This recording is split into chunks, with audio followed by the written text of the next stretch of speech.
269 quantitative targets and 232 indicators that accompany them. This ensures that the SDGs are clear, concise, time-bound, and measurable, which helps governments and decision makers to include the SDGs in their planning. This means that we can keep track on each of the SDGs' progress. To achieve the SDGs, all countries are expected to set up policies and investment plans, and to use the targets and indicators to track their progress. They then report their progress to the UN. This is done through voluntary national reviews, VNRs, with a selection of countries reporting each year. Most countries, including Australia, have already submitted their first VNR. Governments are crucial in achieving the SDGs because they create and finance policies that support the goals. But all stakeholders have an important role to play. Industries and businesses in finding solutions for goods and services that align with the SDGs, and communities and individuals in supporting SDG initiatives and in holding governments and the private sector to account. Education, research, and innovation are all essential to achieve the SDGs. So universities, with their ability to create and disseminate knowledge and solutions, play an absolutely vital role. You can probably already tell that reaching the SDGs will be no small feat. All responses, from the global to the national to the local, even down to the individual, need to be coherent and aligned. But progress to date has been slow, so that it becomes very clear now that a much deeper, faster, and more ambitious response is needed from governments, businesses, and communities. Many experts say that in order to achieve the SDGs, we need societal transformations now that are unprecedented in human history and which represent a profound departure from business as usual. You may feel like the challenges are too big and too many. After all, you're just one person. But think about it this way. Every time you spend money, you have an opportunity to spend your money better. Every time you talk to someone, you have an opportunity to challenge their ideas for the better. You can seize these opportunities every day, 365 days a year. And of course, every couple of years, you have the opportunity to vote for the better, not just in national elections, but in local ones too. That is an immense potential that lies with you and every other individual. The SDGs give us a roadmap for making the right choices and arriving at the right answers. Don't forget, together we are 7.8 billion people. Together, we can make big changes happen.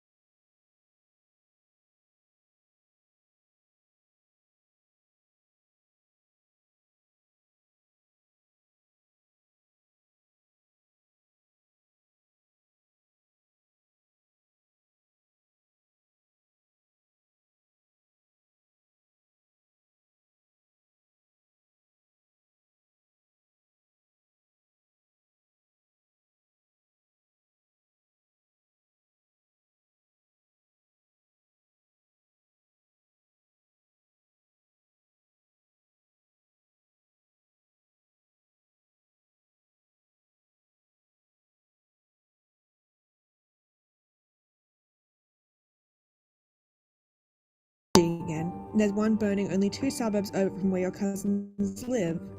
Everyone is frantic with worry. At this point, you walk away, coffee in hand, tense, miserable, and confused. You think, this can't go on. Something needs to be done. Someone needs to step up. We need a plan to fix all this social injustice, economic chaos, and environmental destruction. This is where the Sustainable Development Goals, or SDGs, come in. Fixing the kinds of problems that bring your entire day down in the morning coffee line can't happen in just one way. The SDGs cover sustainability from different angles: socially, economically, and environmentally. They set global goals for the 3 Ps: people, planet, and prosperity. The SDGs form the heart of the 2030 Agenda.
Good morning, Nigerians. Good morning from every part of the nation you are joining us from, and good morning, good afternoon or evening from any part of the world you are joining us from. We are glad to have you on the day 2 of the National Sdg Summit. We believe it was a wonderful session yesterday on behalf of the United Nations Sustainable Development Solution Network Nigeria. We are delighted to have you participating in today's session. And straight away, we are moving to the opening remark, which will be led by our own personal director in person of Professor Mrs. Ngozi Odiaka. Ma, we are so glad to have you on this call this morning. We believe it's a wonderful time at your hand, Ma. Good morning, Ma. Yeah, good morning. Good Emmanuel, morning, thank you very much. I hope you're hearing me. Yes, we can hear you perfectly, Ma. Okay, good morning. The Director, United Nations Sustainable Development Solution Network, Nigeria, Professor Labode Kpokbola, my able boss who works to achieve anything he lays his hands to do. The Director, SESDEF, Professor Jimo, all facilitators, all amazing change makers, the youths, the media, ladies and gentlemen, you are welcome to the second day of this Youth Summit titled the National SDG Summit.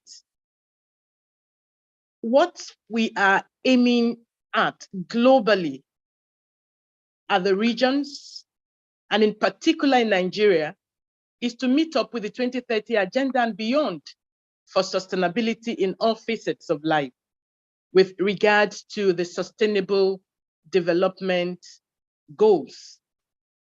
This summit, therefore, is apt to create serious awareness and enable our young and able youths to mobilize themselves and to engage with their leaders.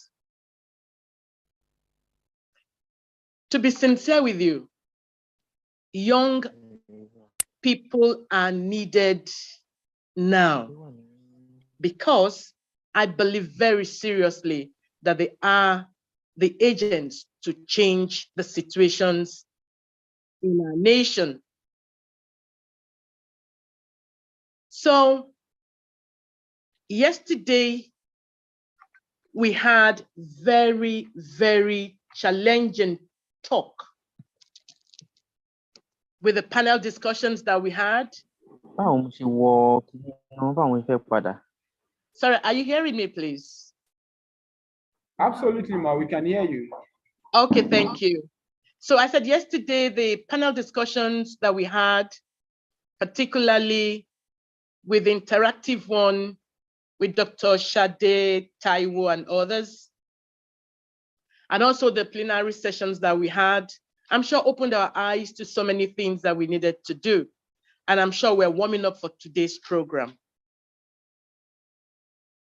Very soon, we'll be starting with, excuse me, we'll be starting with the discussion, again, another panel discussion. And then later on, we have the plenary sessions that will come up later in the day.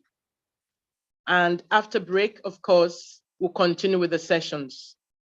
I know that we're all warming up very seriously to hear from Dr. Faustin Gashaja from Rwanda. He is actually the regional manager, African Network.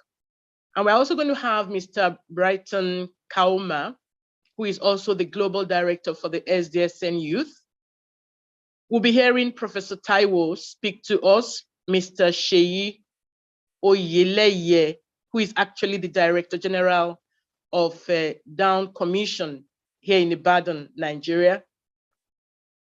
We will be glad also to hear from Dr. Adunola Okukwe, who is the Sustainability and Strategy Unit leader, I think, from Lagos Business School.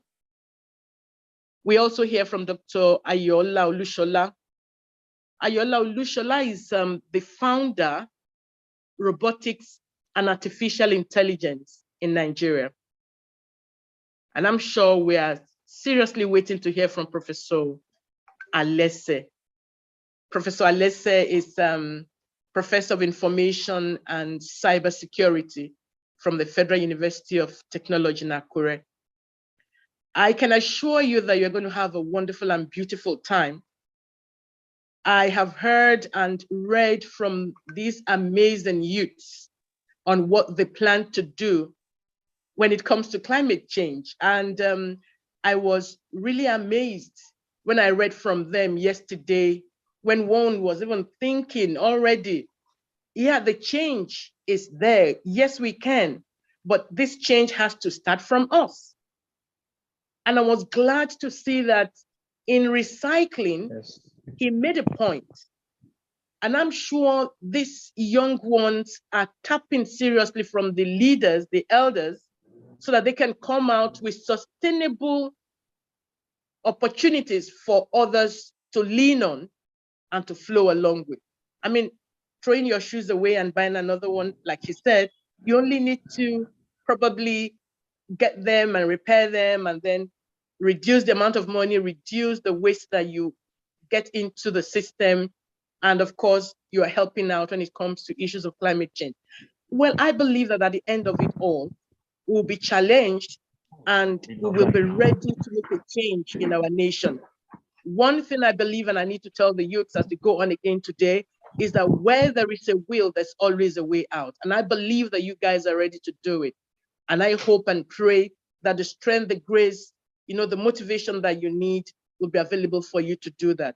So I'm praying that you have a wonderful time today from the discussions that we're going to have, particularly the panel discussions. I'm sure you enjoyed that of yesterday, and you were also challenged with one area or the other with the SDGs. And I wish you all guys the same today, hoping that the challenge you will also take away today will help you to forge ahead, to make a change in our nation and bring about sustainability in every facet of life as God will help us. Thank you very much and have a wonderful day today. God bless you. Wow, awesome. Thank you very much, Professor Ngozi. Thank you for that wonderful opening remark. We sincerely appreciate you for that. And once again, on behalf of the leadership of Sustainable Development Solutions Network, we are glad to welcome each and every participant to the day 2 of the National SDG Summit. And we believe it's going to be another transformative and innovative session indeed. While we prepare to go to the next session, which is a panel session and interactive discussion that will be led by Dr. Faustin and Mr. Brighton. In just few minutes, we would also like to take feedbacks and expectations from our participants this morning. I know we have participants joining us from Zoom and also people joining us from YouTube. We like to take maybe a minute feedback or 2 minutes or thereabout from you and comment about the program so far, things you still look forward to have on this event.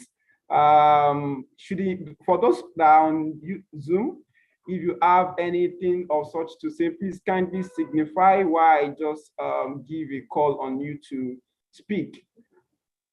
Just within the next 10 minutes, we like to quickly do that. Sorry, Emmanuel. I think I just have to apologize. I couldn't put on my video because the network is not too good. So that's fine, man. Okay, you heard me. That's fine. Yes, ma'am. Absolutely. Well, Thank you. Fine, thank you. Really appreciate you, ma'am. You're welcome.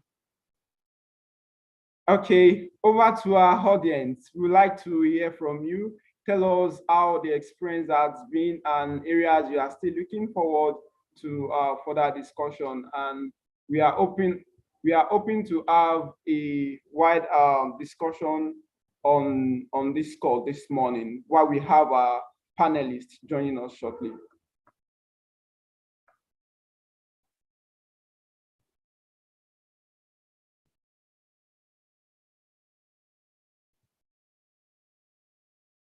Okay, did I see someone raising his hand? Those of us on YouTube, on Zoom, we are the one that can you can just use the mic, you unmute your audio while you speak.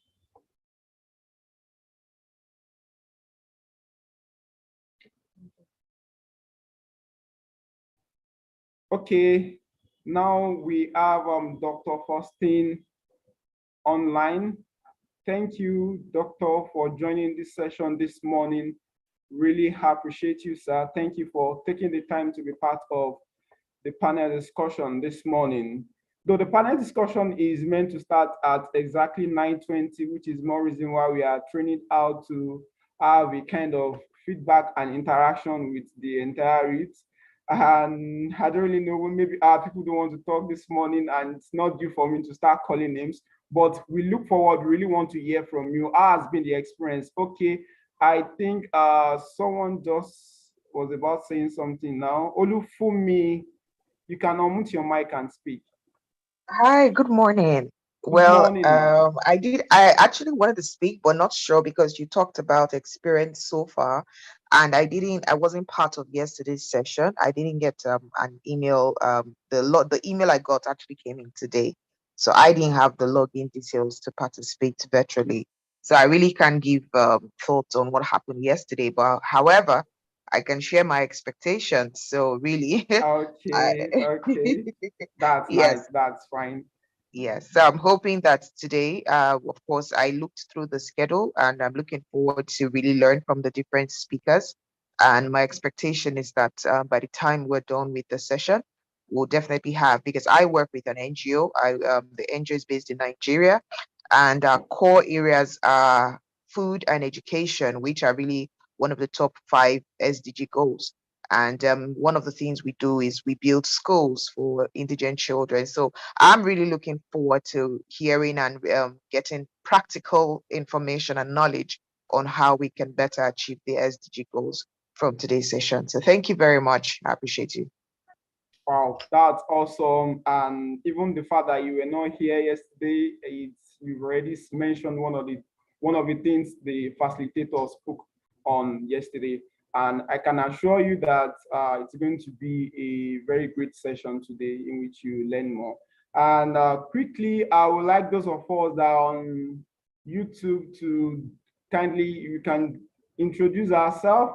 Let's have your name, where you are connecting from, and the organization. And most importantly, the SDG which you are advocating for, maybe Go 4 or Go 5 or Go 13, whichever one. And if you are the type of person that has more than one goals you are advocating for, we'd like to know you. All right, we have Mr. Abiodun. Mr. Abiodun also wants to say something. Over to you, Mr. Abiodun. Naminik would like to hear from you. Good morning, everyone. Good morning, sir. I'm Walilai Abiodun, calling from one of the students of Ladoke Akitola University of Technology. Okay, good morning, I sir. was at yesterday's section, and yesterday's section was wild and interesting one. What inspired me yesterday is about the competitions of students, that we students are doing competitions in order for us to get money. It's not for values. We need to get this competition. The facilitator talked about that the competition supposed to be like we should get for development, and the money we get there, we use it to invest in our technologies. Oh, and that's inspired me that we did not do competition because of only money, but we did competition because in order for us to get Good morning, value. sir. I disagree with you. Ma?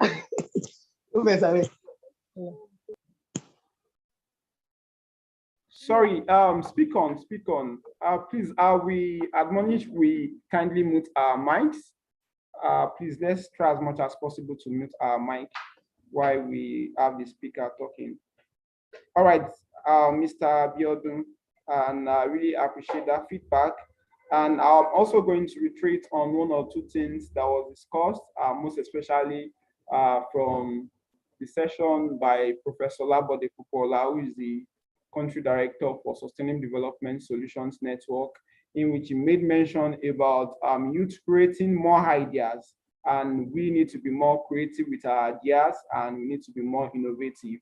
And also collaboration. We also mentioned collaboration. Collaboration is very key, and strategic trust. And each and every goal, we need to have a tenacity of purpose. Yes, we need to have a tenacity of purpose. And also, we have to build this goodwill and less of politics. I think some of us really feel like, okay, there needs to be a clarification on that. It's not like we youth should not engage in politics.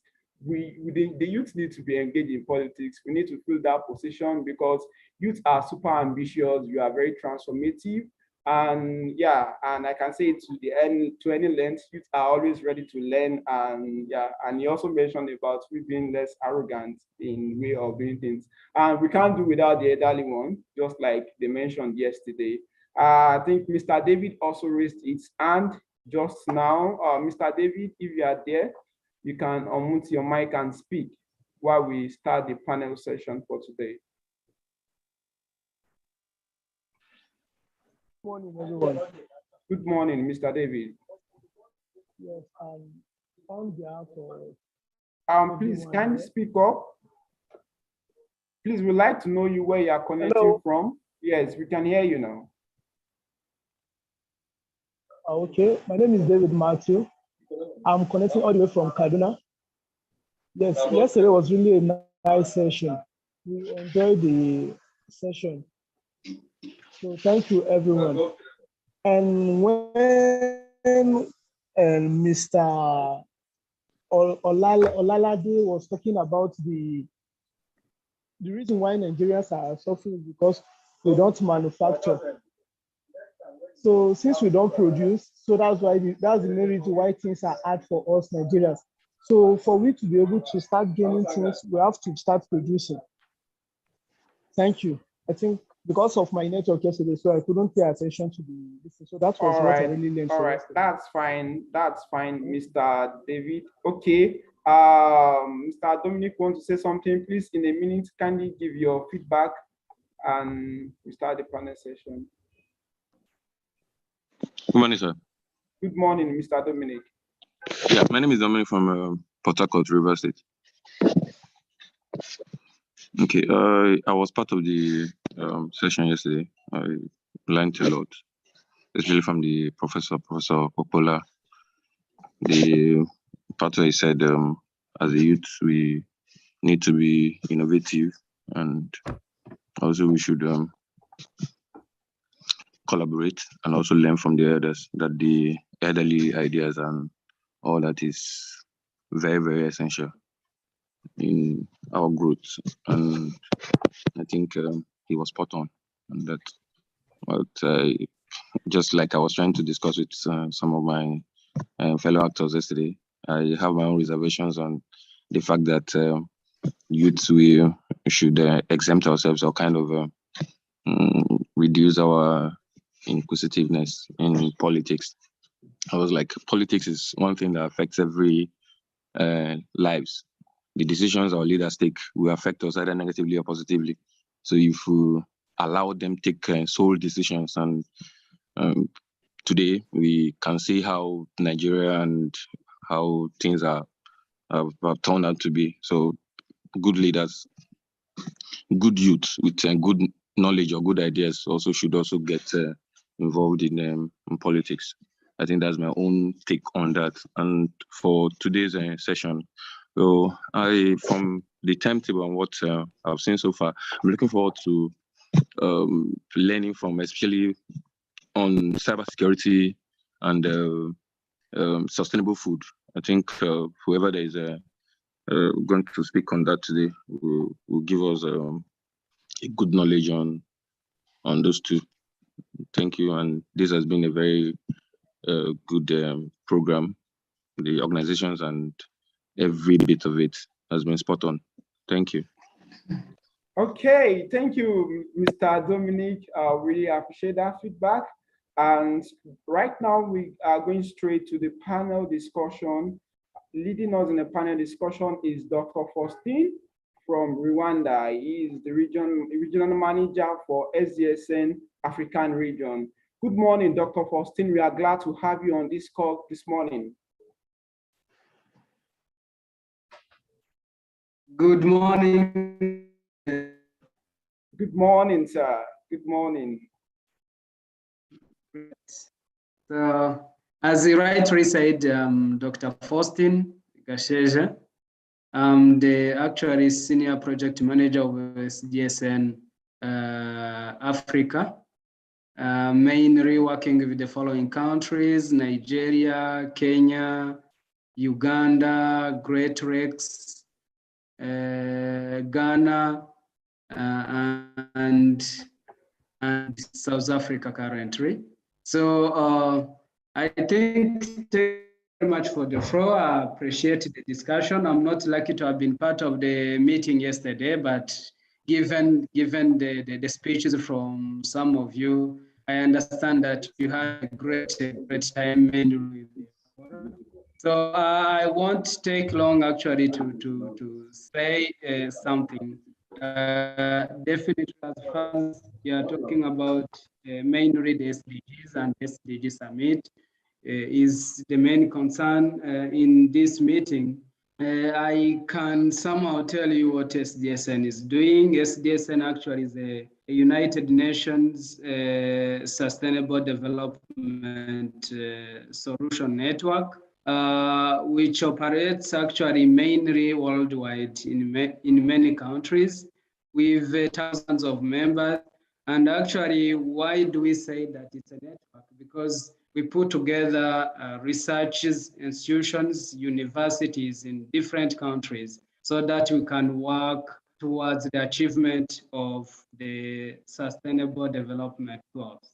So if you recall, actually the Agenda 2030 and the Sustainable Development Goals adopted by all members states of the United Nations in 2015 describe a universal agenda that applies to and must be implemented by all countries. So sound actually metrics and the data are critical for tuning to the SDGs into practical tools for problem solving. So the SDSN partners with a variety of organizations to assess the progress towards SDG achievement and the national level and at local level. Both official and unofficial metrics or information are used to measure distance to targets for each of the SDG to identify priority for action, understand the key implementation and challenges, track progresses, ensure accountability, and identify gaps that must be closed in order to achieve the SDG by 2030. The monitoring work of the SDSN is complementary to official UN efforts. The SDSN methodology actually is quite inclusive to the extent that it captures all the information from the public and also government institutions. In addition, actually, to monitoring of national and local governments' performance on the SDGs, the SDSN also works on business metrics and project level reporting systems for the SDGs. So as far as actually the SDGs is concerned, and SDSN and the youth network, which we call actually SDSN Youth Network, is critical. And mainly I need to tell you something important mainly in this particular meeting. If you look the way the SDGs are developed and the framework and the structure, actually you know that it's 17, but I really like the last one, which is partnership. Partnership forward. It's a partnership for achieving the sustainable development goals.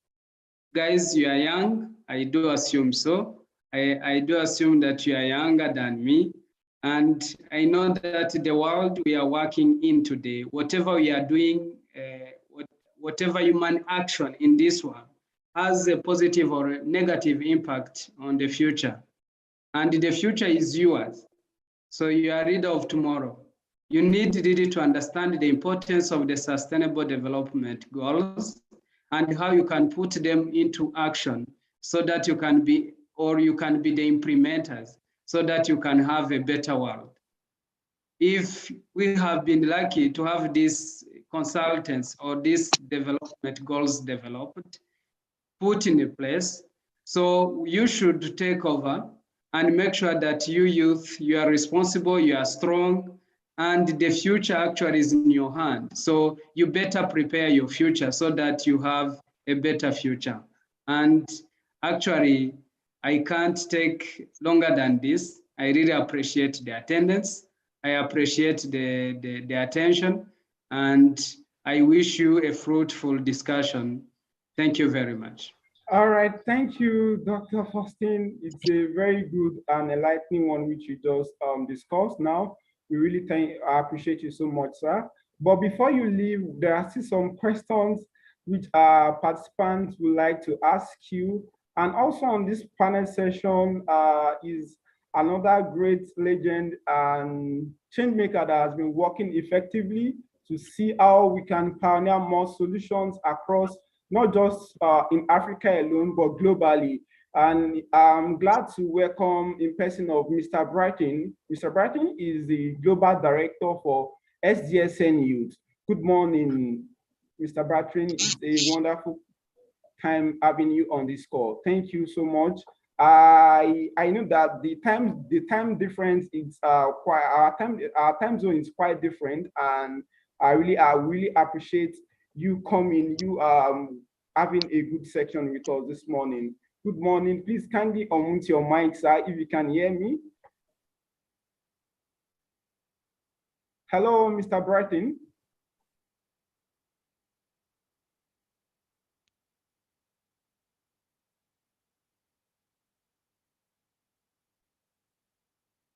Okay. Sorry, we just have to reach out to Mr. Brighton. Why I quickly direct this question to Dr. Faustin. Dr. Faustin, please, we'd like you to please address and emphasize more on how we can accelerate youth engagement towards achieving the SDGs.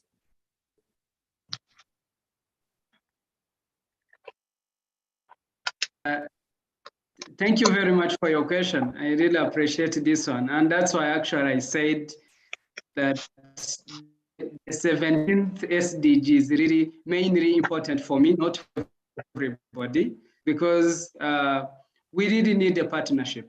We need to work together. We need to have a kind of same level of understanding of things. We need to give importance to these SDGs so that if we have the same way of understanding things, then the achievement will move smoothly. That's what I think. And I've been saying this one for a quite long time.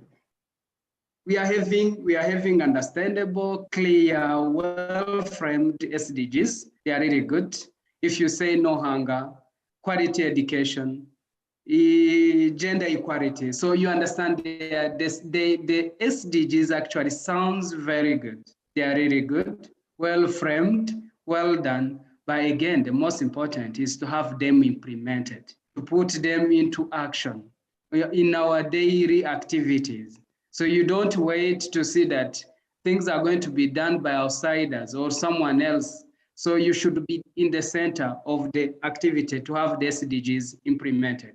So that's why I do say that the partnership, the way we work together towards the achievement of the SDGs at small level, at a family level, at a country level, at a continental level, and worldwide. So we really need to partner for the achievement of the SDGs.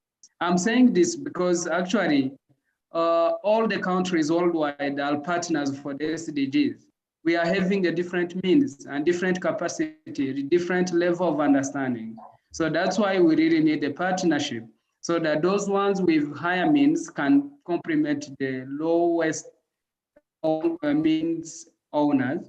And we really need those ones with a higher level of understanding to support those ones with a low level of understanding so that we can partner and pull the weakest, the weakest so that we can implement and have a better world for the future. I've been saying this one, what we are doing today should be having a positive impact tomorrow, and tomorrow is yours, you youth. So I'll be lucky if I can see Brighton joining this meeting, given the fact that he's the worldwide director of SDSN Youth.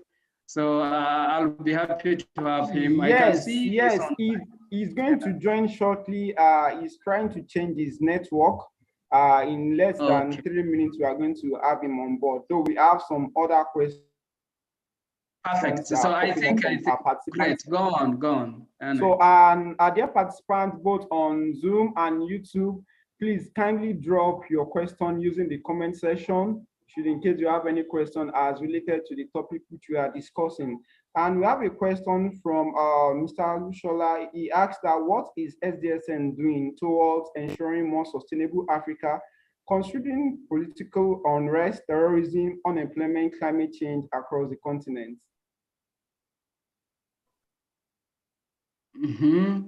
So he's asking the impact of SDSN mainly on the African continent when it comes to conflicts, right? He is asking basically, though I know that there are projects, I think he's asking basically that what is SDSN doing towards ensuring a more sustainable continent, Africa, specifically Africa, considering the issues of political unrest, terrorism, unemployment, climate change across the continent. I know definitely we've been running some capacity building programs, community development projects, and which cut across climate change, unemployment, and all. But they want you to emphasize more on this and see areas in which they can also participate and belong. I really appreciate the question. Actually, African continent and respective countries, actually we should understand that we have a heavy road when it comes to the implementation of SDGs, due to the fact that it's a country where the hunger resides. That's one where we are having a political conflict and instability, and we are having actually many work to do. So the most important to do is to be conscious and also be innovative and future forward looking, so that we can be able to come up with the implementation and a better Africa and Africa we need. That is one. So in terms of what SDSN is doing, we are doing a lot of things, including what we are doing today. Actually, we are having a great number of sessions in terms of capacity building. We really need to help people to understand, have a better understanding of their country. Their continent and country respectively. That's one. secondary, but also having a very clear idea and understanding of the conflicts surrounding us. And for your information is that much of the conflict we are having based on the understanding, that is one.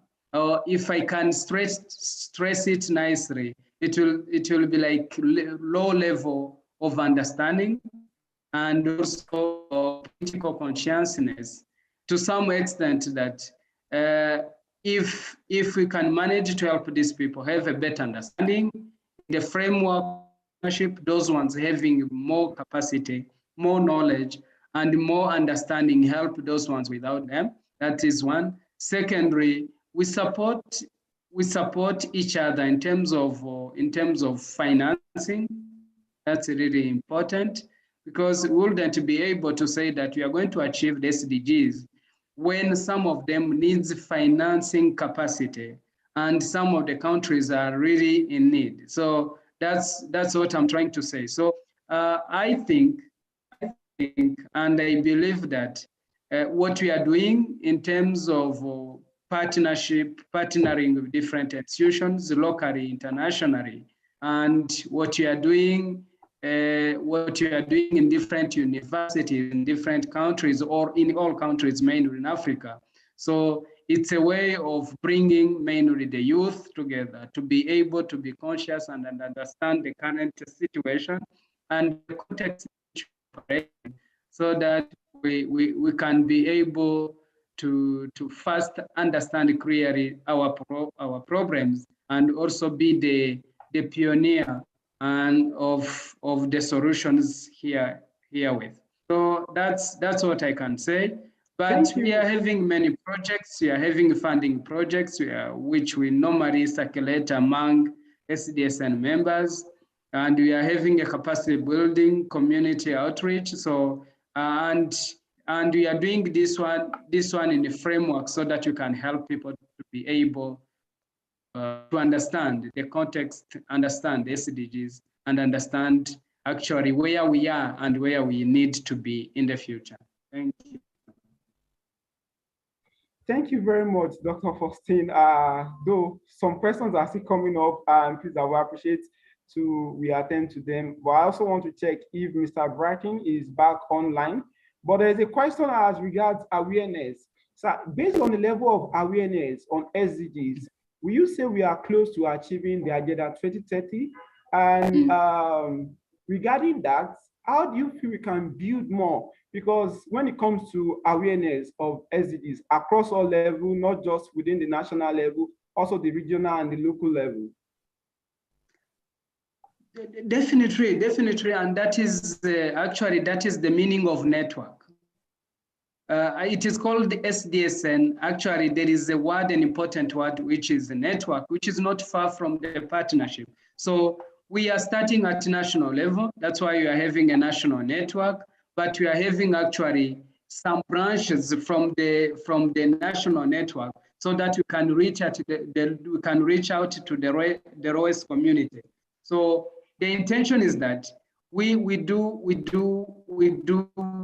our work in terms of awareness, but of course there is a great work to do. But at least the framework in which we are operating, it's to some extent bearing fruits as of today, and we are expecting to put more effort so that at least the level of awareness can increase it locally, nationally, and continentally, so that at least we can make sure that people are aware of the SDGs and they are aware also on how they can implement them. The most important key point here is not having people aware, making them aware. We want also them to be having a hand, to be having a contribution, a key contribution actually towards the achievement of the SDGs. So what SDSN is doing and is ready to continue doing the same and put more effort as far as awareness is concerned. And for your information is that we have seen that universities and youth are the best key drivers when it comes to awareness. given the fact that it accommodates more populations worldwide, countrywide, but I can stress that youth in Africa is the biggest figure when it comes to the population of the continent. So I think I've managed to respond to. You've done a great justice to that question. And Mr. Brighton too is online. I quickly want to say something based on your last statement when you're talking about universities and youth at large. I believe, well, some of us on this call might not really know that we have SDG hubs across tertiary institutions, not just in Nigeria alone, we have in other countries. So please try as much as possible for the undergraduate and even the postgraduate students we have on this call, try as much as possible to confirm and know who is in charge of your hub. And if there is no hub, there's no particular hub in your university, then you can reach out to us and we see how we can kickstart one there, because it's very important. We really need to strategize when it comes to raising awareness and see how we can bring in more people to adopt the SDGs. We want to call on Mr. Brighton to give us his own thoughts as regards the topic for this morning. Can you hear me? Am I very clear enough? Yeah, that's perfect. Good morning. Good morning. Good morning. Thank you, and apologies for the technical glitch initially. But very excited to be here. Very excited to join you from New York. And I believe everybody is enjoying the session so far. And thank you to Faustin. He's always one of the people that I admire. His passion and dedication to development in Africa is just admirable. So we're very lucky to have Faustin with us. I want to just also thank the organizers, SDSN and SDSN Youth, and other stakeholders that came together to put together this incredible event.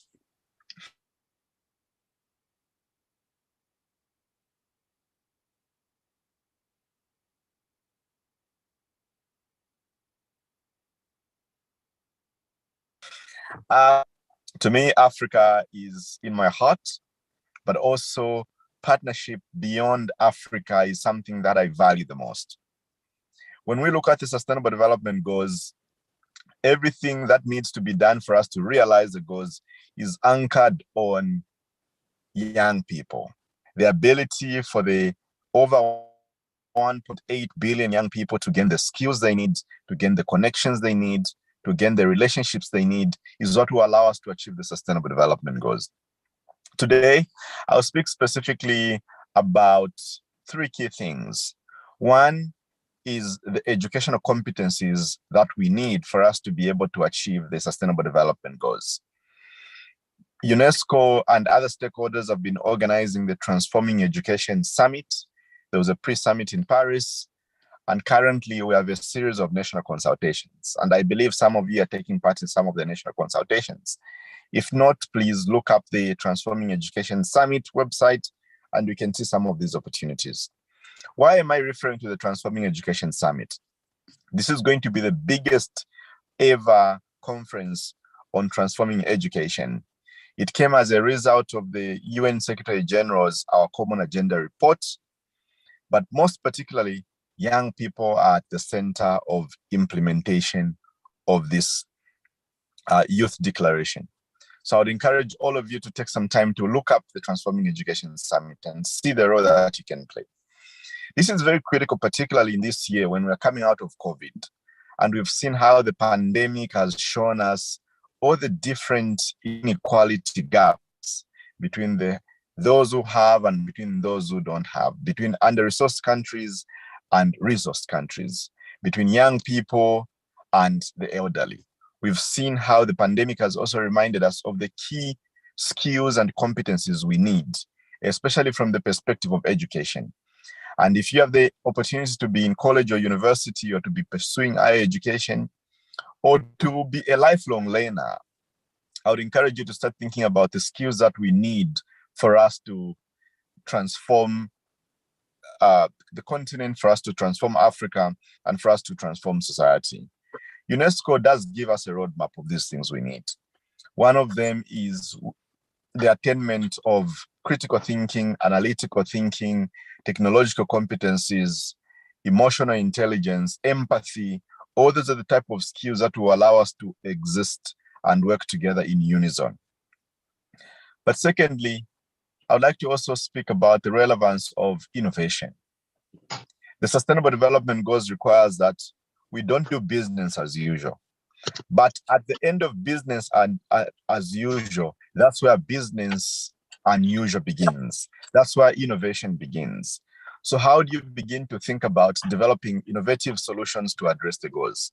It could be identifying the problem that your community faces in the space of water and providing innovation in water purification using low-cost technologies.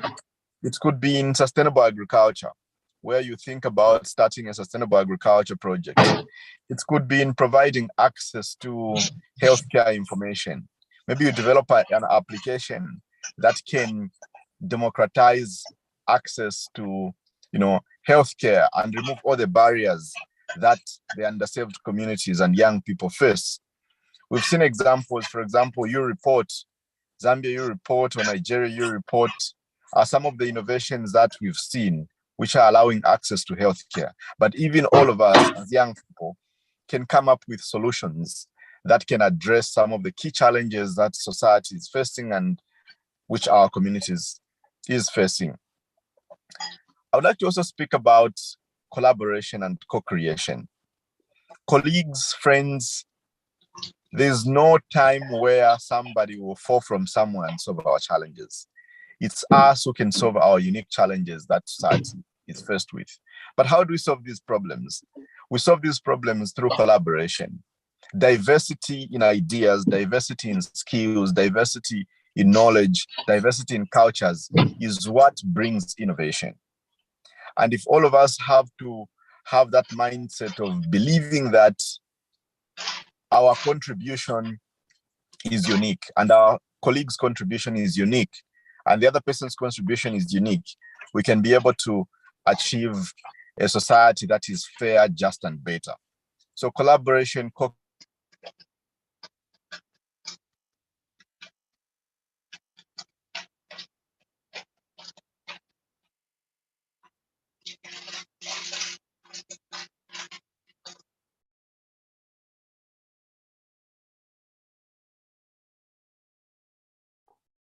Hello, Mr. Brighton.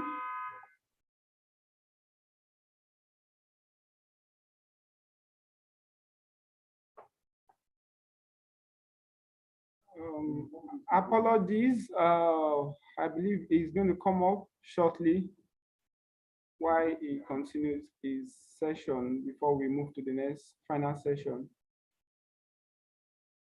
Okay, please, Dr. Faustin, you've been awesomely great this morning, and the way you've been attending to the questions, I can see some comments from participants on YouTube and across also on Zoom. There's a question from Mr. Ben. He asks that, how can a graduate student participate in SDSN national level? I want you to address this. I missed the question. Yeah, Brighton's back. You can continue, then I'll continue the question a bit. All right. So, Mr. Brighton, you can continue, but we appreciate we end in 2 minutes so that we can attend to some questions from our participants too. Excellent. I think based on the background I provided on what we need as young people, what skills we need, what sort of mindsets we need, what sort of alliances we need to create. But in the context of SDSN Youth, we have quite a number of opportunities. As all of you know, our mission is to accelerate youth solutions for the Sustainable Development Goals. So our role is to be an accelerator, like what the accelerator does in a vehicle, a train. It creates the speed.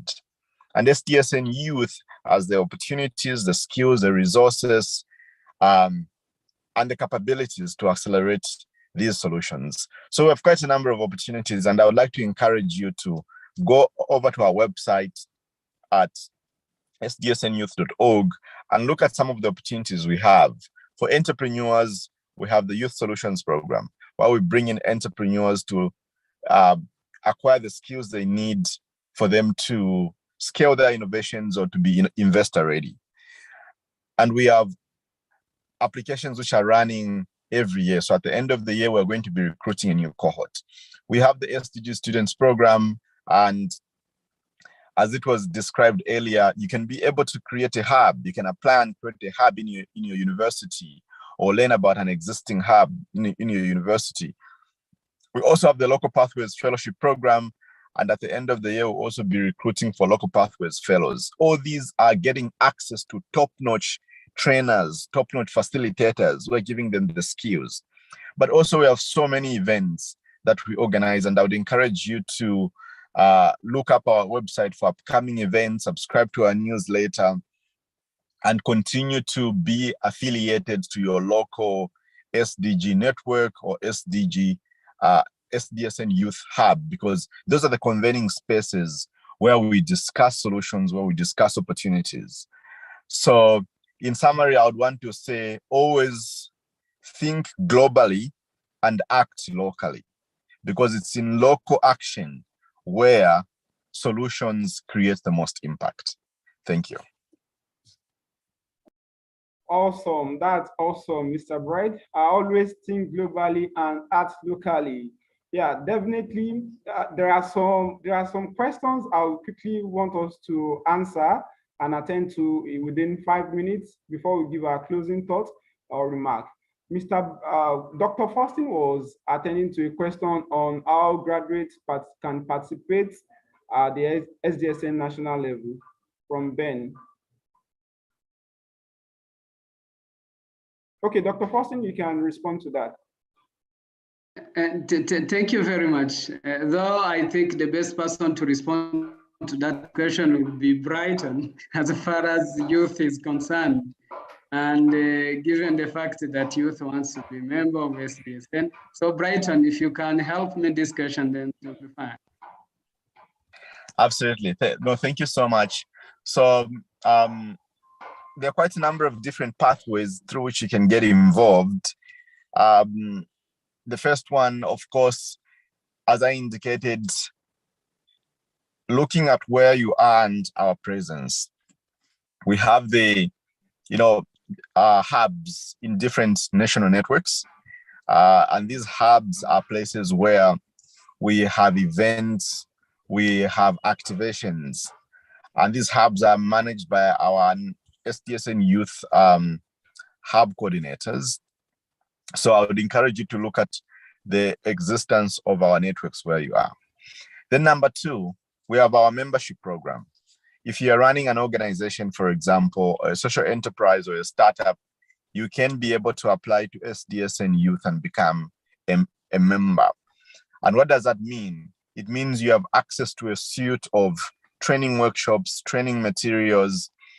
You attend events that are organized by SDSN Youth through its membership program. We also have capacity building trainings in, say, fundraising, in marketing and communication, in personal branding, in storytelling. We organize all these capacity building trainings for emerging founders and co-founders. But also, we want to use these spaces to be able to amplify graduate students who are working on research. So for example, if you're researching on anything around the sustainable development goals or any research in particular that contributes to development, we want to amplify your work. So by virtue of you being affiliated to our national network, either through an SDG hub in a university or either through as a member through our membership program, you still have access to a suite of these opportunities and trainings and materials. Also, you can be able to get involved in our work through other opportunities in the Global Secretariat. So we have project officer positions, which we've advertised on our website. So by virtue of you applying to a project officer position or a deputy project lead position, then you're going to be in the Global Secretariat and have opportunities to volunteer your skills through project management and get some hands-on experience. So we have quite a plethora of opportunities through you can get involved either through our national networks or in our global secretariat or through your own organization. Yeah. Thank you very much, Mr. Brighton. And that answered a question from Mr. Dominic. He made mention about SDSN should not be narrowed down to student alone. So SDSN is not just for students alone. We have the member organization, member institutions, just like Mr. Brighton earlier mentioned. We are just 2 minutes away to end this session, and I will appreciate you give your closing thoughts, Mr. Brighton. Then Dr. Faustin will hand it. Then we'll move straight to the first plenary session for today. Thank you so much. I want to just emphasize that for all of you to stop whatever you are doing and be here today is a reminder of your values as global citizens. So don't hold your guards down. Continue to be passionate about what you do, and you never know who's watching your work. Continue to volunteer, continue to do the work that you're doing, continue to innovate, but always endeavor to work with others. Collaboration is critical. But remember, even as you collaborate, continue to be innovative, because it's innovation that will give you that unique selling point. So don't settle for anything less. If you're doing any project, put in your very best. Be the best at whatever you do, because that's what is going to make you as a unique leader in your community. So aim for the top, endeavor to be creative and innovative. Thank you. Thank you very much, Mr. Bracken. I can also see that our mother, that is a person of Professor Ngozi Odiaka, has something to say, but I know that definitely she will be the final person to give the closing thought for this panel discussion. Why Dr. Faustin, in a minute, would like to share your closing thoughts on this. Yeah, over to you, Dr. Faustin. Okay, thank you very much. Definitely, I can't say any other more thing before thanking you for organizing this event. Thank you very much for it. I really appreciate the way it is done, the way you organize it, and the way you actually you are committed. As Brighton said, partnership is really important, and we really need to collaborate in a smart way. It's been said that definitely our continent is a bit far behind in terms of everything, finances, when it comes to soft skills, when it comes almost everything, economy and so on. So given the fact that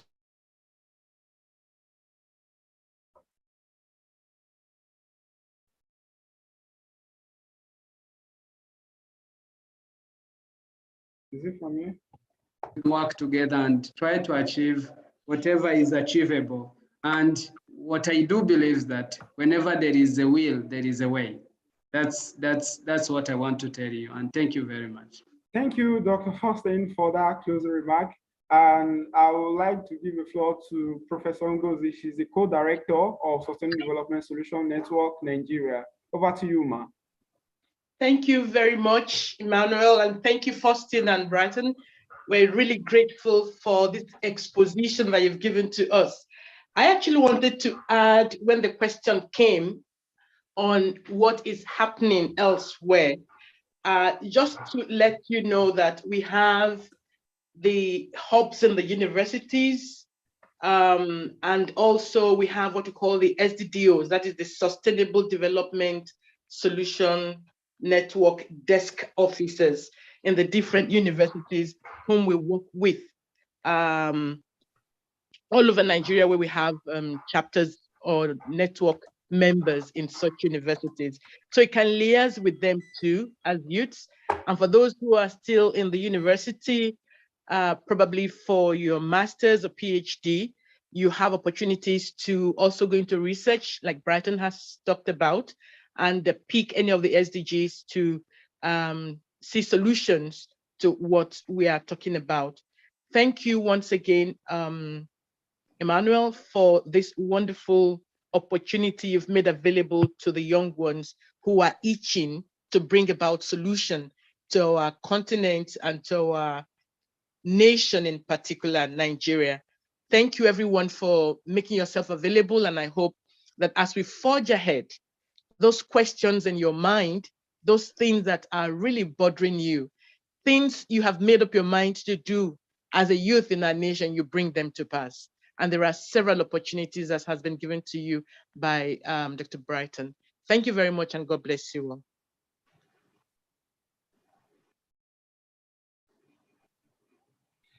Thank you very much, Professor Diaka. And once again, on behalf of the United Nations Sustainable Development Solution Network Nigeria, really want to appreciate you. Though we are still the leadership of SDSN, both globally and in the regional aspect, but we sincerely appreciate you, Dr. Faustin. We sincerely appreciate you, Mr. Brighton, for taking time to be part of today's event. Right now, we'll be going straight to the plenary session for today. And I'll be handing over to our co-moderator in person of Ms. Efe. And before we go to this plenary session, just in a minute, there's a video that will be shown. And then after that, we are going to the plenary section.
Good morning, everyone. So we'll be having our second plenary session by Professor Taiwo Amos, and I'll be taking his citation shortly. Professor Taiwo Timothy Amos is a professor of agricultural economics and the former dean of the School of Agriculture and Agricultural Technology, Federal University of Technology, Akure, Nigeria. He's a policy advisor on fisheries economics to different organizations such as the World Bank and federal government and non-governmental organizations. He is a member of the Nigeria Association of Agricultural Economics.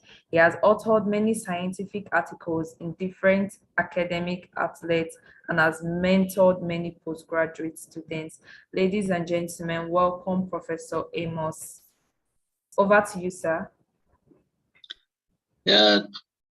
Good morning, everybody. Are you hearing me? Yes, sir, we can hear you. Thank you very much. I'm so glad to be here. I want to thank the organizers of this program, especially the coordinator, Professor Ngozi, and Mr. Emmanuel Oluyo. I thank you for giving me the opportunity to share my little thoughts on the activities going on. I want to share my screen and bring in what I have today. Please, I hope you will just give me some moment to be able to share my screen with you shortly. And just before then, I have been asked to speak on how to get the youths, excuse me, along the line. And I just have a few things to share with us as my own thoughts, and I hope it will make some sense to everyone who is here this morning. I understand I have a very short time, but I will try to come up with what I think will be able to do us some world of good, especially in Nigeria. I will prefer to speak and then really focus on Nigeria, because that is my constituency for now. So you will permit me. Now, can you see my screen? Yes, sir. I can see your screen. Okay.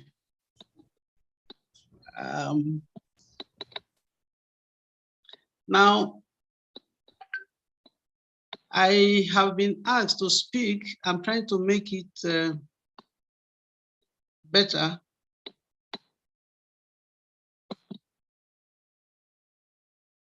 Yeah, I think it's better. Is it better now?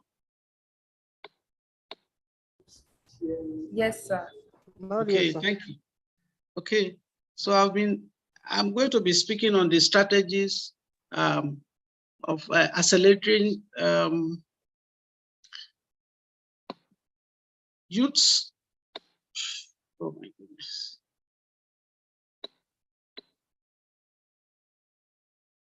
Just give me some moment, please. Okay, sir. Sir, you need to stop sharing and resharing so that yes, we can see your full screen now. Is it okay now? Yes. Yes, sir, it's okay now. Okay. So, generally, the youths are people within the age of 15 to 24, basically. And in some African countries, we refer to people who are youths as people who are yet unmarried. Most of the time in African culture, we refer to an individual who is not yet married as a youth. But basically in Nigeria, they constitute the most important category of, do I say, resources used for our growth in our nation. I have always said that we don't have problem with policies, but we have problem with policy implementation as far as the programs are concerned. But most importantly, it is the implementation that has been our problem in the country. Now, the SDGs, we are familiar with them. There are about 17 of them, and there's no need taking us through them again. But the 2030 agenda, this is a plan of action for the 3 Ps: people, planet, and prosperity. So we narrow it down to Nigeria. It has to do with the people of Nigeria and our nation and the prosperity. Mr. Fossey was talking about the issue of networking, and that has to do with our planet, how Nigeria relates with other countries. And you know, if we cannot say hold our peace, if we cannot make peace to exist in Nigeria, if we cannot ensure peace in this country, if the teeming population, that is almost 40% of the population, that is youth, will move away into the African subcontinent, it is likely that even this West African subcontinent will not be able to contain that, that population. And that is the reason why we have to begin to look at ourselves as a nation in relation to the world, so that we know how to put ourselves up and live above board as a people in a planet needing prosperity. And that goal also seeks to strengthen the universal peace in larger freedom. As we can see in the slide, it was conceived by some countries of the world. And it's the backbone is the 17 SDGs. Now, it was conceived in 2015, as we all know. And today, this is 2022. It means we have spent about 7 years out of the 15 years. So we are midway. Of course, all countries and stakeholders must act in collaborative partnership to implement this plan. The targets for the 15 years, which we have now spent 7 years, has to do with the people, the planet, the prosperity, peace, partnership that has been talked about by the previous speakers. And the people aim to end poverty and hunger in all their form and dimensions. And the planet, you know, it has to do with the protection of the planet from degradation, including through sustainable consumption and production, and prosperity to ensure all human beings can have prosperous and fulfilling life and the likes. Now, I want to quickly bring to us about our world. We find out that about 99.2% of the world population live in extreme poverty, surviving in less than $1.90. That is less than 1,000 naira or thereabout, or less than 2,000 in Nigeria today. And again, 2/3 of the world's poor sector and women, the youths are the larger proportion of the world's population. Women, of course, we know that women are also a major force. Extreme poverty is increasingly concentrated in sub-Saharan Africa, no thanks to the incessant conflicts that we have seen. Yes, we are just coming out of COVID, but even before COVID, you will find out that poverty in sub-Saharan Africa has not abated, right from Senegal, Liberia, down to Nigeria. They have had one form of civil unrest or the other. If you take that, all the 16 West African countries, each and every one of them at one time or the other have had one crisis or the other. And these had actually contributed to the poverty level in our nation, in the sub-Saharan Africa. So we say that, of course, in the Middle East and other parts, they too, they have got their own poverty level, which we can also trace to conflicts. Conflict has not helped the developing nation. Unfortunately, developing nations have been having all kinds of conflicts, which has not, which either from internal sources or external influences, whatever it is, we have had all kinds of conflicts. So globally, the absolute number of war war deaths have been declining since 1946 after the Second World War. Yet, we find out that conflict and violence are currently on the rise, with many conflicts today waged between non-state actors, such as political militias, criminals, and international terrorist groups. These are part of what we have been grappling with. Now, what are these strategies? That's the major focus of my own talk this morning. There are few strategies I think we can look at, especially in Nigeria. One is that government should increase budgetary allocation to education sector to the minimum recommended of about 23%.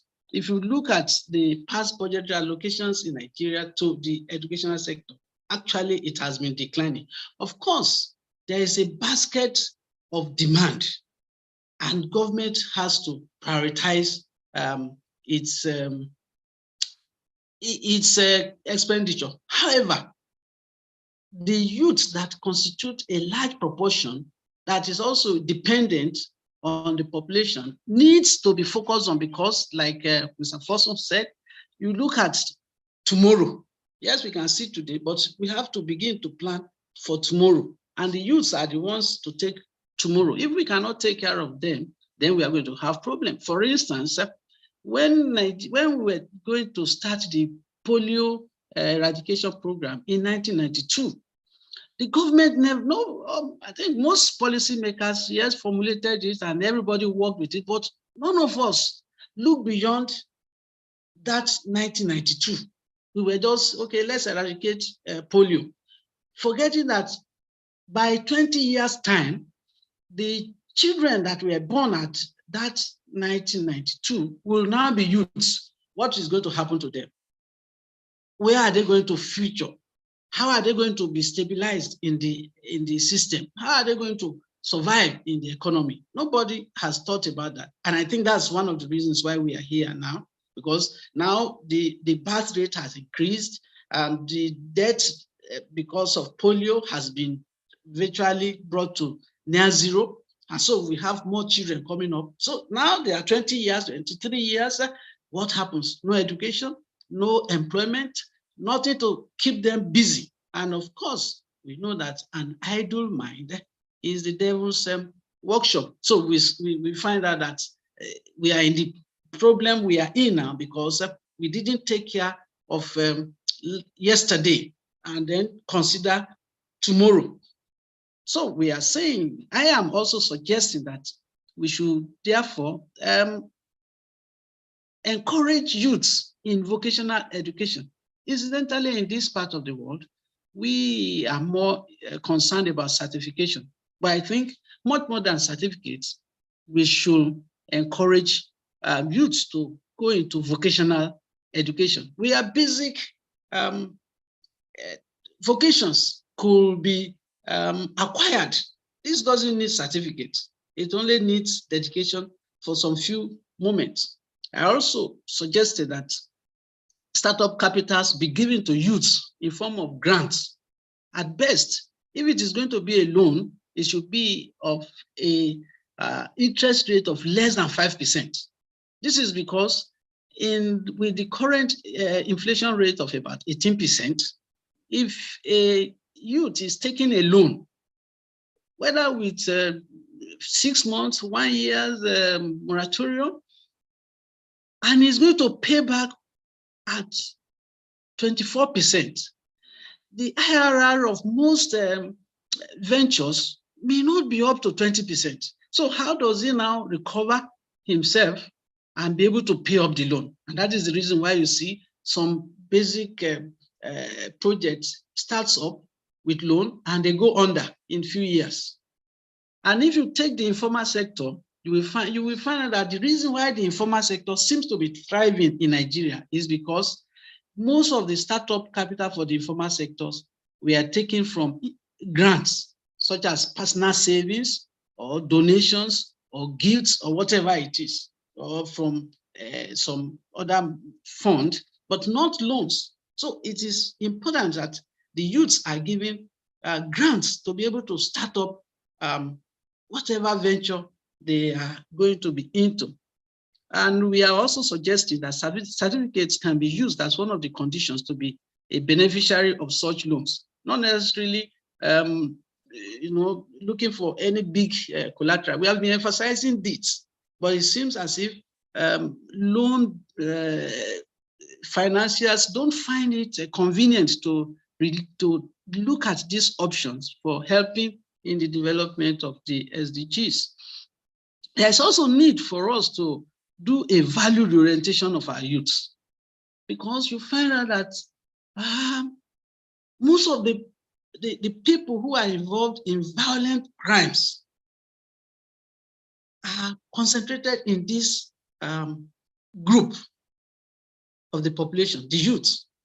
You see these days, less than 20-year-old guy is into all kinds of violent crime. So we need to reorientate our youth towards peaceful living, towards value for life.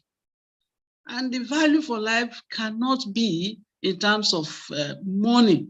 I don't think we should look at materialistic tendencies as the best for our world today. We should be able to reorientate ourselves away from materialistic tendencies. And we also say that farm settlements should be strengthened, where youth can produce agricultural commodities. Leventis, and sorry for mentioning, but as such multinationals are doing well in that area. But then what they are doing is like a drop in the ocean compared to what they need to do especially in our country, as far as our youths are concerned. So we need more multinationals and NGOs to come up with things like this. Communities can come up together and have what we call farm settlements. We had it in the olden days. We can revive them. They worked that time. They can work more now that we have many good thinkers and implementers of projects. Then we don't have things like SDG that we have now. We don't have what we have today in terms of projects, SDSN. We don't have it in those days. Yet we were making headway. Now, when we have a platform like this, if we have farm settlement schemes being operated through this platform, I think it will work and make more meaning and more impact in the society. Then we are also suggesting that tech hub clusters should be created at every local government area in each state of Nigeria. I'm concentrating more of Nigeria. You find out that, yes, the youths are very resourceful.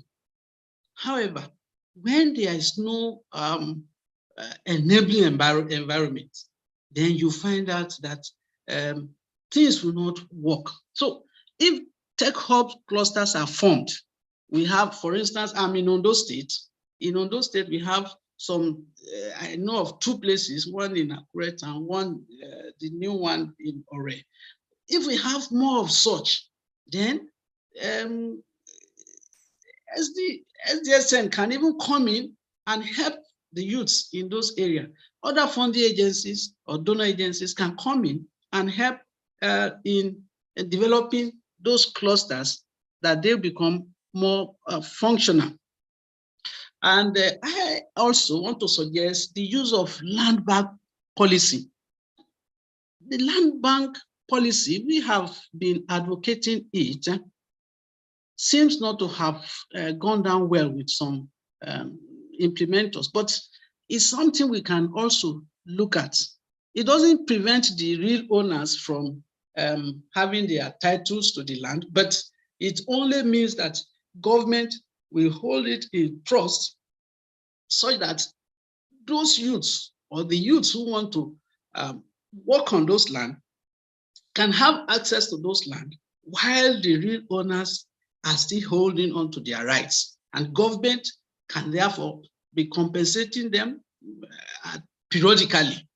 Yet these ones will feel secured having a place to carry out their activities. We are also suggesting that there should be agricultural commodity marketing boards now at state levels. What we had before 1987 was the national commodity boards. And we, of course, know that they had to be scrapped because of some inefficiencies that we observed with them. But with the scrapping of those commodity boards, yes, the primary producers were getting some premium, but then you find out that along the line, the commodities that were coming out became less qualitative compared to what the commodity boards, because we're producing, we're bringing to international markets. And so today you find out that many of our commodities in Nigeria do not meet up with standards, international standards. If you go to Italy, for instance, the basic vegetables that come from here, the crayfish that come from Nigeria, are sometimes turned back because they did not meet the basic international standards.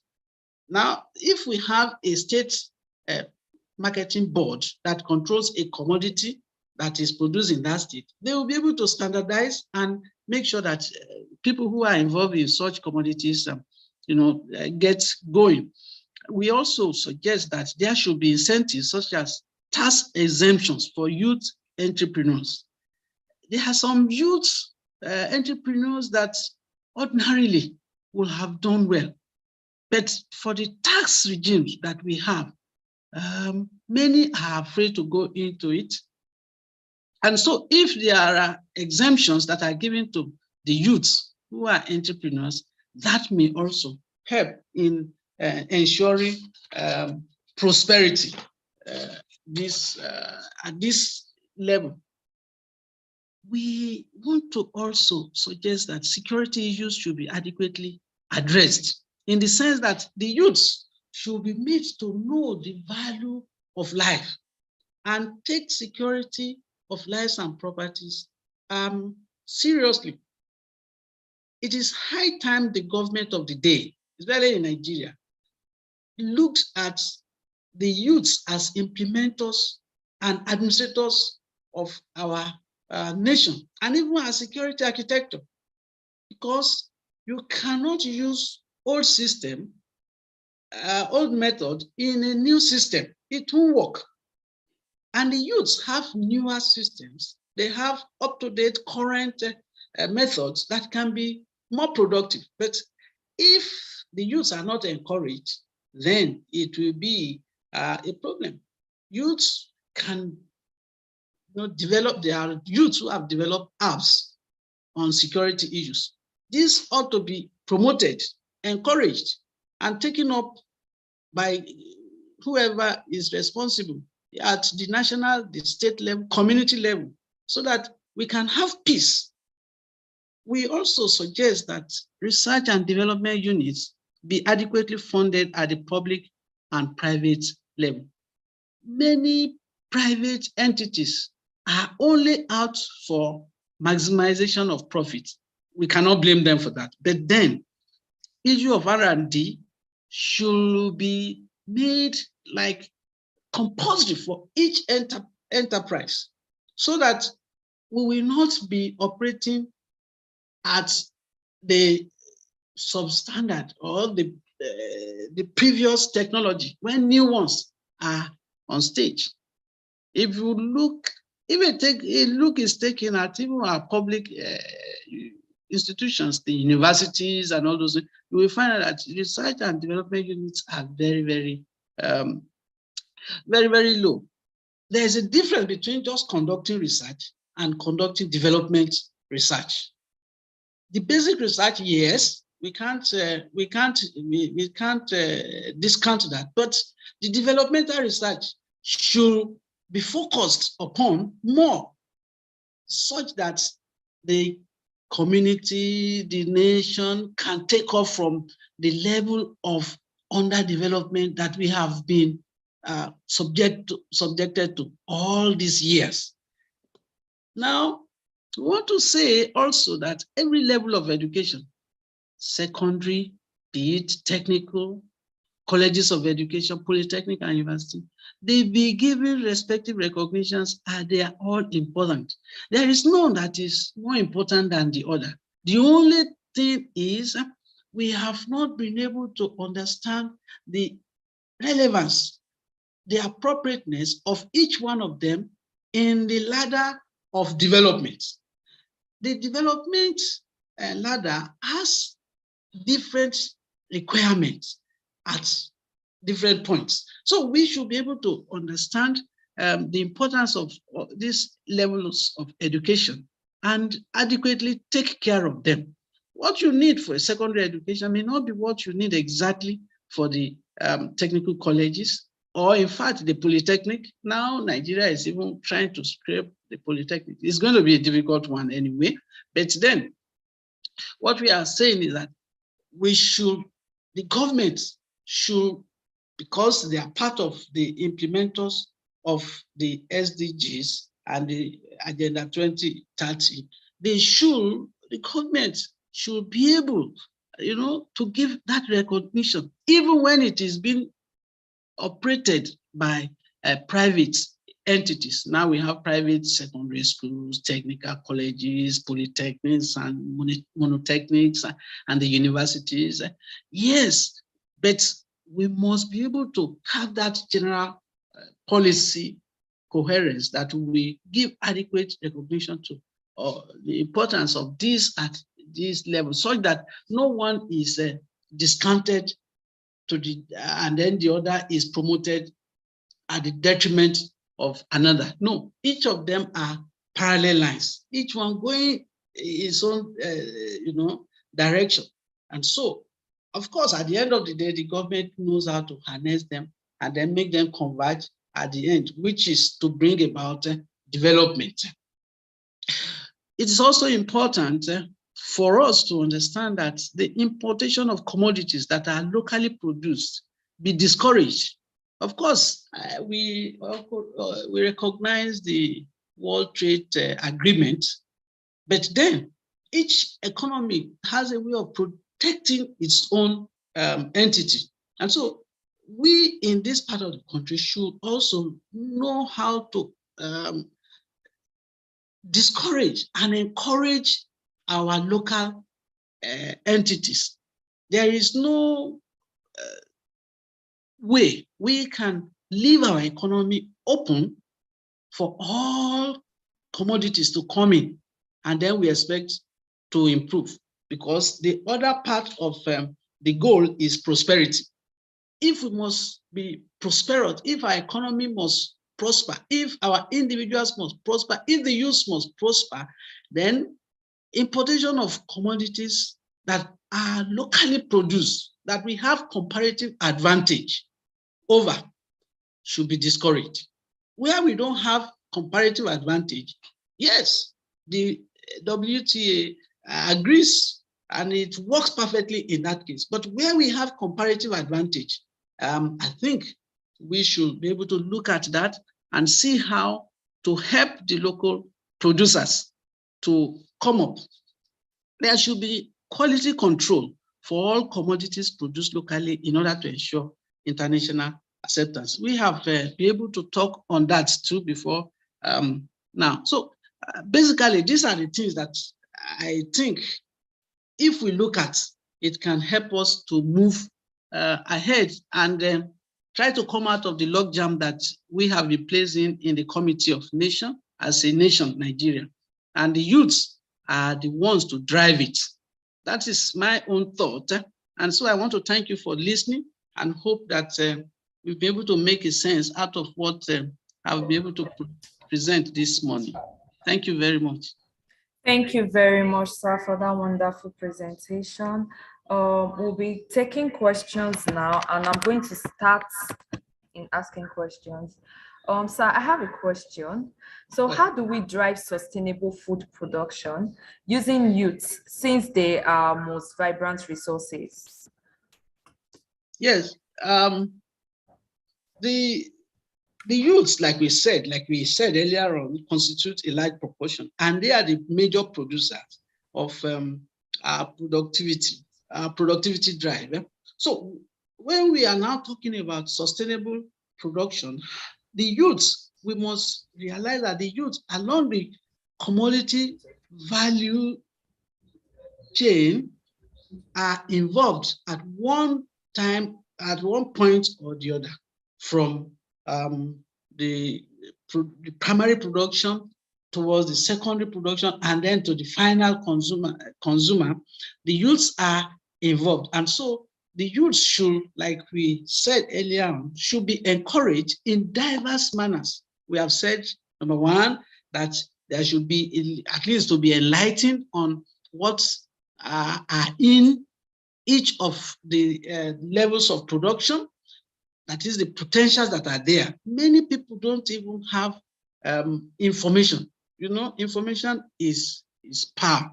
In India, for instance, there used to be a document that contains almost all conceivable human endeavors that one can go into commercial production.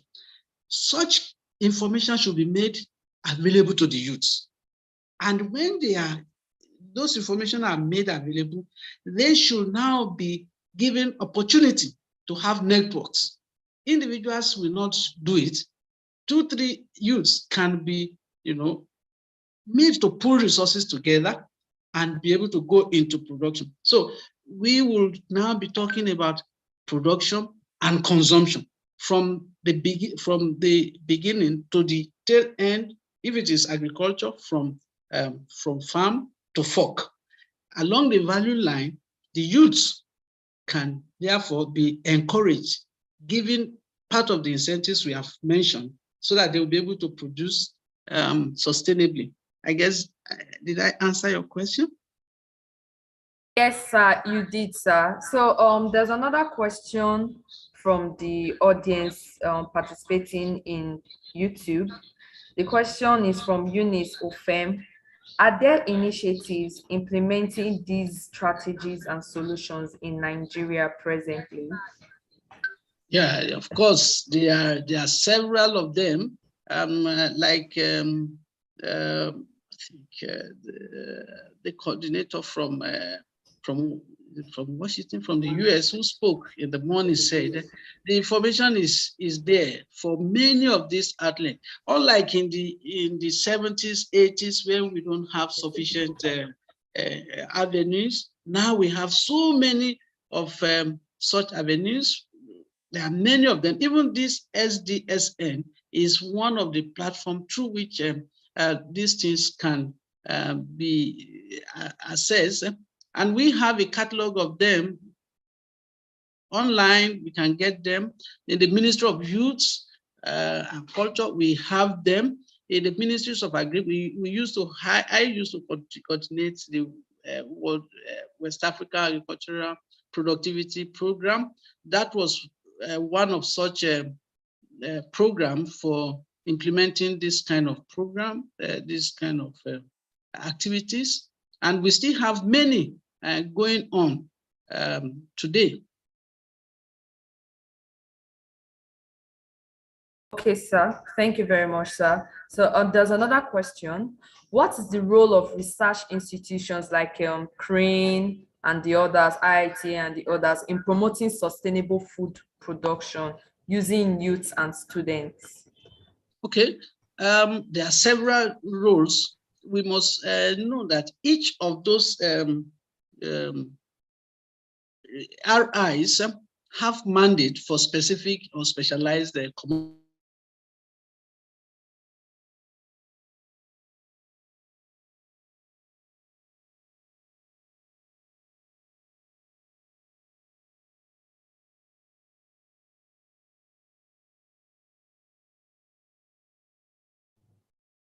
Hello, sir.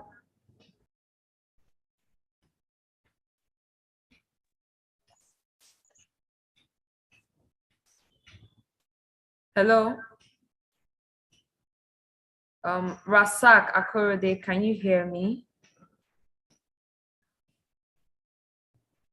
I think my audio is good. That means it's from Prof's end.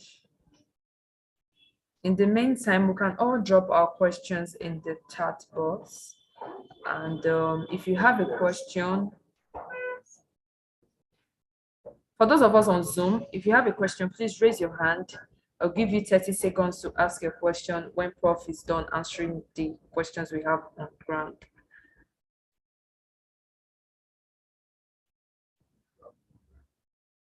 Ajayi Ibukunloa, are you going to ask the question you dropped on the chat box?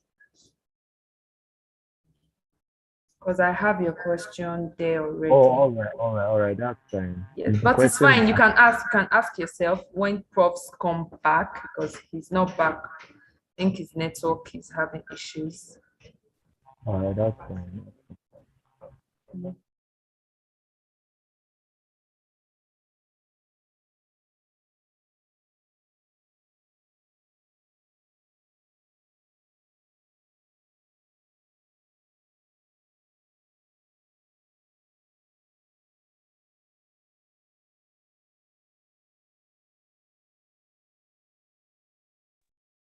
Sorry, apologies.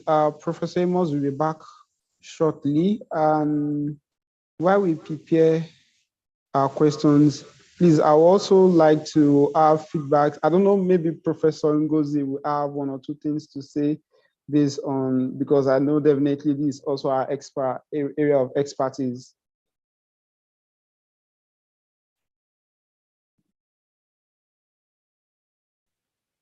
Yes, sorry, Emmanuel, can you repeat that question because it wasn't really clear? Okay, the moderator will do that now. Over to you, Efe. All right, Mr. Emmanuel was asking for your feedback on this session, ma.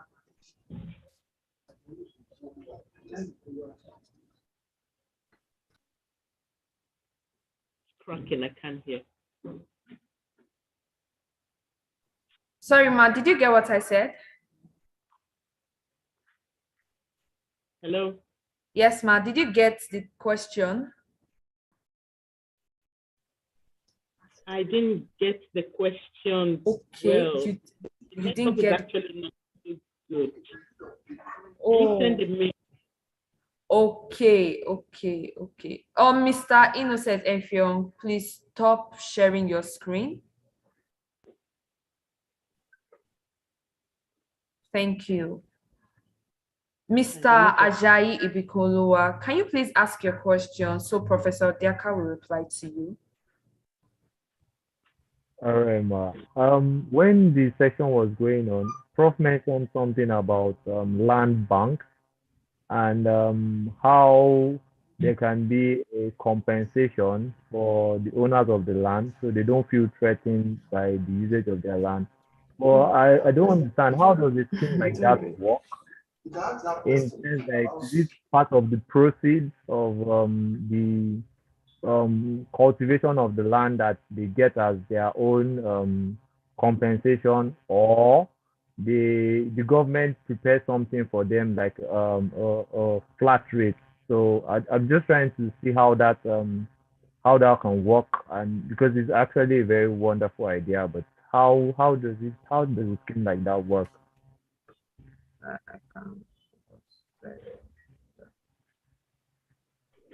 Did you get my question? Yes, I got your question. Professor Diaka, did you get his question, ma?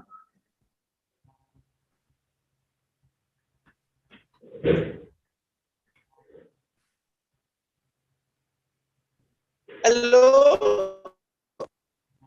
Yes, ma. Hello? Where are you, ma? Where are you, ma? No, sorry, this is Amos. I'm sorry, my network just went up. Okay. Can you still hear me?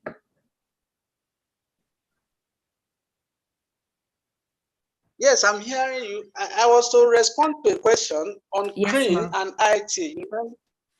No, no, ma. No, ma. The question asked was regarding the land bank mentioned by Professor Amos. Okay, sorry, I just quickly want to say something. There was a question Prof was responding to before the network issues happened. Then during that time, Mr. Ajayi asked a question, but you still ask that question. We are going to rephrase that question again so that you can know the question. But we appreciate you respond to the question in which you were attending to before you went off, sir. And so can I go yes, sir. Yes, sir. You can go ahead. Okay. So like I was saying, I'm sorry. These RIs have mandates, specific mandates for specific crops, and therefore they also have units that are geared towards youth participation in different aspects, from like I said, from table to fork, from field to fork. And so each of the RIs have that mandate, and they are geared towards achieving the sustainable goals, because youths are now being focused at different levels by each of these RIs. I think that's the way I would like to tackle that question.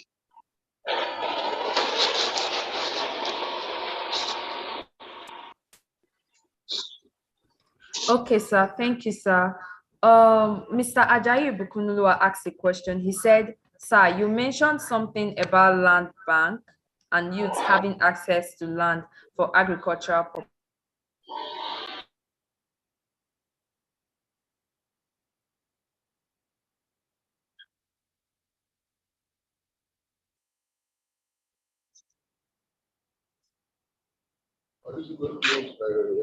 Hello? Sorry, sir, did you get the question? I was muted. No. Hello? Yeah. Yes, sir. Mr. Now, Ajayi Ibukunulua asked a question. Yes. Yes. What did he ask? What was the question? The question was, sir, you mentioned something about land bank and youths having access to land for agricultural purposes. How does the government compensate the landowners adequately for the usage of their land? Is it through a percentage of the proceeds of the production? And how effective can such scheme be? Okay, yeah, that's a concept that we are developing and hoping that government will key into it.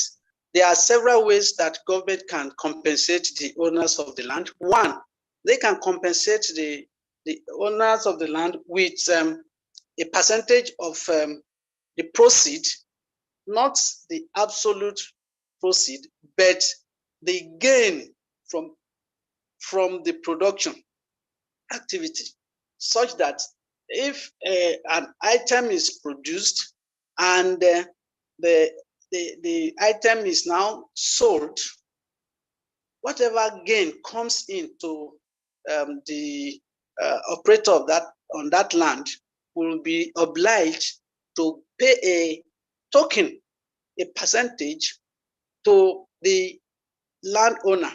This percentage will now be complemented with government's efforts.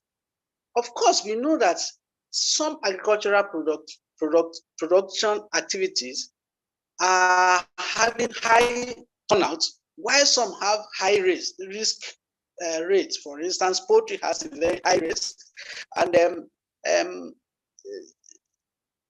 rain-fed agriculture too has a very high rate. Those of us who follow the trend, you find out that 2020, 2021, the rainfall pattern was very, very bad and disadvantageous to farmers.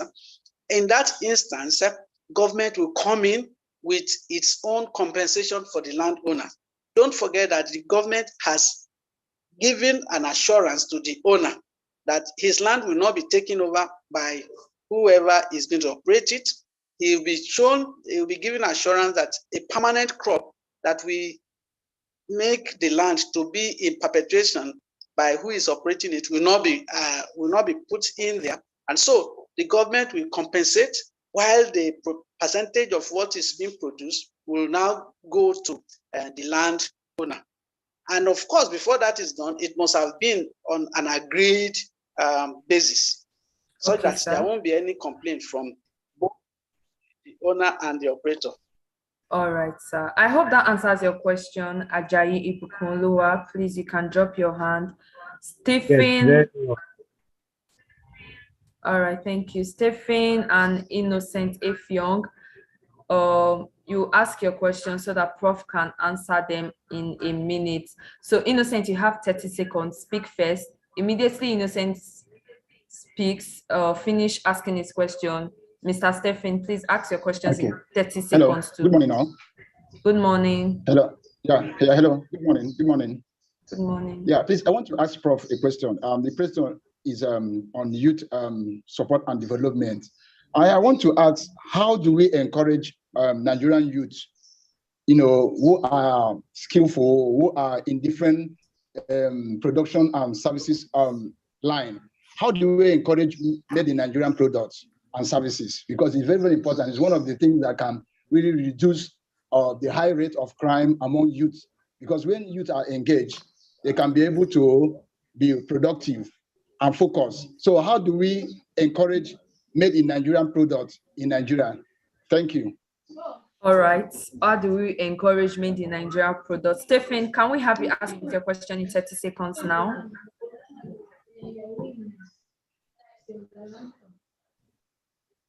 Stephen, are you here? Mr. Innocent, you can mute your mic, please. Okay. Thank you. Okay. Mr. Isaac Badebo, could you please ask your question in 30 seconds? All right, thank you, Professor Amos. My name is Isaac Badebo. What I want to ask is, in Nigeria, we have a lot of government policies that has already been, but I think the major problem we are having is the implementation of these policies. So what is... Mr. Isaac, could you please speak up? We can barely hear you. Can you hear me? Yes, we can Hello? hear you now. It's much better. Yes, the question is that we have a lot of government policies in Nigeria, and I think about what Professor Himos has been talking about, and I think the major issue is has to do with implementation. So the question is, what is the organization doing? What effort are we doing to ensure that these policies are being implemented? Okay, so I start with the... Yes, I got it. Can I answer now? Yes, please, you can drop your hands now so that Professor Amos will answer. Carry on, sir. Okay. Where are you, sir? Yes, the first question has to do with how to encourage our local production. Is very easy. The first one is to have a follow-up standard organization procedure. Standard organization to ensure that products are conform to standards and qualities that are, internationally. When we have what is acceptable to the common man and what is also acceptable internationally. So I think standards organization and other monitoring organizations too should be made to be up to live up to their responsibilities. That is the first one. The second one is networking. When youths network among each other, there is going to be information sharing that will help them too in upping their games, such that they will be able to produce what is competitive, what is acceptable, both nationally and internationally. And then on the second question by I think Mr. Ajay, you have said it that our problem is not policy; they are actually implementation of policies. And I think I ordinarily should not be the one to answer this question because you directed it to SDSN. However, I think this kind of forum is an avenue through which such things, such policies are being implemented. When we are now, for instance, the information that we are given by Mr. Poston and the others are important. They are germane to the youths coming up with something that is good. I think that's the way I will want to look at it. That And there are several other agencies that are actually working with the youth these days to ensuring that we achieve this 2030 agenda. Thank you. All right, thank you very much, sir. I want to apologize to the rest of us that we could not take their questions since we are behind schedule, we're running behind schedule. So we're going to be introducing the next speaker in a matter of minutes. You can drop your feedbacks and other questions in the chat box. Wow, that was a very insightful session with Prof. And I hope everybody we are all enjoying ourselves. So my name is Olushola Olajabi, and I'm here to continue moderating for this particular session. So for people that are just joining us, please feel free to drop your questions and feedback in the comment section. And for people joining us on watching us on YouTube, please, the comment section is available for you to use. So immediately now we will be listening to Mr. Sheye Oyeleye, that's the Director General of the Dawn Communication in the city of Ibadan, Nigeria, who will be talking about the roles of the political leadership and policy environment of the SDG, for the SDG. You have the floor, sir. You have 15 minutes, sir. Are you there, sir? Hello? Yeah, we can hear you, sir. You have the floor, sir. Yeah, good morning. But I would like to let you know that Mr. Oere will not be, I'm going to be representing because he's unavoidably absent now. So please, my name is Abidon Adipo, and I work with him at the Dawn Commission. I'm the head of programs at Dawn Commission.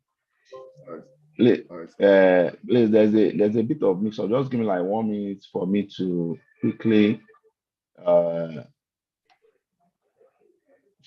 quickly find a way to I want to share my slides. I'm using my phone now. You're free to share. So let me quickly. My laptop is behaving. Just give me some minutes. I'll get back to you now. All right. To our audience, if you have any question, please feel free to ask. And please remember to use our hashtag #AccelerateSDG. And please, while using that, you can also use the SDSN Nigeria, SDSN Nigerian Youth, and SDG hubs can also be used as for throughout all the social media. And actually, please, we really need your feedback on all the social media. We would love to see and to hear what you think about the summits, which started yesterday. And I believe so for people that joined us since yesterday, they've been enjoying themselves. And Mr. Stephen, please, no problem, sir. Mr. Stephen, please unmute and. Yeah, good morning. Yeah, good morning, sir. Yeah, good morning. Can you hear me? Hello, good morning. I can hear you. Yeah, sorry. I think maybe the network is kind of bad and some of us out here, we can't hear loud and clear. So some of these item discussed should be placed on screen now so that we go through and know what we're talking about, since many people have been talking and some of us couldn't hear anything. Right. That takes can you go straight to the point? Mr. Tai was talking about. I believe that this SDG came to replace what MDG has been doing, and there is sustainable. Yes. And look at the sustainability of our society. I'm talking from we staying now from Medjugorje here, northeast, looking at the conditions on the ground, irrespective of our individual differences. Now, the area I'm coming from is under, it might not be the same topic, but I look at it in this way. If you people can also throw more light and tell us what we can do. Now, I look at the education and gender equality. If some of you who have ever been in North, but I'm talking from the far north here in Medjugorje town, and the issue of education and gender equality is highly on the high note, and the youth entirely staying here. From my own observation, I believe that there's a lot of work to do since we are looking at strategies, solution to attendees 2023. So when I was in Gombe, we tried to do one or two things, but while we were trying to proffer solution, we got ourselves into trouble. And thank God for this platform so that I can also get more idea on how to handle issue, particularly in this state where I'm staying. I don't think because people have low knowledge about what SDG is all about, what they intend to do, their aim and goal. So that is the angle I'm coming from. Thank you very much. Okay. Thank you for your question, sir. So after this section, we will come back to the question, but you can also drop the question again in the chat box. But I believe we will, all our leaders here will do justice to that. So Mr. Abiodun, you have the floor, sir.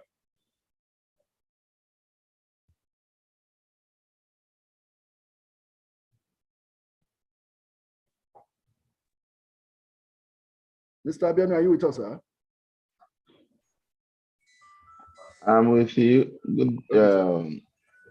So I've been able to.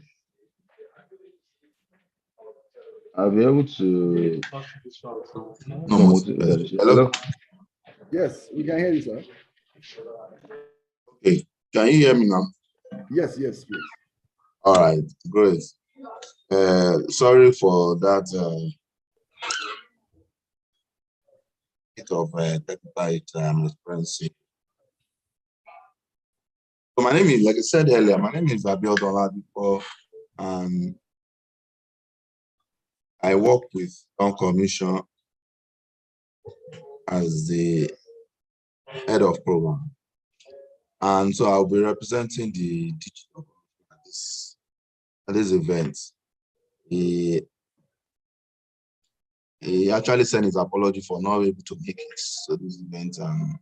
Yeah, thank you, sir. I'm sure I'm able to do justice to work here. Yes, sir. All right, so we have been asked to talk about policy, political leadership in the policy environment as regards the SDG. So just give me something. Let me share my slides, then I can all follow.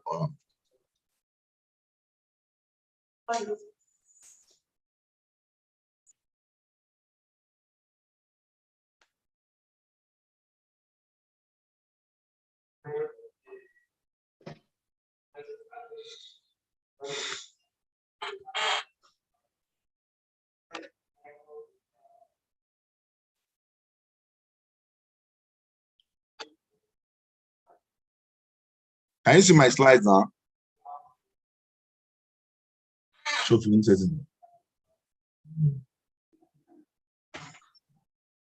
No, sir, not yet, sir. I don't see anything. Okay, I don't see anything. Can you see my slides now? Not yet, sir. What did you say?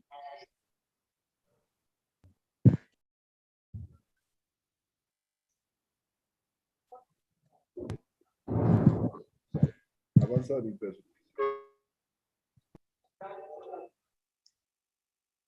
What about now? I see the slide. See it, Yes, I can see it. Thank you very much. I can see it. But please, you can. Hello, can you see the slide? Yes, yes. Yeah, I can Yes, see it. we can see the slides. Okay. Can see it. Thank you. Full screen, sir. Like I said, we have been asked to talk about political.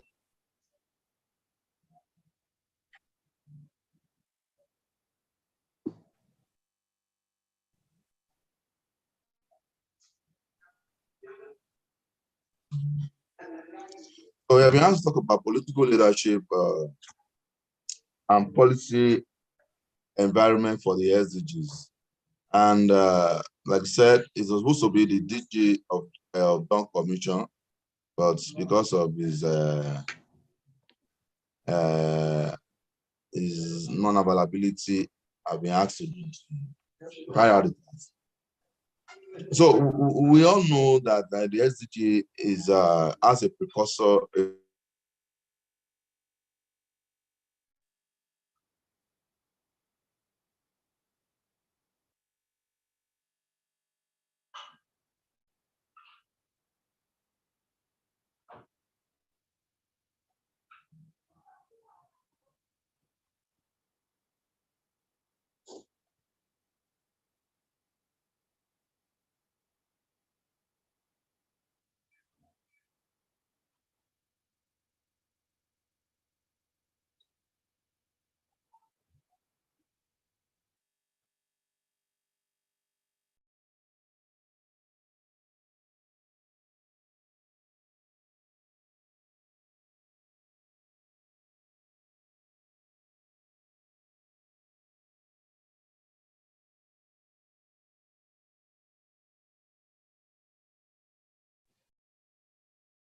Am I the only one not hearing?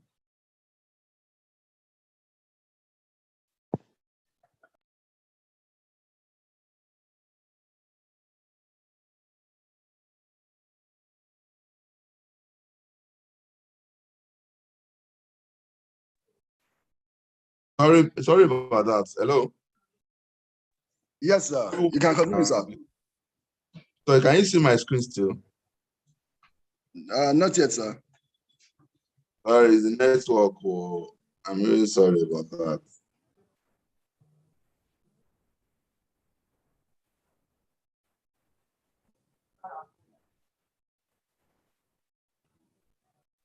It's on now, sir. Okay, thank you. Thank you. Let me just move. Like I said, MDG, MDG goes, we know the data available shows that we did not achieve the MDG goals. And from what has happened so far, it also seems like we will not be able to get to the SDGs. But I'm very sure with this new interest, particularly by the young people in the SDGs campaign, Nigeria could do better than MDGs, in my own view.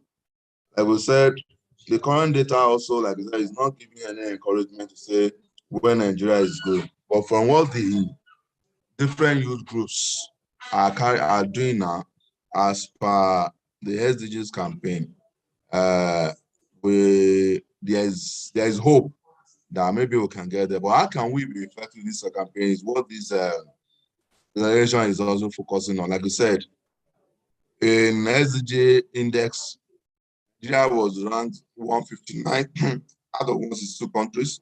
So you could see what I'm talking about. The number one goal of SDG is to end poverty. But poverty figures is also not encouraging. But just recently, we're called the poverty capital of the world.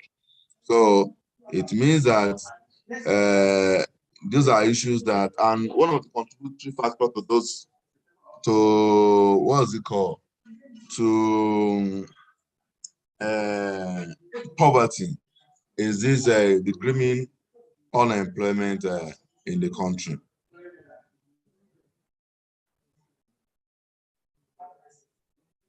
So the major contributing factor to poverty, like we say, is this human development, social sector.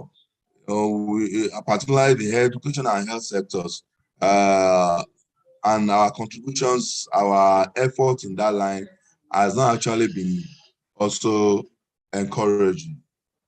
For instance, in recent UNICEF report, it was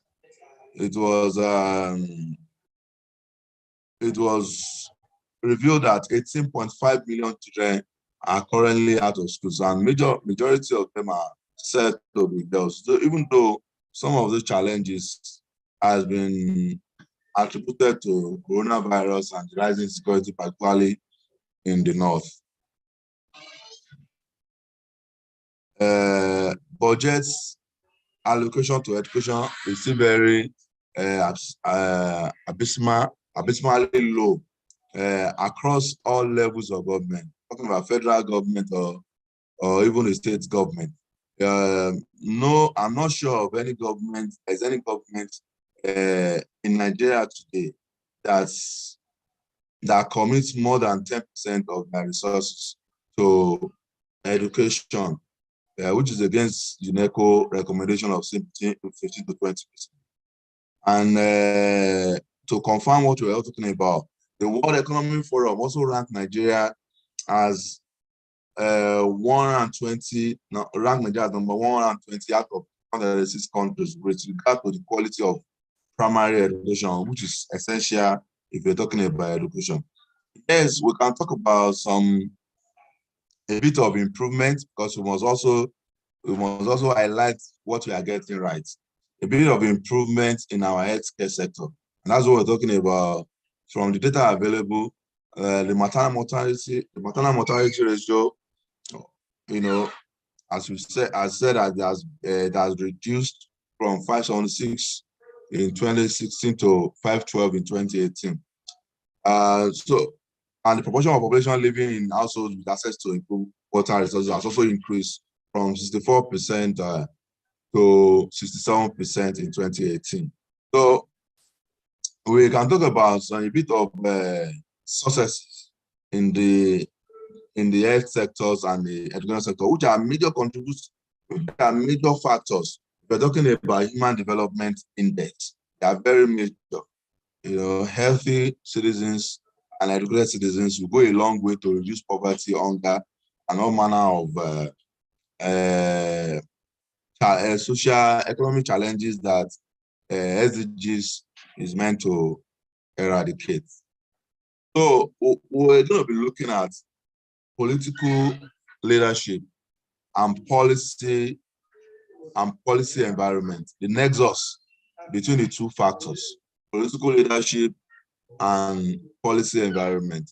There is no way you can separate political leadership, the quality of political leadership, from the policy environment, because political leadership controls the policy environment. So if you have quality political leadership, we also have policy environment that would deliver results to the citizens. So the failure of going to do well in global development because it's connected to the quality of political leadership. As I said, the quality of political leadership reflects on the quality of governance in a country. Those are facts. You cannot give what you don't have. That's just the maxim. So support that assertion. A policy environment will be knowledge or evidence-driven if political leadership is intellectually inclined. If your political leaderships are not intellectually inclined, then they are not interested in whatever figures, whatever the data that is saying that you are not doing well. They just want to do what they want to do to appease to the base, their supporters, and that's what they're going to do.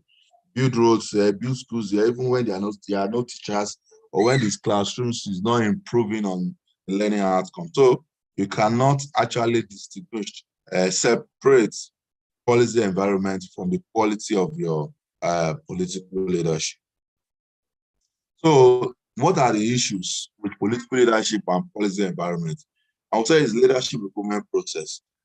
The leadership recruitment process in Nigeria shows that we don't give attention to quality. Let me speak in absolutes. We seem not to be giving attention to the quality of people that we are bringing into political leadership. I think it seems that what is important now is how much you have, irrespective of where you source your money from, irrespective of your track records, irrespective of your ideals, your ideas. Once you have the money to purchase the forms, the party forms, and you can settle party people, you are good for political leadership. This is not the way they do it in advanced countries that we aspire to be. Then there is another issue of wrong metrics of assessing political leadership performance. What we have also realized in Nigeria is that we don't have right metrics of assessing political leadership performance. So, party people, if the political leader does not put money in the pocket of party people, it's not performing, no matter what it does for the people. If the political leader is not eating corn or dancing on the street with the people, it seems not to be performing. Whatever it does in terms of social economic development seems not to matter to people. So they feel good attitude, that political leadership bring to the table is what they are interested in, not the actual social economic development of the people. So also the system is also dysfunctional. If you have been hearing about restructuring, you have been hearing about unitary system, federalism, is about the system. Our system, from all evidence, is dysfunctional in the sense that we're supposed to be running a federal system. Well, what we are running seems to be a quasi-federal, and that is even being mired with my assessment of this. We are actually running a unitary system where everything comes from federal. The states are muzzled out of the system.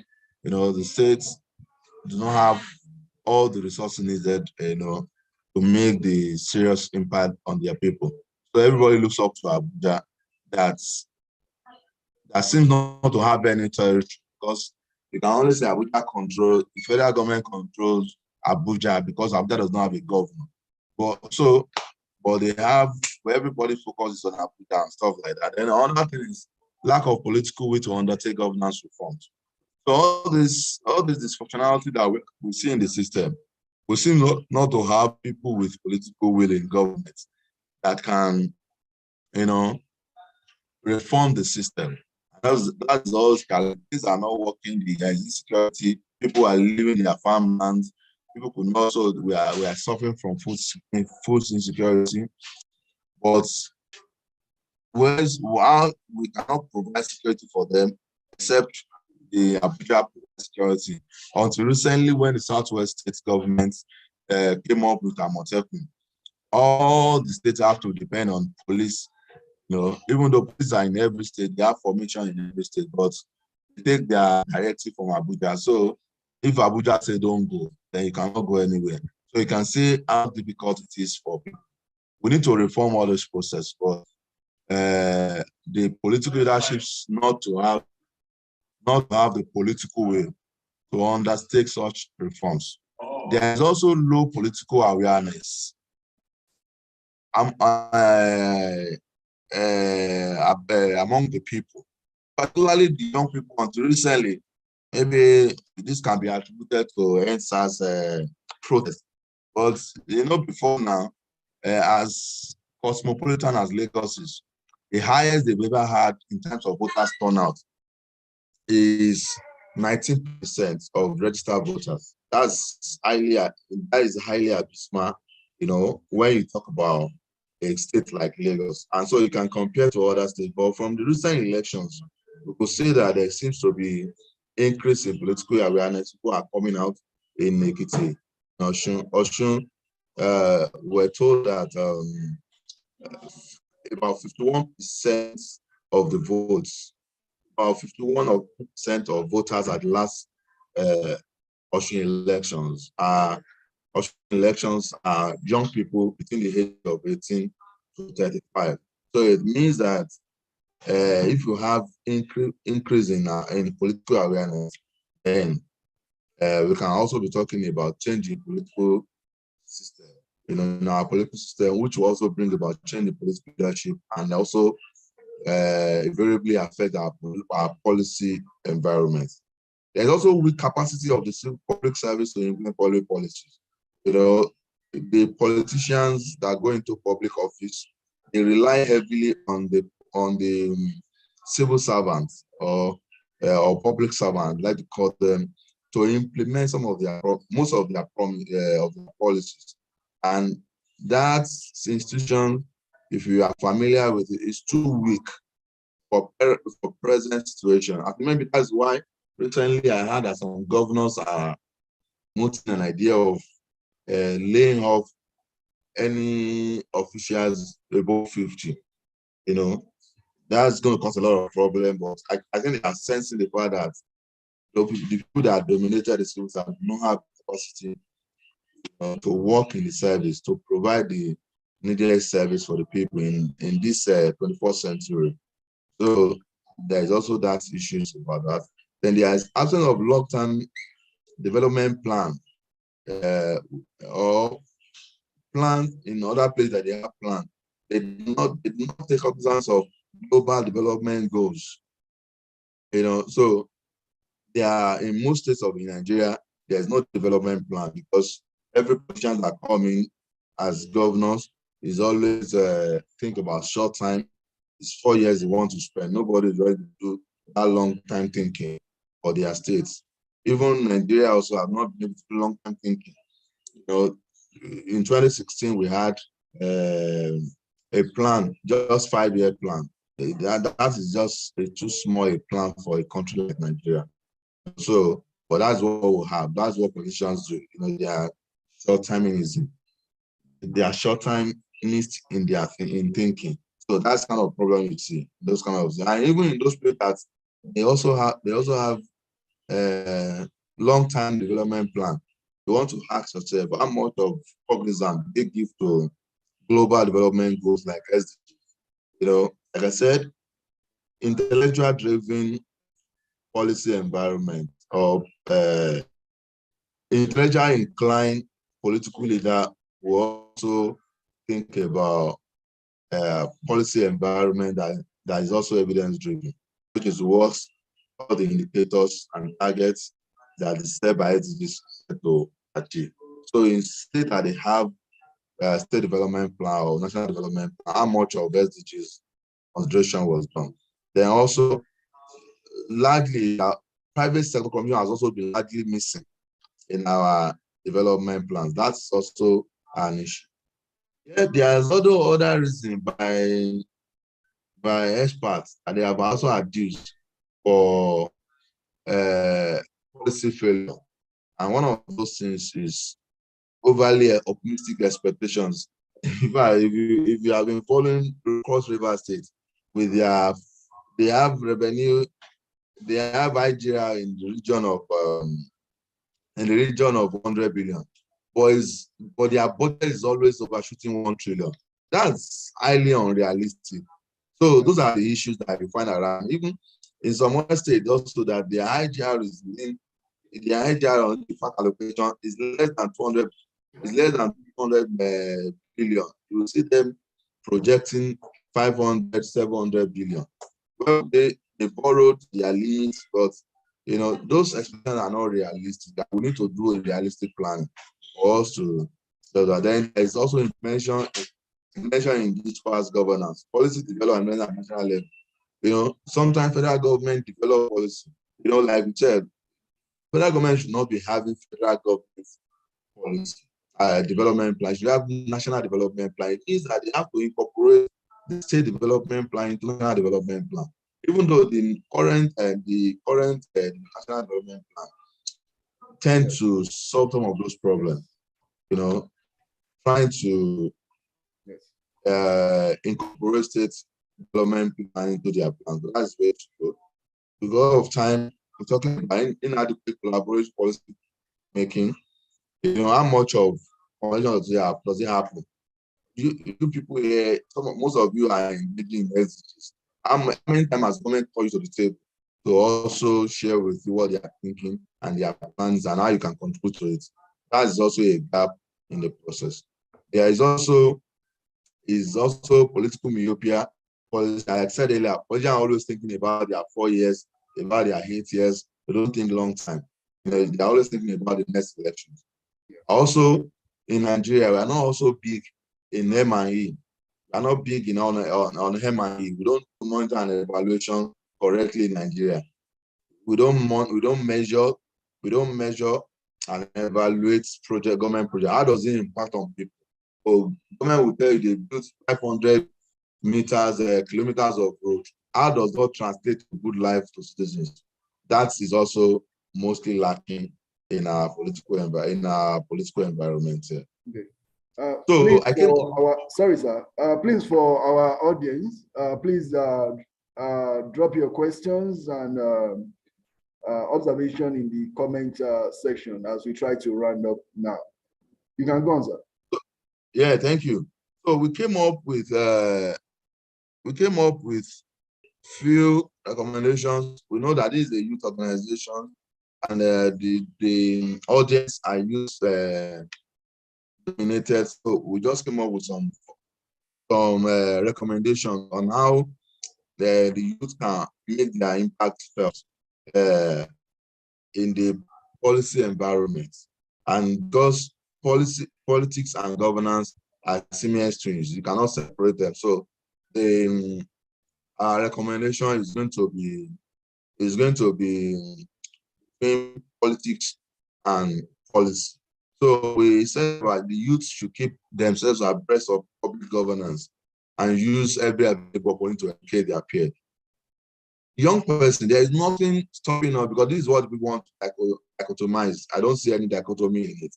There is nothing stopping a young person from following people in Nigeria, as well following what is happening in his own environment in terms of politics and governance. There is no dichotomy. It can be vast in what is happening in Big Brother Nigeria, and also be vast in what is happening in your policy environment. There is no dichotomy to it. So we suggest that the youth should keep themselves abreast of public governance, and also educate their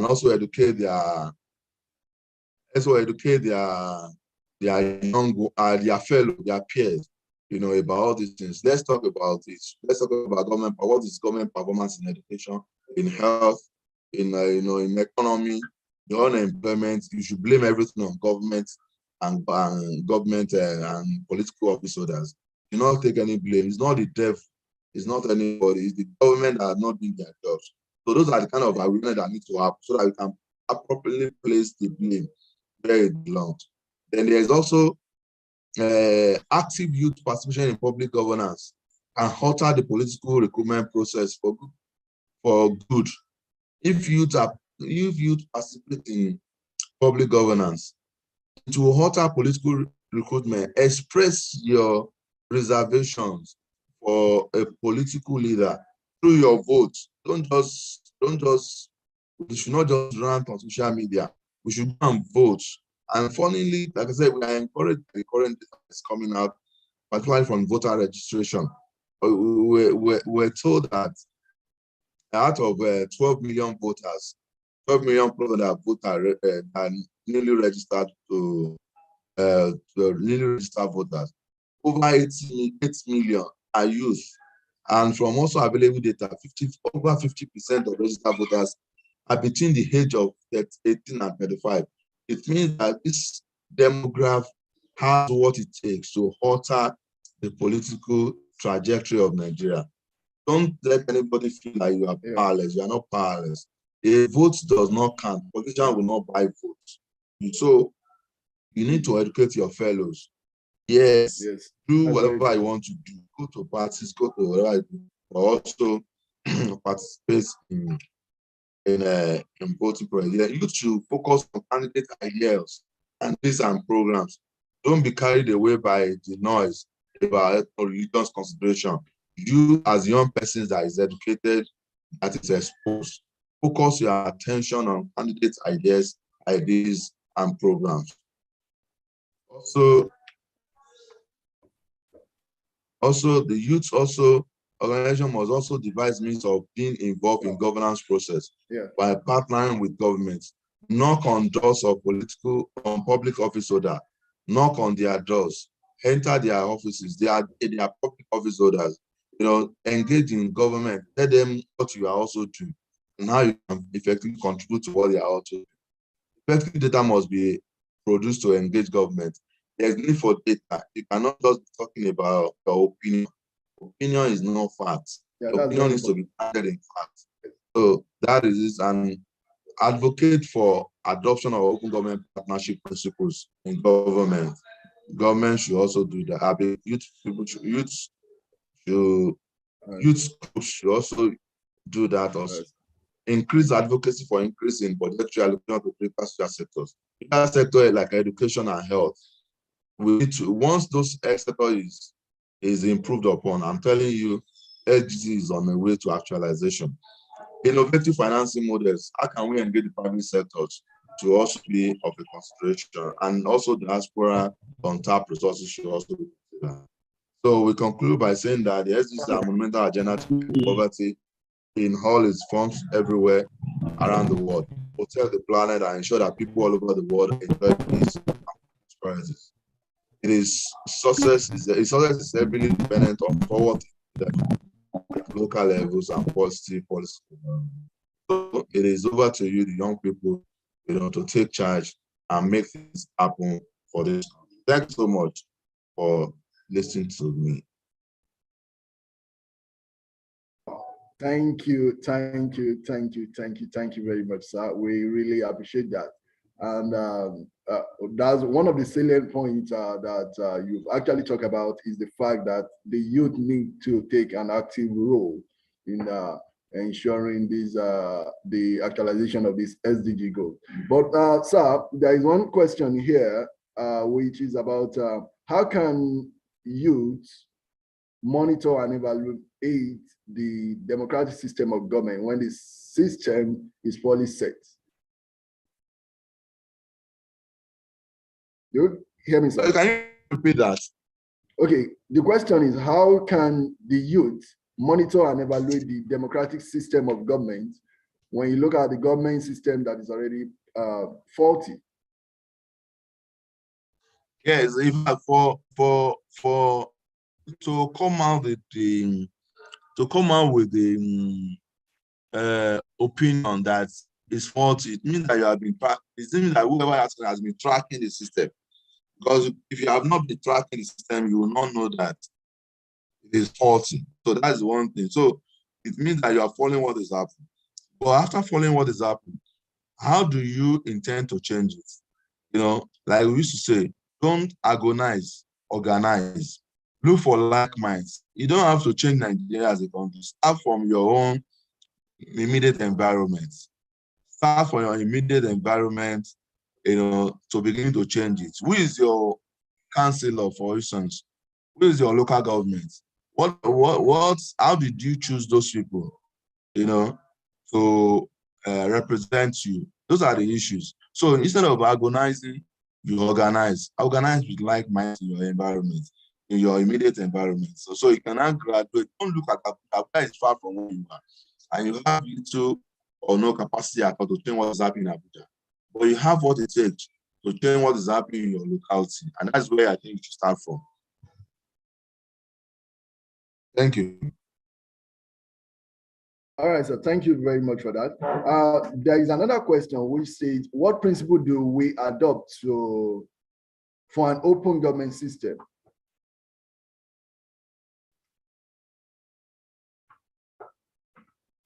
If the person has also been following the governance environment, it will have heard about open government partnership, OGP. It's a global idea, just like SDG. But also what OGP is doing is to encourage transparency and accountability in government. So if you can read up on open government partnership and the principle of government partnership, and then organize with fellow youth that are interested in governance to see how you can get how you can get your state government or your political leaderships to commit to open governance, open government, and open governance principle. You know, in Nigeria, I think about 19 governments now, or 14 or 19 governments have signed on open government partnership. So check if your state also is a member of open government open government partnership community in Nigeria. You know, I think in the Southwest that I know of, we only have a Ekiti State that is a member of open government partnership in Nigeria. So you can make advocacy, write about it, talk about it, get knowledge about it, and get your fellow people to start talking about open government partnership. Maybe that can prompt your government, your state government, to show interest in open government partnership. Thank you.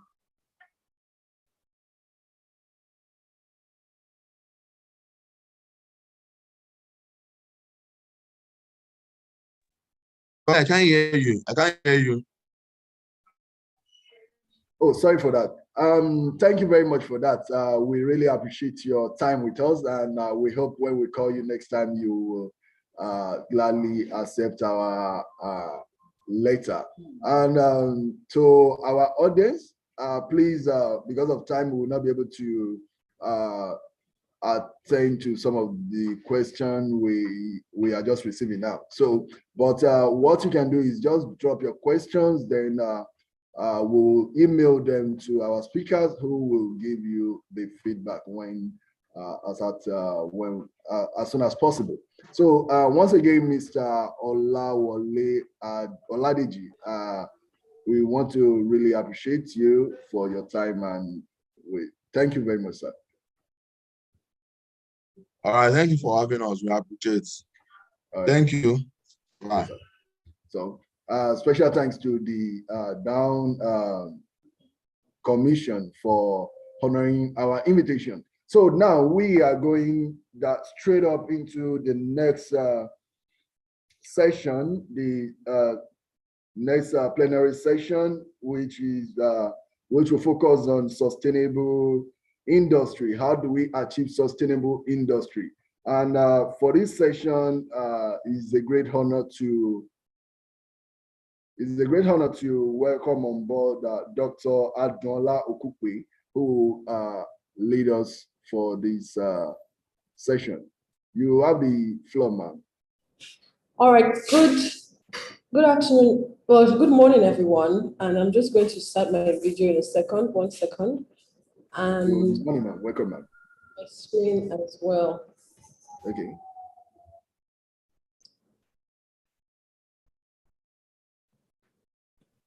Okay, for our audience, while we wait for Doc to start her presentation, please, if you have any question, please, the chat box is open. And remember to use our hashtag, which is Accelerate SDG. Then you can also use the hashtag National Summit 2022. So, Flo, you have, Dr. Man, you have the floor, man. All right, so thank you so much, and good afternoon. I keep saying good afternoon, it's been such a long day. Good morning, everyone, and thank you so much for having me here. So before I start, my name is Adin Okupe, as I've just been introduced, and before I start, I'm a member of the faculty at Lagos Business School, where I teach sustainability and strategic management. And I wanted to say that, it would be good for this session to be interactive, right? So I know we have till 12 o'clock, and it'll be good to be as interactive as possible. I know that you can put your questions in the chat box and your comments. And so what I will do is I'll be reviewing them as we go along and just coming back to it, because the first thing is that it's not meant to be a lecture, right? And so let's start with that. And so before we move on, I'd like you to just share a bit about, in the chat box, just share a bit about what you think a sustainable business is and some of the challenges you think sustainable businesses can have while in Nigeria, or if you've already tried to start a business and some of the challenges you have. And the reason why this is important is that a lot of the work that I do, right, is speaking to business leaders and really trying to understand and say, okay, we are in a situation now that has so many development challenges. How do we solve some of these and what can we do? Especially as we know from the previous speaker, we have issues of security, politics, disenfranchisement, and people kind of feel like, is there actually hope for Nigeria for the future? And I'm not going to talk about the next 2023, but I know that a lot of us are really concerned about what's going to happen, and we're waiting to see that, to then make decisions and say, how do we make certain decisions and what do we do? And so within all of that, when you then have the topic that I've been given, which is action plans and strategies for sustainable business and industries for sustainable development, you kind of wonder, okay, how do we actually make this happen and what can we really do? And for me, I would actually do it the other way around, which is strategies and action plans to look at how do we have sustainable businesses, right? And then some of those comments will be look at how do we then have industries, right? Because an industry is comprised of so many different players and so many different facets. And you can't just say, okay, we want to change this industry, right? And we want it to be sustainable. There's so many moving parts that come into that. And understanding all of those different complexities will help us to really start to think about ecosystem and look at how we can operate within all of that. And again, the final goal is sustainable development. What do we really mean by that? I know we all know the SDGs and we know what it means, but what does sustainable development look like? And what kind of development are we trying to achieve? And the reason I say that is because many times we think about development from a purely Western lens, where it's the sense that you want to be the next London or the next New York or the next Europe or the next Japan. But it's important that we understand that, or even Scandinavian countries, but it's important that we understand that even if we have development, doesn't always mean that it's sustainable, right? And doesn't always mean that it is balanced across the pillars. So I'd like someone to actually tell me what they think the pillars of sustainability are. And so you can put that in the chat box as well. And I would give you a shout out and call you out when you do that, so that I know that I'm speaking to people who are responding. And so it's important that we also see development from a contextual lens. And we have found that until we start to do that, any type of solutions that we're bringing will not be long-term and will not be sustainable. An example is we are working with the state in Lagos, and they're looking at making Lagos a smart city. And there's nothing wrong with being a smart city. But then when you think about it, you say, okay, you want a smart city, a city that functions very well, a city that all the different industries are focused and functioning, a city that has great technology. But what underpins all of this, right? You can have those layers, but have we built the understanding of the importance of this? Have we even built the skill set, the education, the communities? Have we built the social consciousness that enable us to even understand the contracts that we have with people around us, our neighbors, our governments, our agencies, our communities? We haven't done that, right? But we want to leapfrog. And there's nothing wrong with leapfrogging, but it's important that you understand the steps that you're missing and plan how you're going to address them, even as you're trying to develop. Another example I want to give is you look at the bridges, right? We have a lot of bridges, but when you see the bridges we have, you design a bridge, and if you don't use the right equipment or the right material, and you use the metal, the steel material, what happens is they're stolen, right? Because they're more valuable to be used by people who steal them. And so they then disfigure the bridges, right? And so you see that, okay, our solutions also have to be understood within the context in which we operate. And so when I think of sustainable development, right, I'm looking at it from really broader lenses that are very local facing and very context-based. Thank you so much for sharing. So I have some points here which are looking at the pillars. Yes, Oluwafemi, yes, it's the economic, the social, and the environmental. And you put the human, I would put the social under the human under the social. So for me, when I think of social, it's about the people element of sustainability. So thank you for that. And so what we're going to talk about is the importance of social impacts and the need for social impact. Because we're seeing now, and research is showing that unless your business is solving a development challenge, right, then even in itself, the business itself is going to not be sustainable because of exactly the pillars we've put up there. You need to address the challenges that people are facing. You need to address the economic, you need to address the environmental. And then I'm also going to kind of give us an overview of what projects other youth are focusing on that are sustainability tinged or to have sustainability as their focus. And we're just going to compare a bit between what's happening on the continent, what's happening in the West, and also what's happening in Asia. And then we're going to start to frame, how we see development challenges as opportunities, as well as how we craft the strategies and the action plan that can actually help us to have these businesses well. Usually when I teach, right, I teach sustainability for innovation, I teach sustainability leadership, I also teach sustainable business development and strategy formulation. So what we're trying to do is condense 2 days of teaching into a 30-minute session. So I'm going to just be providing touch points and highlights. You have my details, my email, so you can always contact me if you want to discuss further. But also it's really to give you a sense of what is possible. And so when you're then trying to plan how you want to move ahead, you know what is possible and know where you can operate within that. Okay, so as Oluwafemi said, and as Suleiman also said, the pillars of sustainability are economic, social, and environmental. And like I said, because social already includes the human, right? The people are already part of it. And it's really looking about how are we able to endure over time. Sustainability is really about sustaining ability. How do you ensure that ability, the different capabilities you have, you're able to have them over time. And when you think about businesses and industries and comes to the leaders that develop the strategies that affect it, it's important that people and leaders see themselves as being able to connect who they are, what they want to do in the world, because they're also people, and see how they can solve some of the challenges they are facing using their company as lenses. So I like to think of it as like wearing a pair of glasses, where your company is the pair of glasses through which you're seeing the world and through which your interventions are helping you to address some of the problems that you're seeing in the world.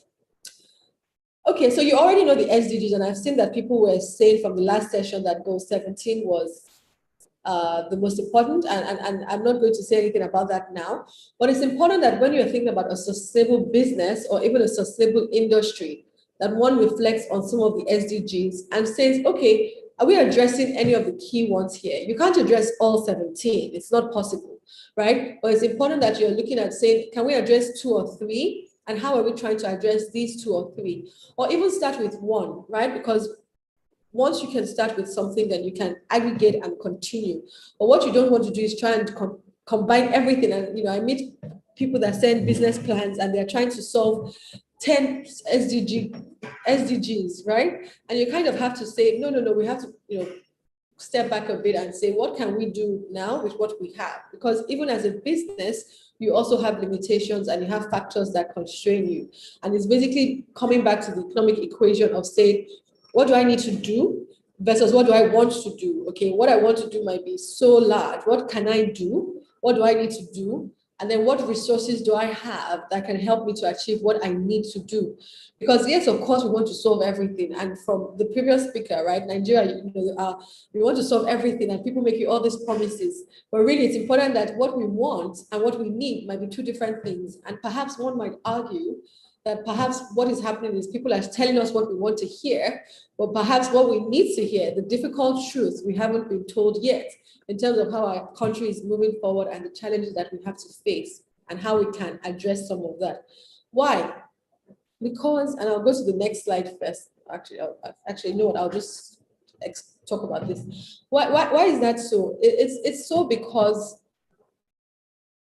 where we are now is not a result of, it's not a mistake, it's not a result of happenstance, right? It's because we took deliberate actions and decisions either to do things or not to do things, okay? If you choose not to do something, can you tell me, can you agree? And I would like to see a show of hands. If you don't do something, are you responsible for not doing something that you're supposed to have done? What do we think? Yes or no?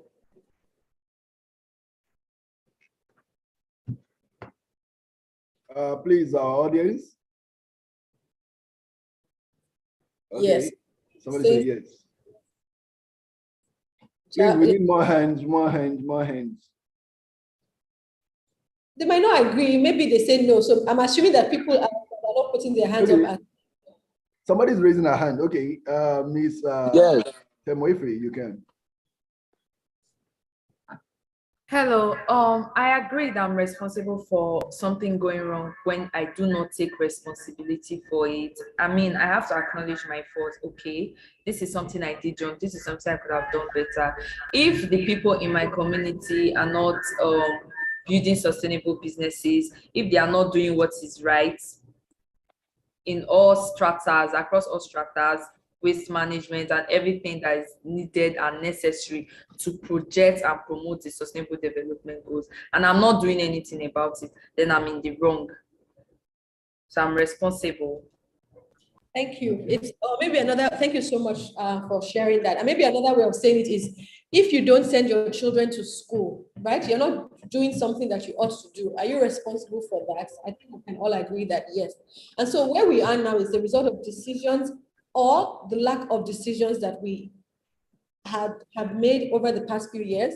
And the thing to understand is that there's a gap and there's a lag between the decisions you make and the effect, cause and effect, right? The consequences of decisions take time. And why am I saying that? I'm saying that because when we think about social impact and business and industries and politics, etc., we seem to want this immediate solution. You know, you want a baby and you want it today. You don't realize that it takes all this time, 9 months, etc., to have these things. And the difficult truth that we need to hear is that there's no panacea that can come today and solve the problem of Nigeria immediately. And we need to hear that. And why that's important is because when you're thinking about your strategy as a sustainable business, right, you need to also be realistic about what is possible, what is feasible within the resources and the limitations that you have, and the environment that you're operating within, but also what the impact can be and the time lag between that impact.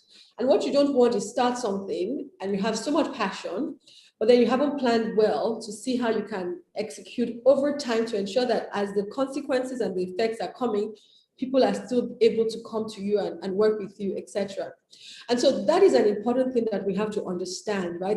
The delay between action and their results, and also the delay between when you're making decisions and the effects. And so when we talk about that, why that's important now is because we all know the issues we're facing now. Our population growth is exploding. We have rapid urbanization. Actually, I would say it's not bad enough to have rapid urbanization if it's planned for.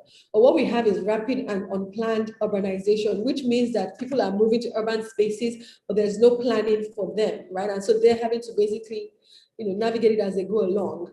And then we also have people that are emigrating, leaving the country. They are jackpying, as they say, to other parts of the world. And what that means for businesses, for industries, for education, for the country is we've basically become a training ground, right? Our educational system is training for the rest of the world. Our organizations are basically providing internship opportunities for people to go and work in other parts of the world. And so it's important that our strategies also understand this reality. And so you think about how you can plan to say, okay, maybe the people that are working with you, I have an HR expert that we're talking about this with last week. And it was like, you have to plan for 1 year employees now, 6 months, 2 years. The time of expecting people to work with you for 30, 40 years is gone. I mean, it has gone a very long time, but more so in Nigeria, the time of expecting people to even work for 3 to 5 years is changing. So you have to plan for that. And then, like we also know, there's a lot of disillusion in terms of what's happening in the country, where things going, the metrics are not positive. And so there needs to be organizations that come in to say, how do we address these key challenges? And part of some of these things is to even start to embed, and I don't want to necessarily talk about social enterprises now, because that's beyond the remit of this conversation, but even businesses, right, can say, how do they exist to address issues around social protection, social justice? How do we also use the challenges around us to stimulate innovation? And that can be a very tall order, right? It's almost, as you know, as I'm sharing with you, sometimes you think, okay, are we magicians here? What is happening here? And so that's why I thought, you know what, let's see what other people are doing around the world, right? Let's know that it is possible. And what we've seen around Africa, right, is that people are saying, you know what, we have to address these challenges from a community-focused area, because looking at it from, all those problems can be overwhelming. but can we start to look at communities? Can we start to map and say, okay, what communities am I interested in? Is it where I live? Is it where I come from? How do I solve some of the challenges within these communities? And so you dimension it like that. And then you look at other people that you can work with to address the challenges of your specific community. The other part is, look, people are starting to look at things from a more systems thinking approach. And I will share a bit more about circular economy later. But if you know anything about circular economy, please go ahead and write it in. I'm seeing your comments from Henry and from Hussein, and I'll come, and Oyigoga, apologies if I didn't pronounce that well. And I'll come to your comments in a bit, which I love, by the way. I love that you're passing comments. And then other people are saying, you know what, there's key issues that we can face here. Going back to the SDGs, can we address certain things around peace and security? Can we address certain things around education? Can we address certain things about nutrition? But it really comes back to the SDG goals and saying, okay, within my community or within my industry or within my subsector, can I see a gap and can I understand why there is a gap? Has anybody done it before? Are there ways that I can do something differently? How do I inform myself about this? What kind of research am I looking at to ensure that I'm well informed about this? And then around the world, we looked at the West, and people think the West don't have sustainable development challenges, but they actually do. There's still a lot of inequality. There's a lot of inequality. So there are many wealthy people and also quite a number of poor people, but not so much in the middle. People, basically, it's becoming polarized. And the point is, people are starting to say, even in the developed world, we need to address inequality. We need to address issues around gender, female empowerment. I want to argue as well that we need to also look at ensuring that we provide equal opportunities, so male and female, to ensure that in 50 years' time, the men are not also saying we need to turn the wheel back, and we need to ensure that it's balanced. And then in Asia, which is also quite peculiar because they also have some level of development, but many of their countries are still developing. They're really looking at solutions-focused areas. So like, for example, Mud Roof that does roofing systems, water filtration systems, looking at rural areas, looking at communities. So it's really saying, you know what, there's a problem here. I need to come up with something that solves it well. And so that way we start to think about development challenges as opportunities. And thank you, Oluwafemi, for your conversation, for your contribution on the circular economy, which came in at the perfect time, which is looking at, saying that we need to move away from this linear economy of thinking about, you make something, you use it, and you dispose of it, to really thinking about it from a systems perspective. And I know that people have argued that circular economy looks at things from a very material production, but I also know, and I have applied circular economy thinking to other ways as well. So even the intangible, it's really about design thinking. Mark says he can't hear anything. Henry, can you hear me? Can anybody hear me? Yes, please continue. We can hear you. We can hear you. Thank you so much. So Henry, I think it's your reception. Perhaps you want to check it. It's saying that, can we start to think about things from a more comprehensive system? And I like to look at it from looking at nature, right? Because there's also biomimicry, which is kind of where circular economy came from. And it's saying that, how do we learn from nature, where you plant a tree, the tree gives you seeds, fruits, and then you consume that, but then you use the seeds for other things, you can replant it, you can use for other things. It's basically saying that from the design stage, i.e. from your strategy formulation stage, you're already clear about what is going to happen throughout the entire process so that nothing takes you by surprise.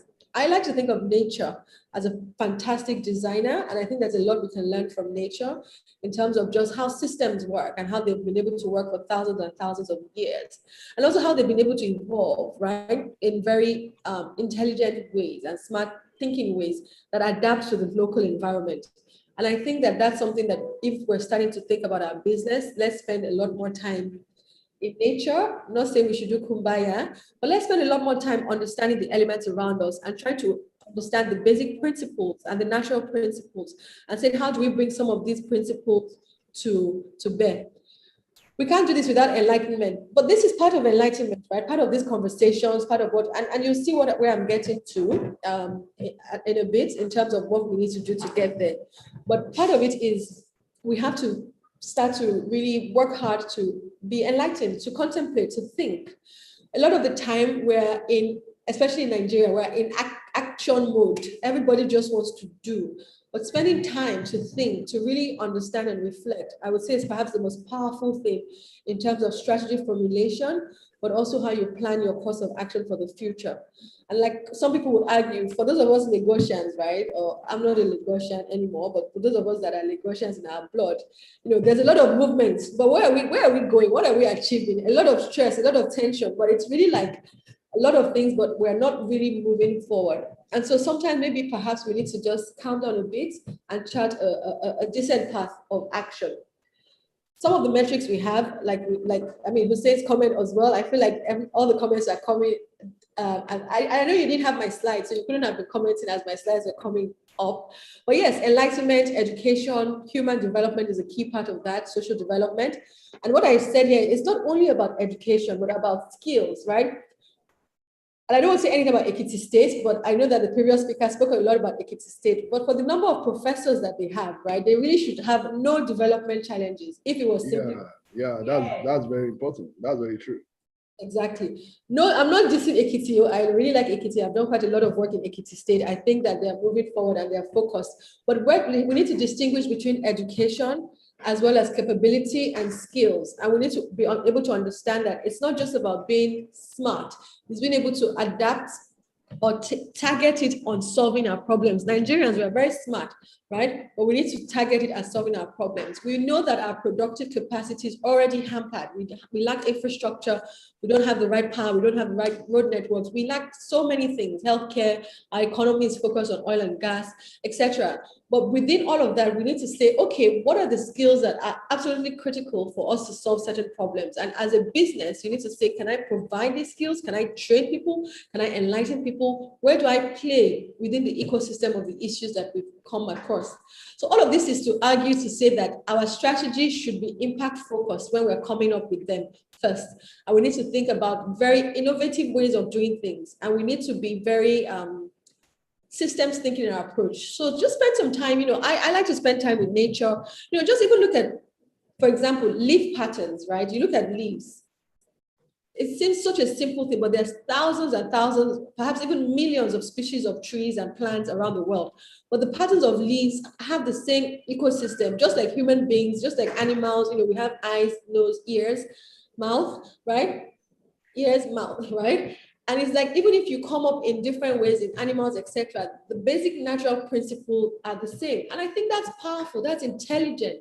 Can we start to apply some of these things to how we come up with our own businesses so that even if things change and even if the environment changes and develops and advances, our strategies and what we want to focus on can evolve, because the fundamental things people need to see, animals need to see, breathe, speak, and eat and hear are not going to change. Can you start to break down your business to that fundamental principle? So for example, at Lagos Business School, our fundamental vision and our mission is to develop responsible business leaders for Africa and the world. It means that no matter where we are constantly thinking about developing responsible business leaders. And it means that, first of all, we've been clear about leadership, we've been clear about business, and we know that even if responsibility and the meaning and the interpretations change over time, our mandate continues to remain the same.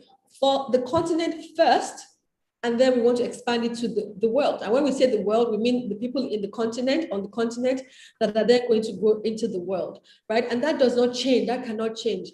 And even though it sounds like a very simple sentence, you can see how it's timeless. And I guess the point I'm trying to talk about nature is about the timelessness of what your business is trying to do. Part of the issue with our sustainable businesses in Nigeria, I would say, is that we look at it and everyone just says, everybody's doing makeup artists now. Myself, we're all just going to do makeup artists, right? Nobody thinks about, okay, what is the ecosystem there? Where can I play there? What is timeless there? No, we're all just going to do the same thing. Okay, people are doing food. We're all going to do food. Okay, now elections are coming. People are doing this.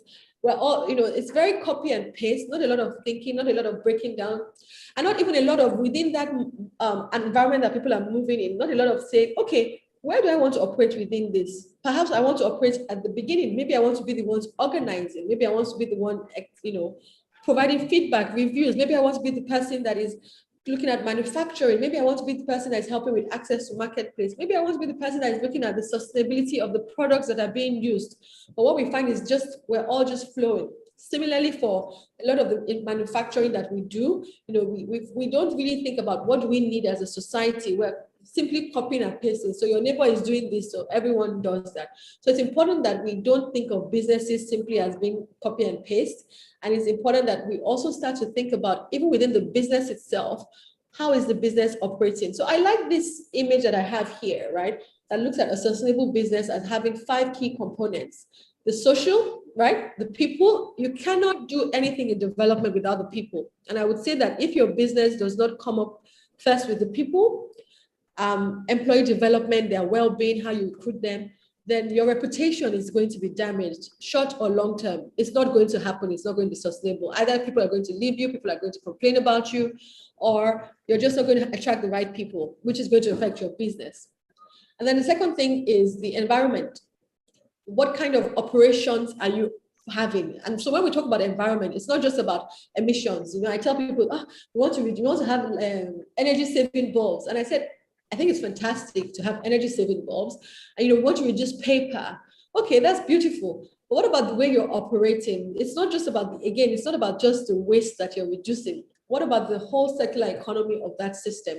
How are you ensuring that your products are beneficial to the consumers and to the environment? Again, remember what I said about responsibility. It's not only about what you do or what you try not to do the wrong thing.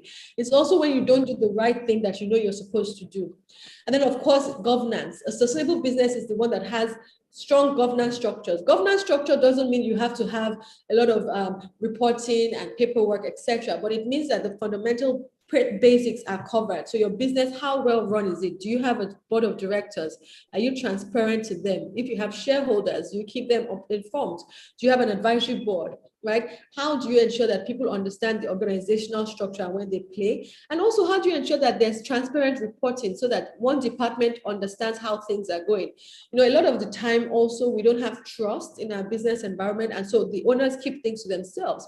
But if you don't understand that your employees are actually probably even more connected to what's happening than you, then you are not able to report the performance of the business that will help you to formulate action plans that will achieve your strategy, perhaps if the environment is changing.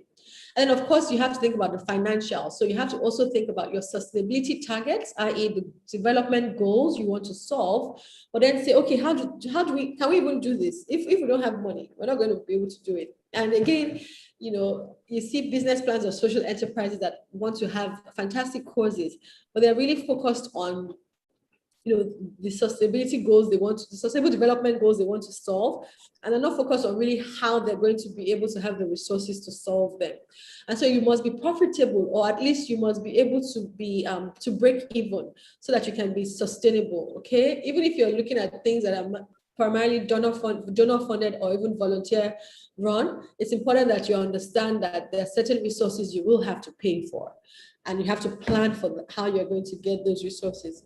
And then health and safety, I think that's very self-explanatory, from your employees, your customers, your communities, to yourself as well. And so you can see that health and safety connects strongly with the environment, to say, how are we ensuring that when you can't say that you want to focus on nutrition and then you're fortifying the foods with things that are not good in the long term. In the long term, you have to think about how beneficial this is for people. It's not just about providing food, but making sure that the food is nutritious, making sure that people can get their requirements from what it is that you're doing.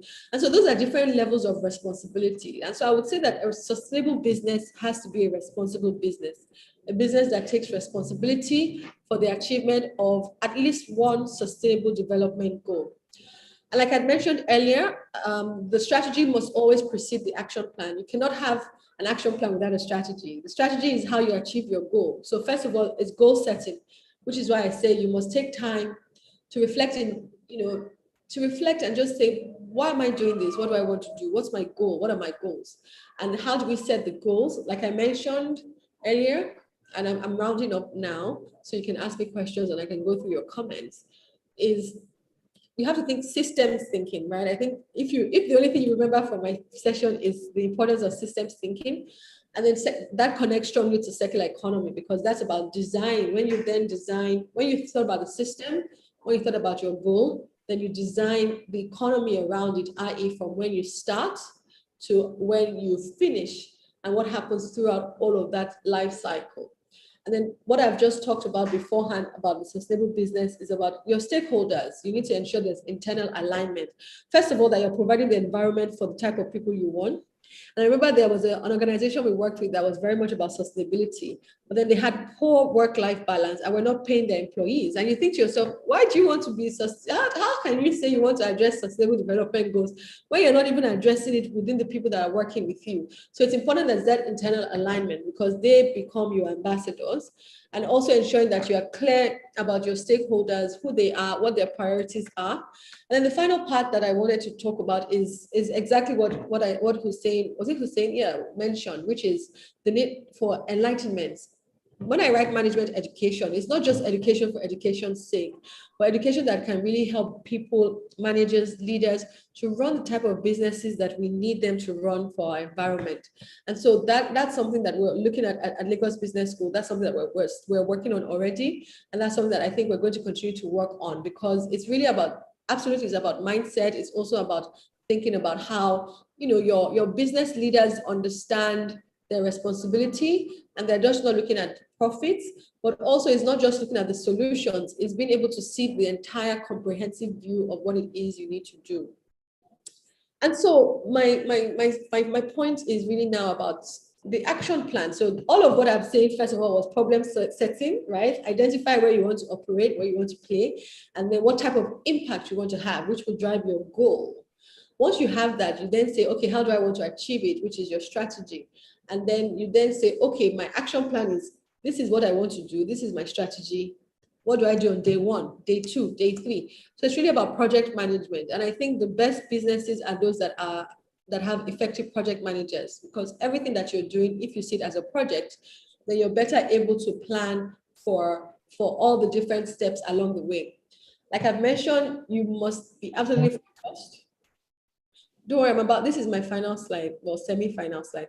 You must be absolutely focused.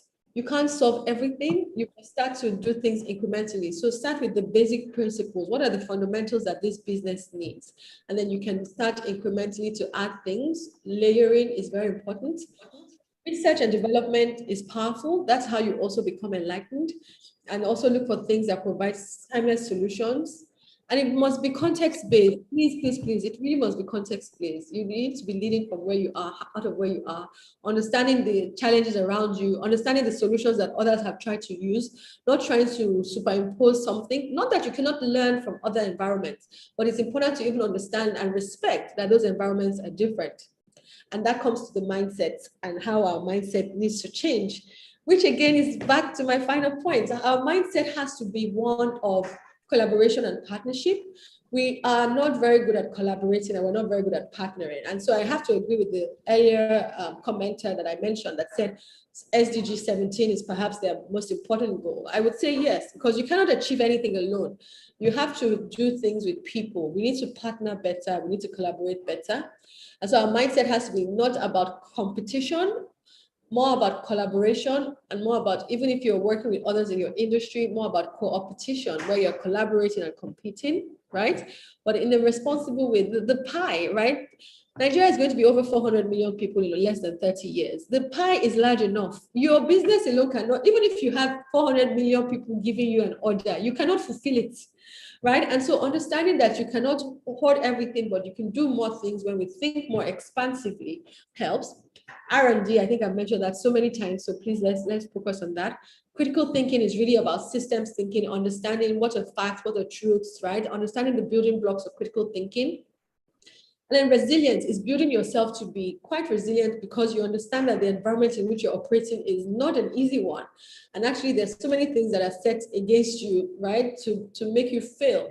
Only 15% of businesses in Africa survive, startups. 85% fail within 3 to 5 years. Why? Because the environment is tough.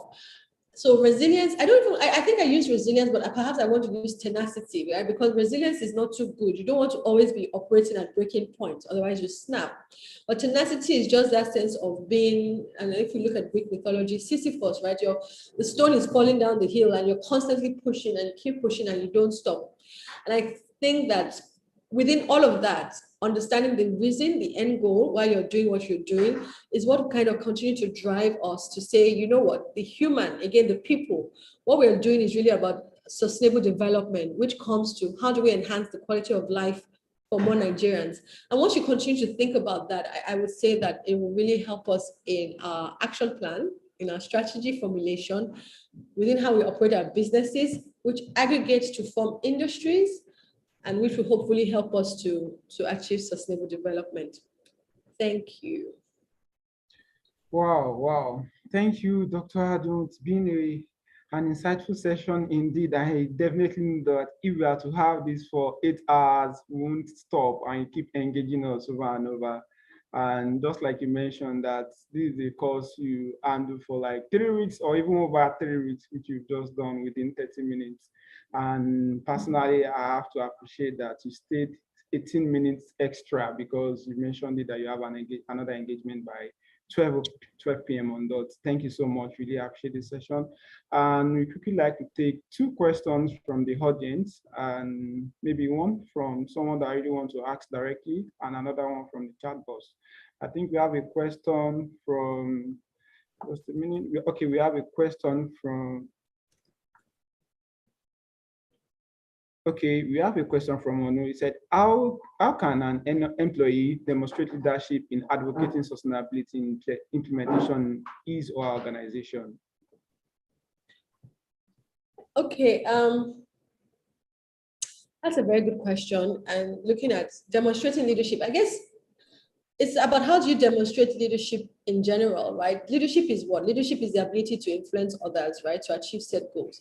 So as an employee, you want to be able to influence other people. Now, influencing isn't forcing people, but it's being able to, first of all, be knowledgeable, right? You need to know, before you can influence people, you need to be knowledgeable, right? And then you need to then think about the best way to share your knowledge.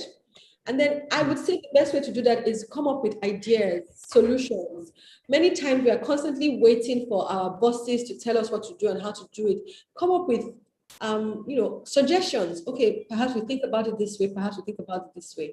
Or even come up with suggestions and ask other employees to say within your team, okay, we're thinking about this. What problems do you think we should be solving? Maybe our department is in FMCG, maybe you're FMCG and you're looking at beverages and you start to think about this pet, etc. Like be a bit more conscious about what's around you, be knowledgeable, speak to people around you and bring solutions and suggestions. Over time, you will see that they will start to look at you and say, oh, what do you think about this? What do you think about this? So I think leadership is something that is not only about the positional attainment, but it's also, as you've asked, it's also about demonstrating it. And demonstrating it is really about all the things I've said, being knowledgeable, being able to work with others, teamwork. That's why I said, don't just be going to the boss alone. Don't be seen as a, what do they call it? Favoritism, etc. But being able to also bring your team members in so that it's about collaboration. And that's really how the best leaders emerge. It's about emerging as a leader. Yes, absolutely, Ma. And we have a question from our audience on YouTube. That's from Sebao Gali. Apologies if I didn't pronounce your name very well. My question is on how can an entrepreneur transit from linear economy to circular economy amidst the economic downturn?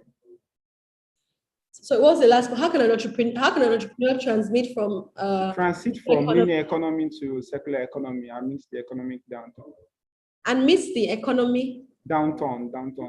Oh, I missed it. Oh, wow, this is a fantastic question.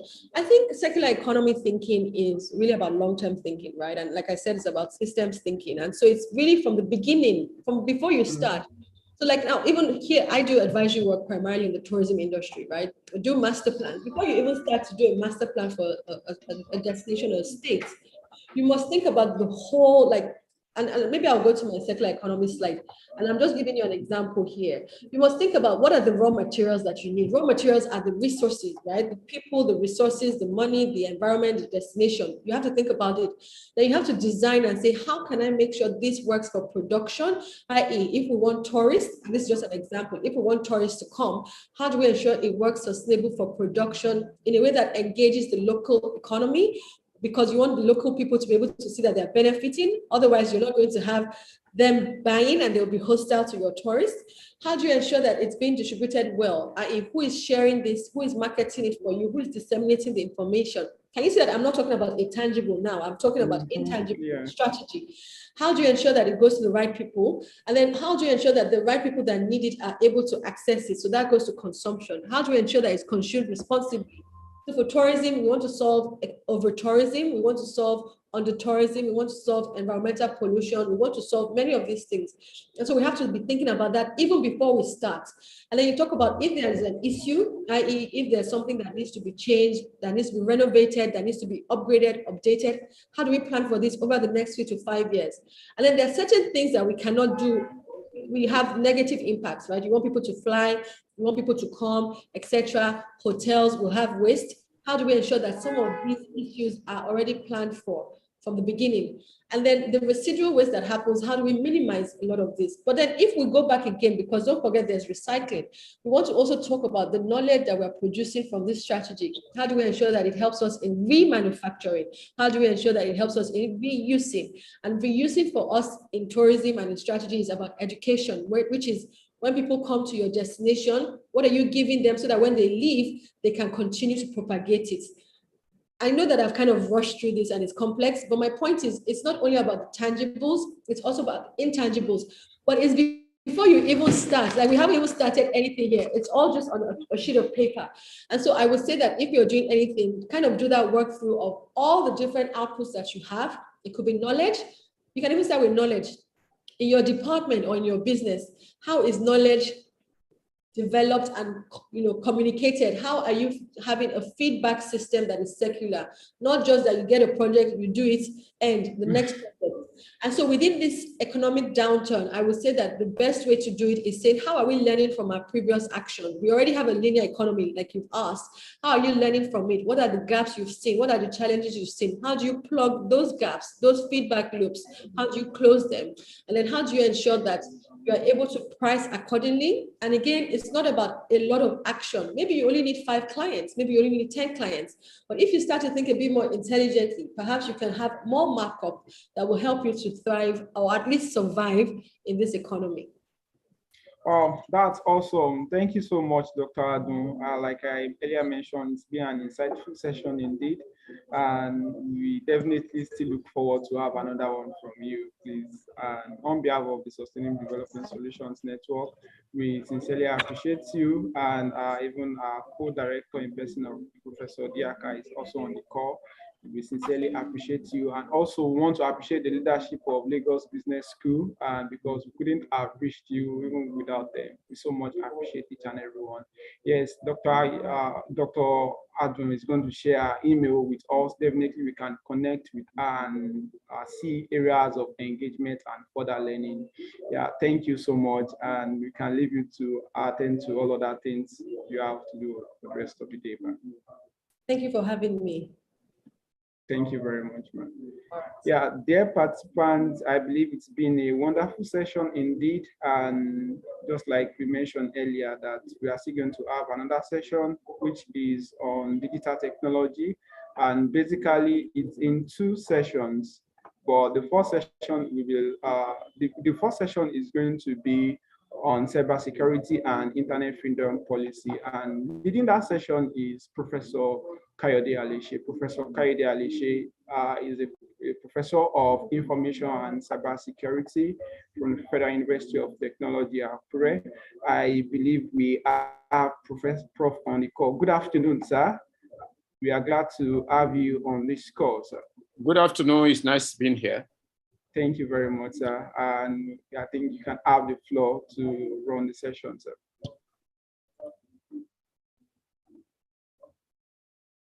Sorry.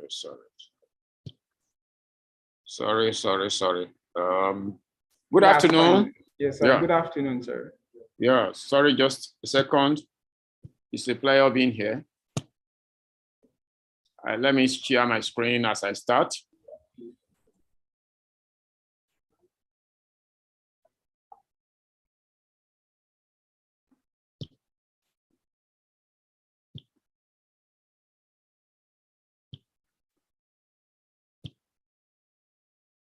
Can you see my screen?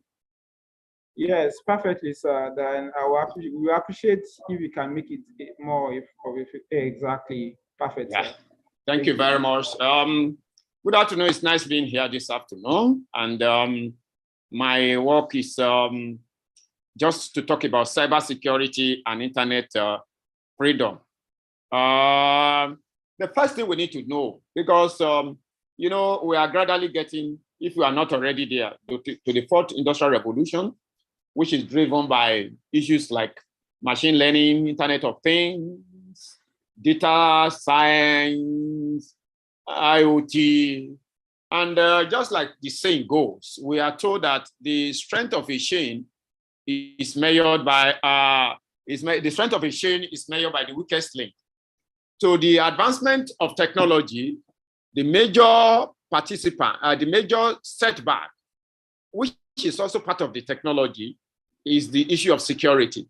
And that's why a few years ago, when I was delivering an inaugural lecture, the topic is securing the world in digital age, the metaphor of an unending game. Cybersecurity has become a sort of a game between the attackers and the defenders. And it's a game that will not end. The game is going to be tougher as we go on. So what is the first thing we need to ask ourselves is that what is cybersecurity? Cybersecurity is a term that has become ubiquitous in society, for media, news media, to politics, to cybersecurity is a topic that comes up in every life, in everyday life now. And but for this discussion, you will find an answer, because it's always very difficult to find a definitive answer. But we must have it at the back of our mind that cybersecurity is actually an extension of information security. And it actually started in 1998. Many of us would have heard about the Morris War.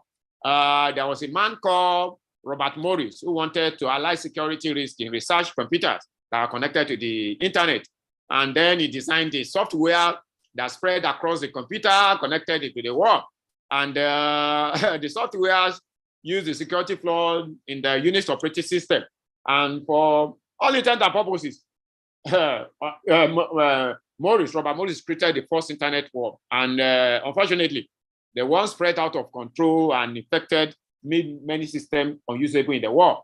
As a result of this, Morris became the first person to be convicted of felony under the Computer Fraud and Abuse Act of 1986, but also led to the creation of what we call the SAT, what we call the Computer Emergency Response Team at Carnegie Mellon University, under the funding of United States government. That's how it started. And the creation of a SAT can be looked at as a part of what we now call the cybersecurity. So when we want to talk about the definition of cybersecurity, we say cybersecurity is the domain of research, technology, and practices used to protect connected devices, data, people from attack, unauthorized user use, or damage within the cyberspace.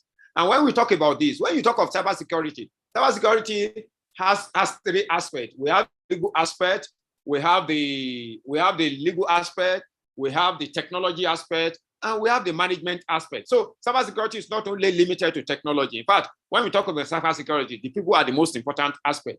And what are the role of cybersecurity? The objective is of cybersecurity shifts significantly depending on the content of which you want to look at it.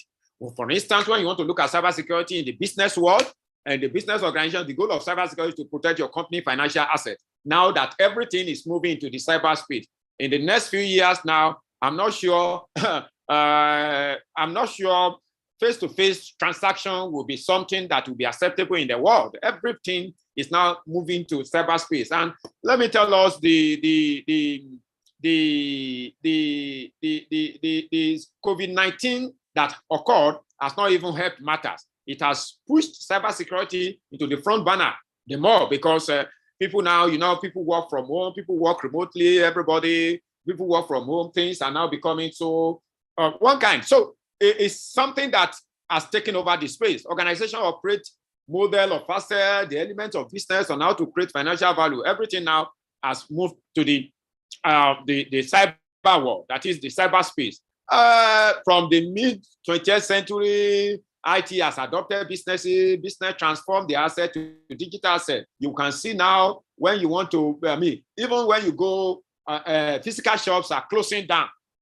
If you go abroad now, you want to buy something, even here, you order online. It has gotten to a stage that in certain countries of the world now, they can even, your house key can be opened remotely, your good is dropped there, and the seller goes away. Or even the boot of your car, when you have connected car now, the boot of your car, you order for something, they look at the next train station where your car is parked, and it's open, the boot is open remotely, your good is dropped inside the boot of your car, and off they go. These are some of the roles of cybersecurity in the business world. It has changed the way we do business. It has changed the view of business, the way we transfer business. And at the end of the day, cybersecurity has become the albatross of even the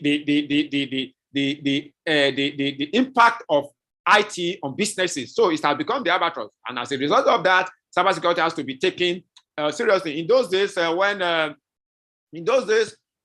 robber is coming, armed robber will want to, when the armed robber is coming, they will come, they can attack and steal some thousands of naira or whatever. But the truth of the matter today now is that armed robber is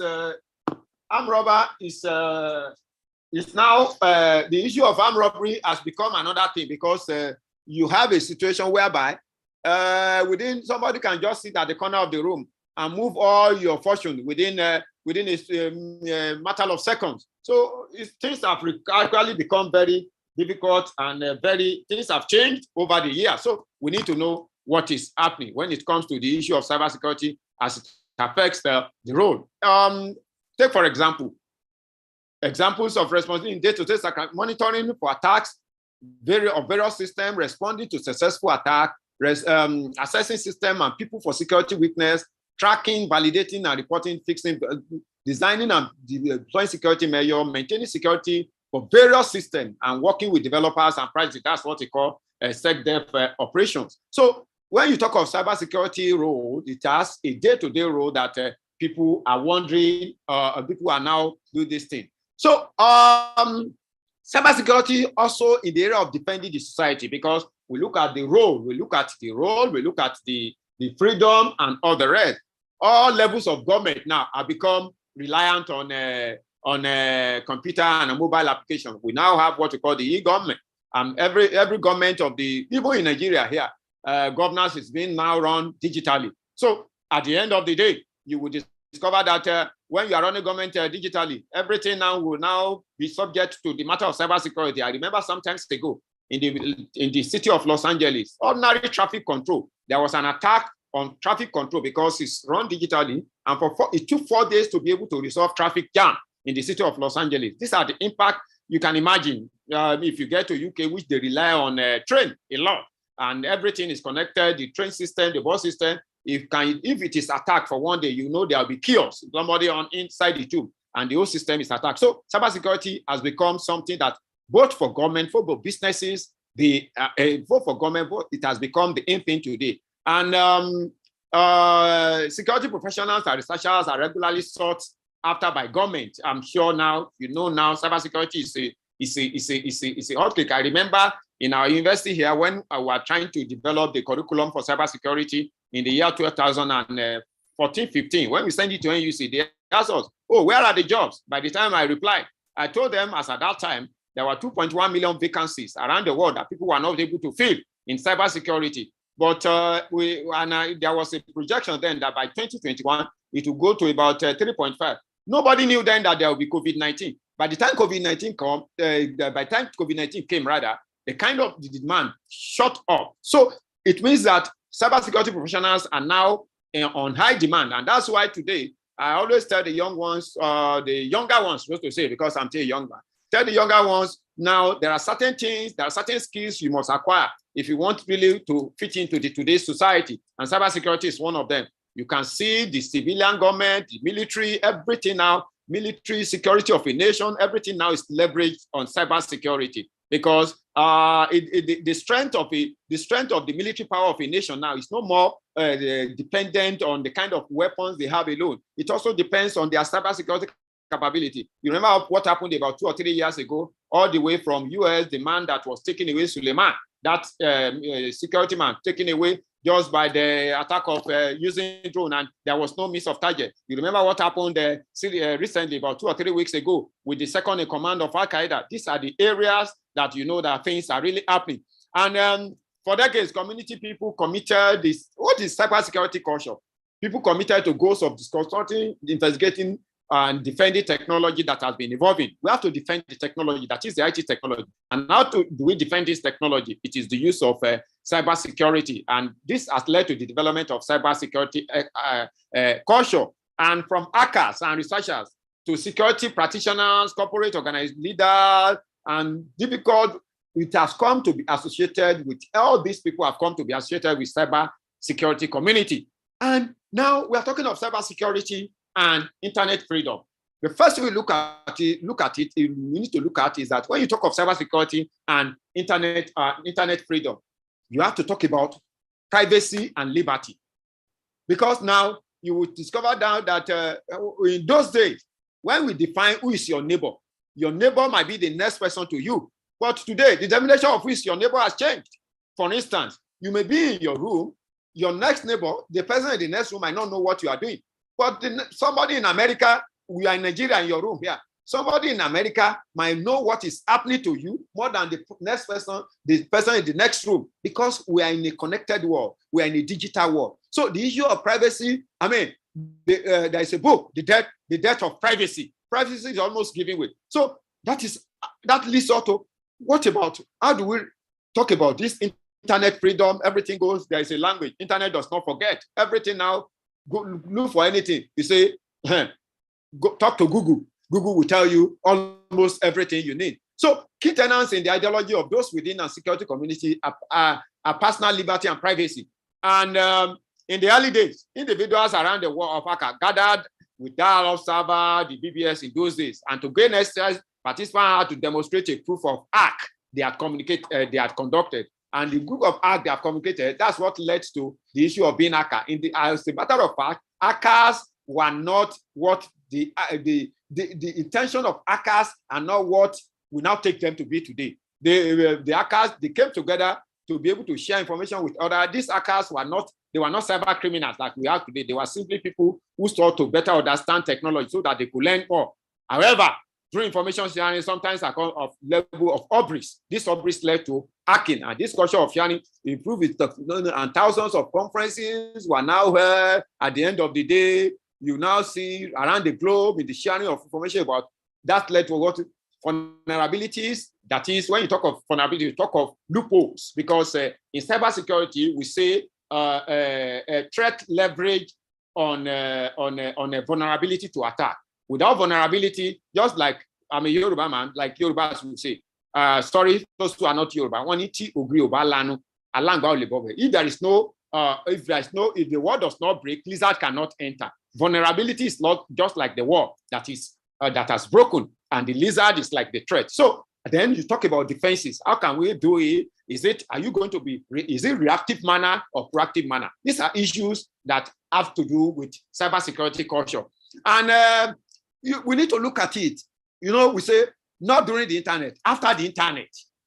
You'll be wondering, what is after the internet? One thing we need to get at the back of our mind. I don't know if it's going to happen, but this is it. If human solid vanish from Earth today, the digital world will still be vibrantly hot. Surveillance cameras, street from Beijing to Washington to Lagos will stream video. Self-driving truck will haul material, because we are getting there. Internet connect thermostat to regulate the climate. Robots will move merchant around the world. Giraffe wandering through a game reserve will trigger a motion detector that opens the gate, until the only thing that can put a stop is until the electricity stops. As long as the electricity has not stopped, the cyberspace will live on. The cyberspace will live on. So it sounds like a prologue or a fiction, but this is what the reality we should come face to face with today. So many things now are giving way that human interaction, human involvement are being lessened. They are being reduced. The internet is in control of connecting devices, wearable devices. You can see with the Internet of Things, you talk about smart homes, smart cities, smart village to smart world or connected world. Everything now has been remotely connected. So we have to come to the realities. Cyberspace are now completely and often interceptually permeate offline spaces, blurring boundaries between material and virtual world. These are the things that we must come in contact with. And the dissolution of boundary between the virtual and physical world, the internet has already reached a tipping point. More objects are now digitally connected than people. Yes, more objects. Go and do the research. The phenomenon is called Internet of Things, which I've mentioned. Digital system now control the real world. The Internet of Things is also the Internet of Self. When you talk of the thing there in the Internet of Things encompasses person's biological system. You now have wearable devices, biometric identification, digital monitoring, medical system, medical diagnostic treatment, similar to all sorts of things. So all firms are now technology companies. You will ask, what is all firms are now technology companies? Not that all firms are IT companies, but all firms are now leveraged on technology. Any firm now that is not leveraged on technology is living in the past.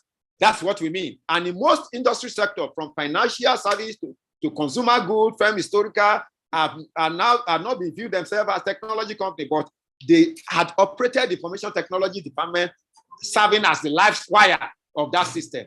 All the IT department manage communication system, manage email now, manage data storage, manage finances, manage industry-specific information. So conversely now, tech companies have historically been viewed as born digital and include intermediaries. You have Google now, you have Baidu, which facilitate exchange of content, network intermediaries like the AT&T, Vodafone, all the things. So internet users, and another thing, when you talk of internet freedom, is that don't have it at the back of your mind that internet users today are people. It is not also all completely correct that internet users are people. The entanglement of real world and the cyber world complicates even the simple internet user. The ones the creation, you now have boats and connected objects with no human display screen.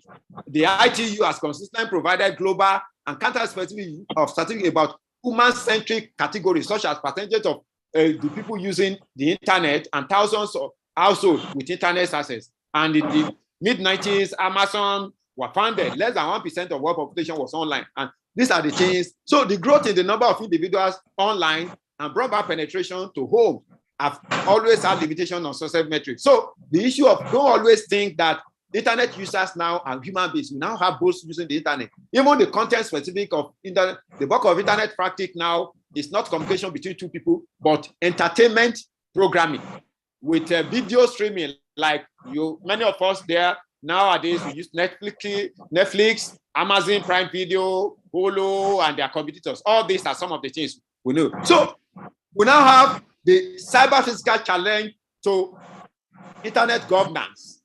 So freedom now, the governance, sorry, there is somebody. Can you, what's the name of, there's somebody who's, I'm having some background noise from Mubarak Suleiman, please.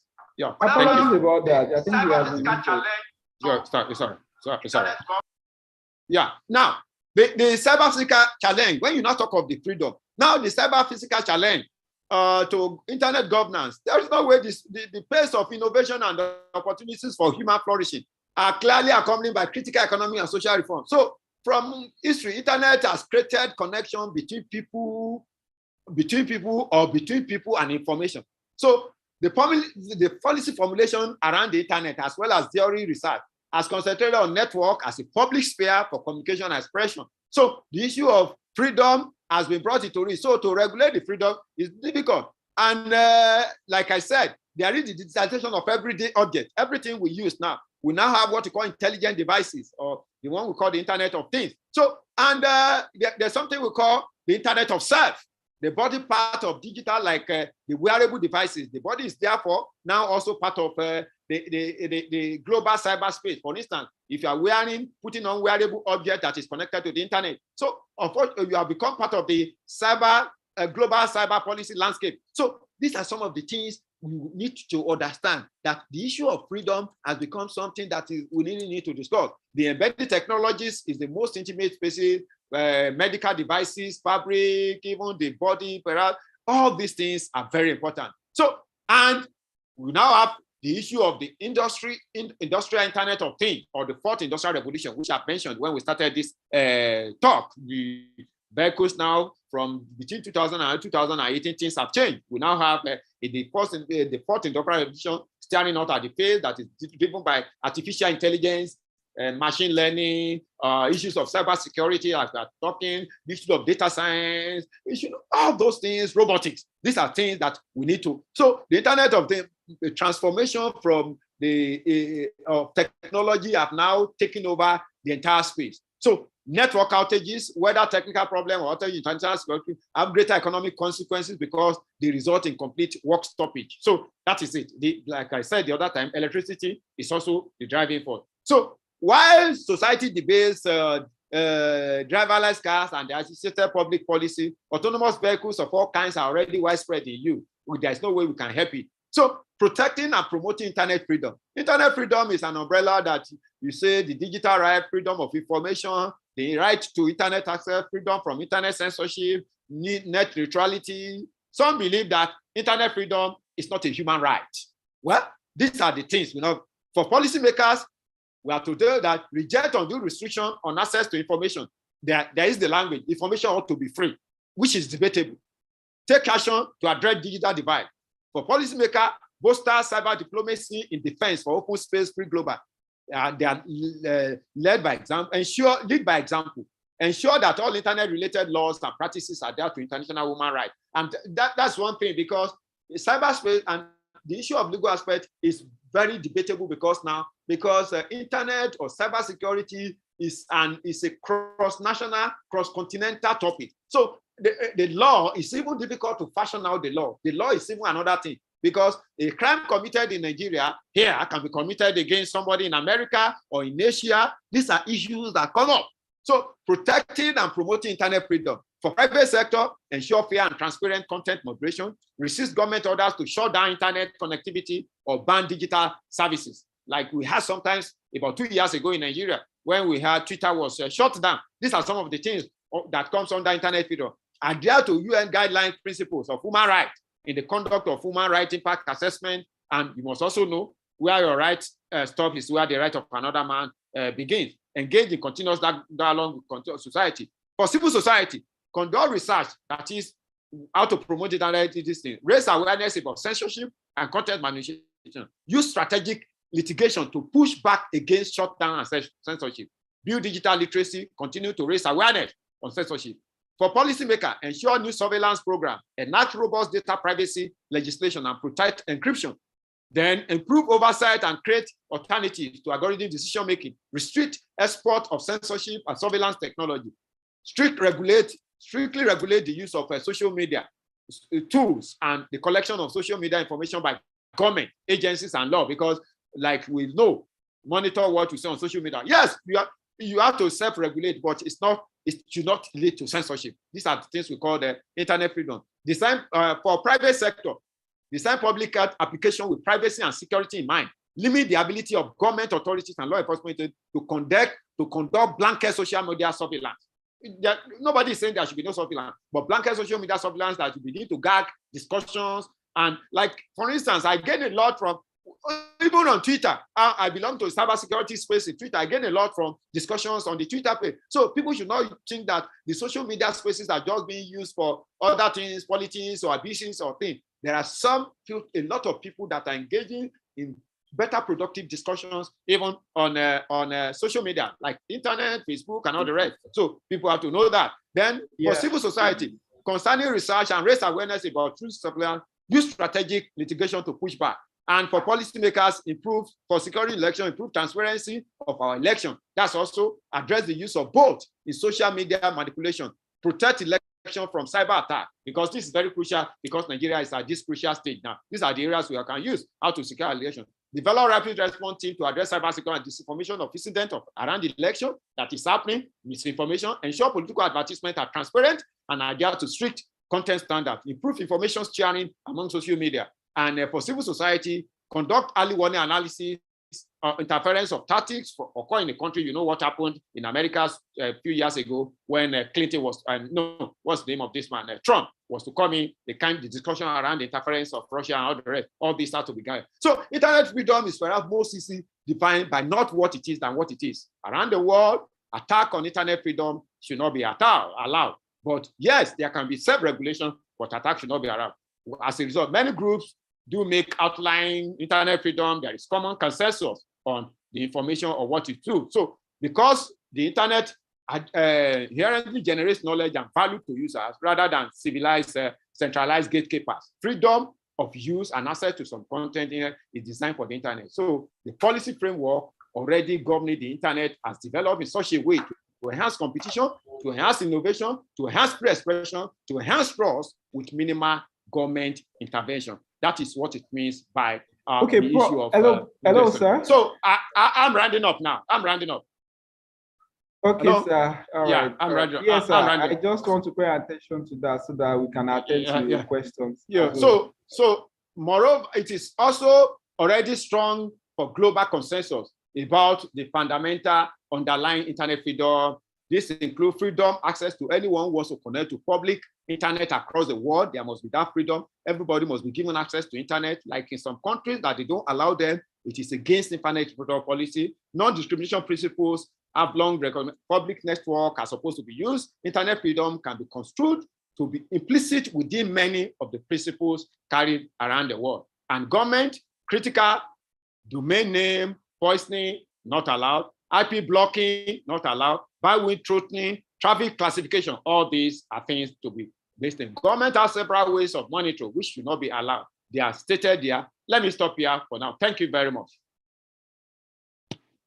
Wow, awesome. Thank you so much, Prof. And this has been a very insightful session indeed. Like I was mentioning to someone here that each and every year we get to a trend whereby it's what people are building more focus on. And just like you mentioned, the IoT, Internet of Things, many people focusing more on data science and data, and a lot of it. And also coming back to the green economy aspect, which people are focusing on green economy, waste recycling, circular economy, and all. It's very much important for us to see this as a major thing which we all have to not just have knowledge on, and this is more what we have to build more solutions on. And I'll quickly leave it out to our audience who are on YouTube to ask questions. But we have some questions in the comment section, and I'm going to ask those questions briefly. The first question is from Oyigoga Ono. He said, what steps can small-scale business in Nigeria take to ensure responsible business conduct through cybersecurity spaces? He also asked that what cybersecurity support services are available for businesses in Nigerian context. Yeah, thank you very much. The first thing that you conduct responsible businesses, well, there are, number one, there are regulations guiding it. The only thing that is not allowed is censorship. Business operations must be according to the laws of the land. For instance, you cannot say you are conducting business operations that is injurious to the other man. You must know that the business you are conducting must not be injurious to the other man in the cyberspace, because there is this, the Cybercrime Act, which regulates that, but it's not tantamount to censorship. Then to say that there are so many in Nigeria now, you have so many cybersecurity consultants, cybersecurity companies that are helping in making sure that your businesses are securely conducted. Most especially in the era now where everybody is going online, everybody is going digital. The only thing you need to do, because I'm not going to be this thing, you need to find out which of these organizations are relevant to your business and how to connect them and the area of services you need them to help you conduct. Yeah, Thank you very much, Prof. And I also want to seek the indulgence of our participants. Should you have any question you want to ask, kindly signify. Why I also ask this question, Adamu asks that, is there any plan for collaboration with government agencies? And also from Adekale Abdul, he asks that what role has the university play in creating cybersecurity, or what role is the university playing in creating cyber security awareness? Thank you very much. The first question, that collaboration with government. Yes, we always collaborated with government. I remember in the year during the COVID, when the National Security Advisor was developing the cybersecurity policy for Nigeria, I had my input into it, because there are collaborations with government. Government are also working, is domiciled under the office of the National Security Advisor of the government. So they are doing, there's collaboration there, and everything that has to do with cybersecurity, they're in charge, the National Security Advisor. Concerning the role of the university, well, I want to tell us that university has played a role. For instance, I've worked in the area of cybersecurity for the past since 1998, and it was domiciled as a sub-course, sub-discipline under computer science. But to be precise, in the year 2014, we discovered that because of the expansion in this industry and the need for expertise, we decided to come up with a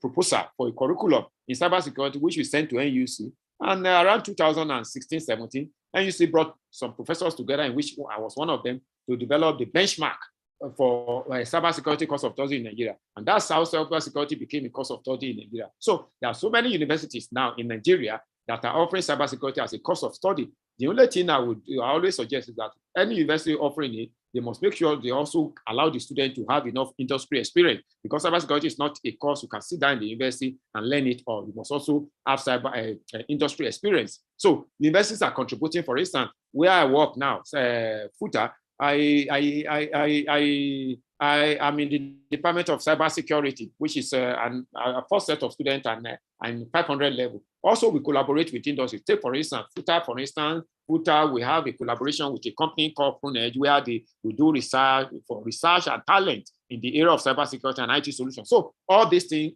universities are really contributing into this, to the growth of this new discipline or course of study, so that we can meet up with the rest of the world. Thank you. Awesome. Thank you very much, Prof. And thank you for that enlightenment. There's a question from YouTube that Ben asked that, is there a platform sponsored by the SDSN Nigeria for the youth to be on track of happenings in tech? So I'll personally respond to that. Please look forward to the SDG Solution Act later in the year. There's a Solution Act which is going to be a 3-day boot camp, and we are going to release more information on that. I think we have Ibukun. Ibukun wants to ask a question. Please, in 30 seconds, kindly wrap your question and ask.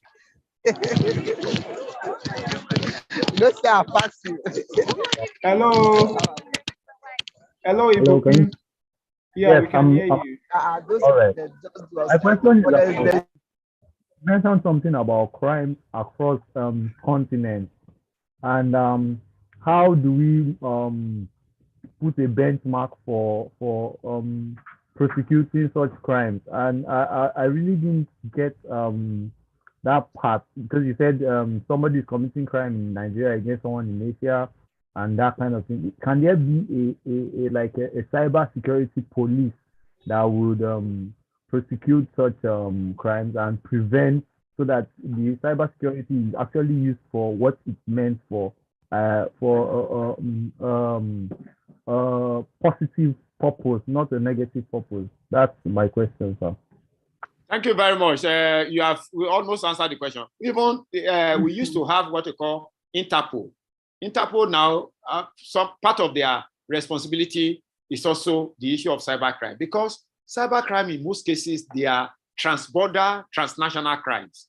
And that is why when you commit a crime here against this thing, you remember, we should not be discussing it here. You remember what happened with the case of former commissioner of police, or is he assistant commissioner of police with one this thing. You discover when you commit the crime, and let me tell you, I always tell people around me, cybercrime is such a crime that the technology you are using to commit the crime is also available to fish you out.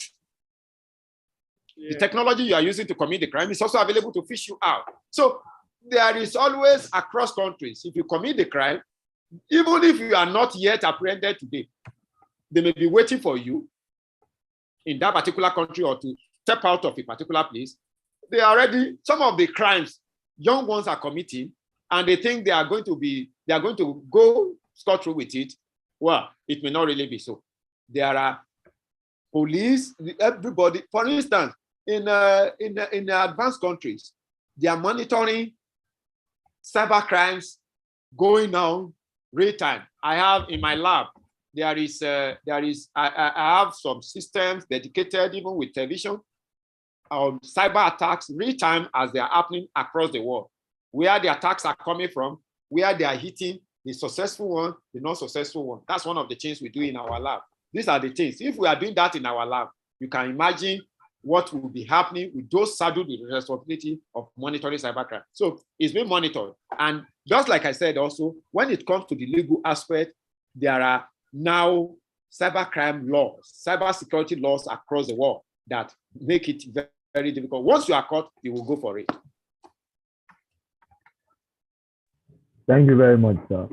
Yeah, thank you very much, Professor Leshe. We really appreciate you for this insightful session, and we definitely know that we'll still reach out to you and to see how we can further our engagement on learning as regards cybercrime and cybersecurity rather. And yeah, I don't really know if you are still going to stay on the call, but we can you can free you for the day so that you can attend to Thank you other very engagements. much. Thank you because so much. I have to go for another. Thank you very much. Thank you very much. I appreciate it. Thank you. Thank you so much. Really appreciate. Yeah. Dear participants, I believe it's been a great time today. And though it's been a very long session, and I believe that it's really worth it. And I just want us to try as much as possible to ensure we note good points, action points, which we are really planning to work on. And we are going to the very last session. Yeah, this is the very last session, just like we have on the timeline. The session will be led by Dr. Ayola. Dr. Ayola is, okay, the section is on digital revolution for sustainable development. And once we are done on that session, we are good to go for the day. And without taking much of our time, I would just like to make welcome Dr. Ayola. Dr. Ayola is the founder of RAIN, and RAIN, robotic artificial intelligence Nigeria. Sorry, over to you, Dr. Ayola. We gladly welcome you on behalf of the management of SDSN.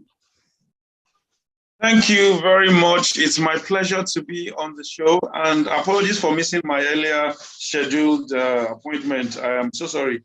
It's fine, sir. It's fine, sir. Okay, so I would like to share my screen if that's okay. Yes. If that's allowed by the authorities. Yes, you can, sir. Okay.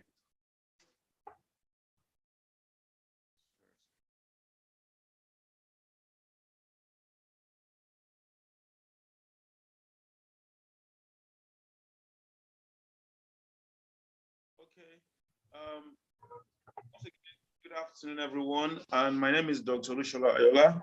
I am the founder of Robotic Artificial Intelligence Nigeria. The topic that I will be talking about is sustainable cities and communities using AI for digital revolution. When I talk about SDG 11, we are looking at how to make our city sustainable in the area of peace, in the area of jobs, in the area of food, the area of governance, and so on and so forth. Sustainability just means that whatever progress we are achieving today, we are actually building on it and not going forward and backwards. Like you would all agree that in Nigeria, we haven't really achieved sustainability. People will tell you the good old days, the good old days. Why should it be the good old days when the next day that follows should be better? If only the achievements were sustainable. You've had the case, for example, Oyo State, we had the first television station in West Africa. Now it started as WNTV and then NTA Ibadan. Today, where is NTA Ibadan compared to BBC or others that have just that started late after them? So that tells you that what was achieved back then was not sustained. The momentum was not sustained. So to have sustainable cities and development, SDG 11 is one of interest to us. Okay.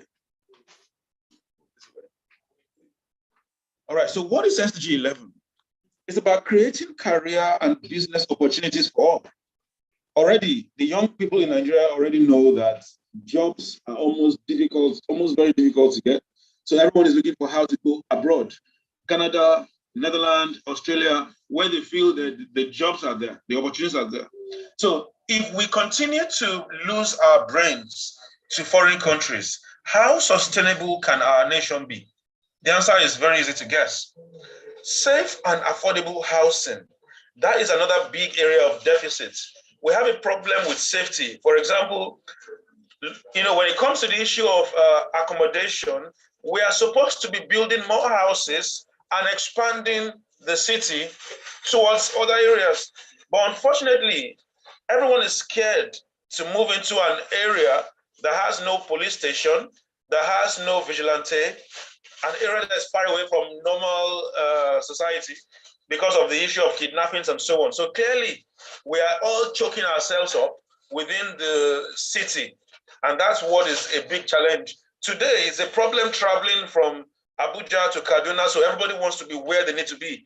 Whereas the trains were there to help us move, you can live in Kaduna and work in Abuja, even because there's a train ride.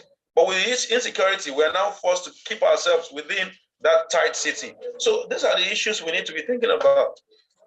Developing resilient societies and economies cannot be overemphasized.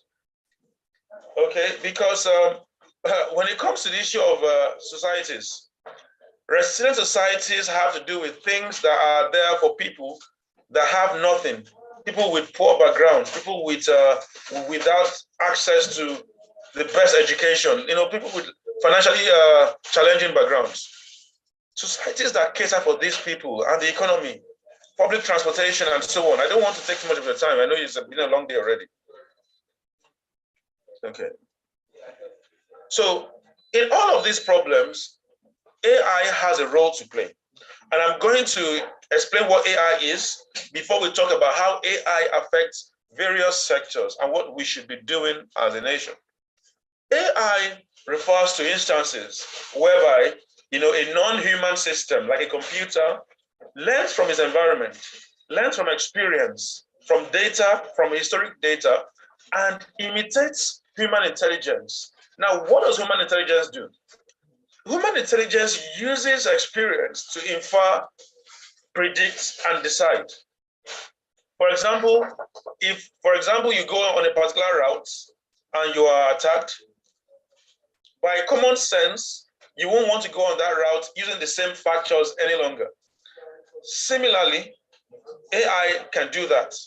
But all of the algorithm, all of that procedure, the process of coming up with how does my experience affect my decision is what AI comes to do for us. And that comes in through things like machine learning algorithms, deep learning algorithms, big data analytics, data science, and all of that help us to relate experiences, factors, features in any event to the right decision. Even as basic as we may assume is our vision, our sight, our sense of sight, it's also something that a computer can do. It's one thing to look. It's another thing to know what you're looking at, to see, to interpret the vision. With computer vision, that can be done as well. So all of these things are under the banner of artificial intelligence, and it requires some level of coding in Python programming language or any of the other languages that can handle such mathematical algorithms. So with AI, we deploy things like data analytics, the analysis of big data, machine learning, and so on, like I mentioned earlier. Now, we use all of this to achieve prediction of events, what will happen in the next few days, in the next few months, optimization of scarce resources, developing cost-effective solutions, and also making decisions of high integrity. I would like to talk about data analytics for a while. Many times we assume data is things like numbers and all of that. But information, for example, about where you were yesterday, where you were by 7 o'clock p.m. yesterday, where you were by 11 p.m. or 11 a.m., if I have that data about you for the past 100 days, I can predict where you will be on Friday, 2 p.m., on Wednesday, 7 a.m., or something like that. Google has that data on our Google Map history. So what that means is that is data. But what you can do with it is what is left to the data scientist. With your data, it can be used to predict what you do, your lifestyle, where you work, how you spend your money, customer behavior analysis, and so on.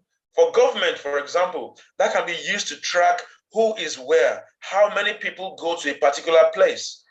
So if, for example, Google knows that in my office, during the day, if you go on Google and you type the name of my company, you will see a graph that shows how busy this place gets at certain times of the day. That means that someone somewhere has got data about every coordinate across Nigeria. So if I want to know which part of Nigeria is always busy by 2 a.m. in the morning, with that access to data, I should be able to investigate and find out. They now ask questions like, why is that so? What's always happening there? And that can be similar to what you can do if you want to assess how many times people are delayed at government offices, maybe at the bank or government, like immigration office or so.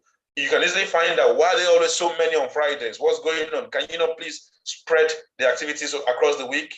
Things like that. Okay. So let's go sector by sector. Let's analyze things. I'm sure everybody will have one or two things to say about various sectors of the country. Governance, number one. In the area of governance, we have all been complaining about corruption, complaining about the bureaucracy in the government, complaining about the maybe misappropriation or poor utilization of funds, budgetary performance, and so on. Now, with the use of smart internet-connected gadgets, we can collect data about people's activities, data about electioneering, energy, weather, population, pollution. I remember I once wrote a proposal, I think I just discussed it with a commissioner, that this aspect of power supply not being stable in Nigeria, fine, we know. But there's a saying that if you cannot measure something, you cannot improve it. What is the yardstick for us to assess how well power has become stable in the country? It's not about how many megawatts are being generated, because there's still the challenge of transmission. Then there's a challenge with distribution. So my suggestion at that point to the commissioner was, can we have a smart Internet of Things device on every transformer in every neighborhood that can take note of when that transformer last had power and when last it had no power, and feed that data to a central hub so that the president, the minister of power, the governor, local government chairman can Google, not even Google now, can go on that website and check, in my domain, is there any locality that has not had light beyond like maybe for 3 months and above? So that data will come out clearly. Now, IoT, Internet of Things, is a very basic technology today. We're using it for many things now. It's not going to be an imported technology. So if that's available on every transformer, then government would know that, looks like despite the increase in generation, a particular community still has not tasted light. Somebody was telling me that in their own neighborhood, forget it, they only have light once in 6 months for 2 weeks, and then that's it.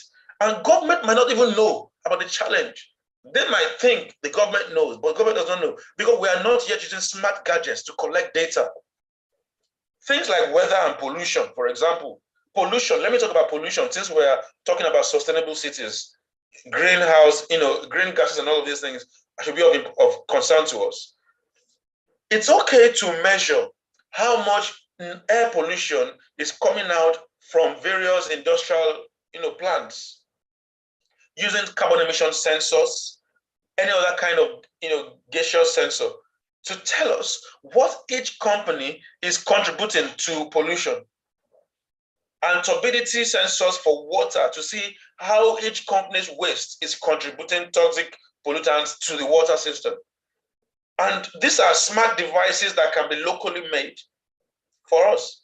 Whether there was a time I was discussing with some people in the government agency about having some smart IoT devices to capture weather, a mini weather station across the country. And we discussed, and it was agreed that this will be very useful for farmers to even understand, okay, fine, we know that climate is changing, but at least let's understand how it was last year. Let's track that with real-time data, not data from space. By having IoT gadgets, it's possible to predict, to even understand what's going on across the country, and so on. Now, when you collect all of that data, you will run them through a machine learning algorithm. A machine learning algorithm is just like your normal mathematics line of best fits. Line of best fit, for example, you're trying to plot scattered plot, and you're trying to understand how they all relate.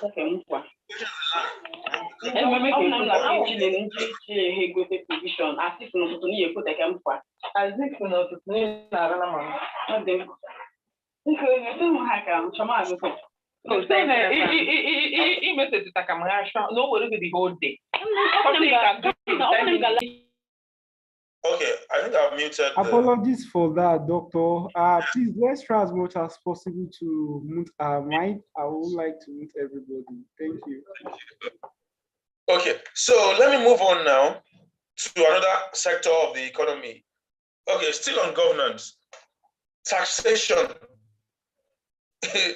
I know many people will not like that topic, but we can't improve this country if taxation is still left at the mercy of human factor. There has to be smart systems in place to track taxation. And this is not creating a policed society, but creating an accountable society. In the area of taxation, I put a picture there of a road transport worker whose job is to collect money from taxes. And I'm sure we have them in every community. Where does that money go? How is that money used for the society? Is there any tracking system? Should they be collecting physical cash? Should there not be a smart digital app where you can just pay and then get a barcode that can be scanned to check if you are still owing? These technologies are not far-fetched. It's not new. We just need to deliberately utilize, create this. And that's why we have the Ministry for Communications and Digital Economy to create systems that help micromanage the economy with digital systems. Then, of course, you have transportation vehicles. I know with train rides, it's possible to keep on track who is paying for what, although we know there's the challenge of racketeering of tickets and so on. But with local transportations like buses, we are still not using card system. You go to a city like London, there's the Oyster card. And it's something that we need to have to gather data, not just about how many people are traveling across, but to know who is moving from where to where. It's a data you cannot overemphasize its importance. If I know, for example, that a particular person who owns a card has been using that card every day, I know his route, God forbid, but if that person is kidnapped, we can easily track which section on his on his itinerary was he kidnapped. And these are the kind of things we can use with data. And the system for collecting that data is existing. Safety and security, so they all feed into the same thing anyway. The use of neural networks to determine a trend between immigration records, emigration record, and unrest is critical. There is this solution we made here at RAIN called the wireless perimeter fencing. And it's a basic technology. You have a transmitter and a receiver across the road so that when anybody passes, it counts the number of cars. So just by counting, we don't need to know who is even moving in this case. Just by counting, how many cars migrated to maybe Lagos or Abeokuta or Kaduna, and then how many cars left? it gives us some understanding of what's going on, how many people are moving in and out of the city, so that the moment a high amount of influx is observed, then we can see if that links to any unrest. And how many days after that? Is there a pattern? Using neural networks, features that seem not to even relate, like how many people entered, how many people bought petrol, what they bought, how many bought petrol in kegs, how many bought fertilizer in that community, how many people used a welder, how many people used a panel beater, what job did the panel beater do? Data sets that seem unrelated, with the use of neural network, which is under deep learning, you can create a predictive algorithm. And that's sometimes what we need to tackle issues of unrest, because activities are going on within the community. The last presenter spoke about using tech to commit cyber crime and how that tech can be used to track the criminal. But also, we need to create tech for every non-tech related activity that can also track those things. Computer vision to predict the presence of attackers 2 kilometers away from a farmland is also there. Farmers who are in a city, in a village far away from the nearest police station, have no other hope than to have that intelligence of what's coming, that they can avoid it. But to do that, there has to be a sort of central vision camera, capturing up to 2 kilometers radius of that community. And that can be done with drone technology, with AI for computer vision. And you can easily do that as well for CCTVs across the city that can preempt and not react. Today, the way we use CCTV is to record events. So somebody is about to kill someone on the road, we're only recording it so we can later find out. And unfortunately, with about 100 cameras littered across the city, how many cameras can we eventually watch to know what happened where, unless a report is made? But with intelligent video recording, and when I say intelligent, I mean the video recorder is able to view and interpret the footage as it is coming, a trigger can be sent when any of the cameras pick an activity similar to robbery, molestation or whatever. And these are the kind of things AI can do for us. Look at communities that have been attacked in the past, for example, border towns. It happens in the Northeast, now happening in the Northwest, and of course in the South. All of these crimes can be checked by the use of smart surveillance through drones. The carbon emission drone is one of them. Normal thermal vision drones is also one of them. And all of these technologies, if you want to import them, you're going to wait. You're going to wait because AI is just picking up globally. So no country will easily sell out an AI solution to another, because it's a very critical, it's the future. So it's a critical advancement. No country is willing to give up easily. Unless we can grow our own local technology, digital technology. And this is why we need to start encouraging more digital advancement. In the area of food and agriculture, we have things like early disease prediction, detection in crops. Was it not 2 years ago we had scarcity of tomatoes in the country because of a disease that ravaged farmlands? If we could detect that disease easily, it wouldn't have gotten to that point. And this is where AI for expert systems comes in. Expert systems means that the way experts in various fields reason, we will now create an AI system that can reason like them. For example, let's say there is someone who is an expert in crop science, who understands how to detect a disease on a crop. Such a person does not have to be on your farm to solve a problem. With an AI system, using computer vision, you snap a picture of the crop, run it through that application, and that application, using AI for expert systems, would now run an algorithm similar to how a crop scientist will analyze that vision of the crop, of the leaf, and can tell whether this is a diseased leaf or not. That way, farmers can have access to such expert analysis and diagnosis without having to travel to the expert. The use of smart irrigation system and fertilizer distribution is key. Also, I've had the opportunity of being on the farm, and I can tell you, it's not easy staying on the farm during dry season, and that's when the farm needs to be wet, irrigated. And so the use of AI helps you to track, and this is not just AI now, this is also Internet of Things and automation, to track the moisture level in the soil using a moisture sensor and send that signal to a smart device that decides whether to start the irrigation or not. We supported the federal government in Nigeria to set up smart farms in Jigawa and Abeokuta, which was about farmers being able to switch on the irrigation from their mobile phones and to switch it off. Now, that is a solution we did with NAPSA's project, and it was successful. We need more of that because we need to help use AI to make farming more attractive to graduates. We need more people to invest more money and be sure of returns, rather than taking a risk of disease ravaging their farms or the risk of their produce going very low. Then the adoption of vertical or hydroponic farming. Nowadays, you don't need to move to the rural area to farm on large expanse of land. If you have 10 plots of land in the village, you can have just one plot of land, and you can then do vertical up to 10 layers of farming on that one plot. That gives you 10 plots. You can then expand to broaden your scope. But with hydroponic farming and vertical farming, you don't need so much land.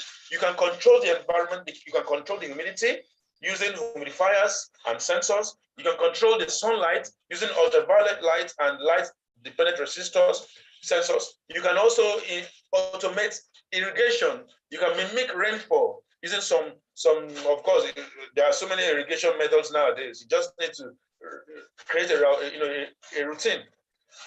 Intelligent farm produce preservation is key also. There was a time, there was a project, it was a competition where young people contributed to that, looking into how robotics can help improve preservation with less amount of energy and in local rural areas. And there were so many suggestions that were thrown out there. We need to bring all of this, develop them to industry standard that can be mass produced and used for farmers. Otherwise, we'll continue to have a problem of preservation. We will have a problem of, it's no longer in season, we have to import. You have to produce what's in, whether it's in season or not, or preserve it even out of season. So I mentioned so that's the picture of the vertical farm, the one on the right, and on the left, well, there was, that's just about what can go on when people lose their jobs and so on. Healthcare, I'm coming to the end now of my presentation. Healthcare, health is wealth. How can a city be sustainable if the lifespan, if the mortality rate is high? I can't know what they call that thing now, how long people live normally in the community. If it's not long enough, how can it be sustained when everybody is at the risk of falling sick and dying? So we have to develop smart AI systems to track disease outbreaks. COVID has taught us a lesson. And in fact, there is a solution that is coming up soon for the health sector for quick detection of pandemic. And it all boils down to a digital pad that every hospital or every health center should have that can record the symptom of every patient attended to that day. The reason is simple. If within a particular geographical zone, 10 people report similar symptoms, they were all prescribed the same medicine, hoping that would be like malaria. Then 5 days after, the same 10 people reported back the same symptom that has not subsided. Then clearly, it's not a random occurrence. It's not a thing of chance. It's an indication of a pandemic brewing within that community. You cannot track this across a town, across a state, across the nation without a digital system in every hospital. Although this solution is something that insurance companies can take up as their own project, but the far-reaching implication is that it can then be used to understand what diseases are brewing. And people might be worried about the aspect of data privacy when it comes to health records. So names can be removed from such data. So it can become non-personalized data. The use of expert systems for first-line medical guidance. I mean, now no medical practitioner wants to be the first to attend to a pandemic because of the inherent risk. So the use of expert systems, like we saw in COVID, when people had to start, people started having to answer questions from a robot before knowing which direction to go, whether to go back home or to advance and see a medical doctor. So that is already something we should, and the problem with our society is that, again, we are not helping sustainability. Lessons from COVID ought to be internalized, and there should be a decision on how to go, so that all the things we did during the COVID period must continue. Things like washing your hands regularly. Public places should be encouraged to have sanitizers and washing bowls, not because of any pandemic, but to keep to sanitize our community. We have a community where people touch money, people use it in terrible ways, and everybody's careless about it. So also, this aspect of expert systems must be carried forward. The use of intelligent drone delivery system for rapid first aid, yes, that one is already possible. There are drones now that can be told using a control, a human machine interface. Tell the drone to go from point A to point B, it will go.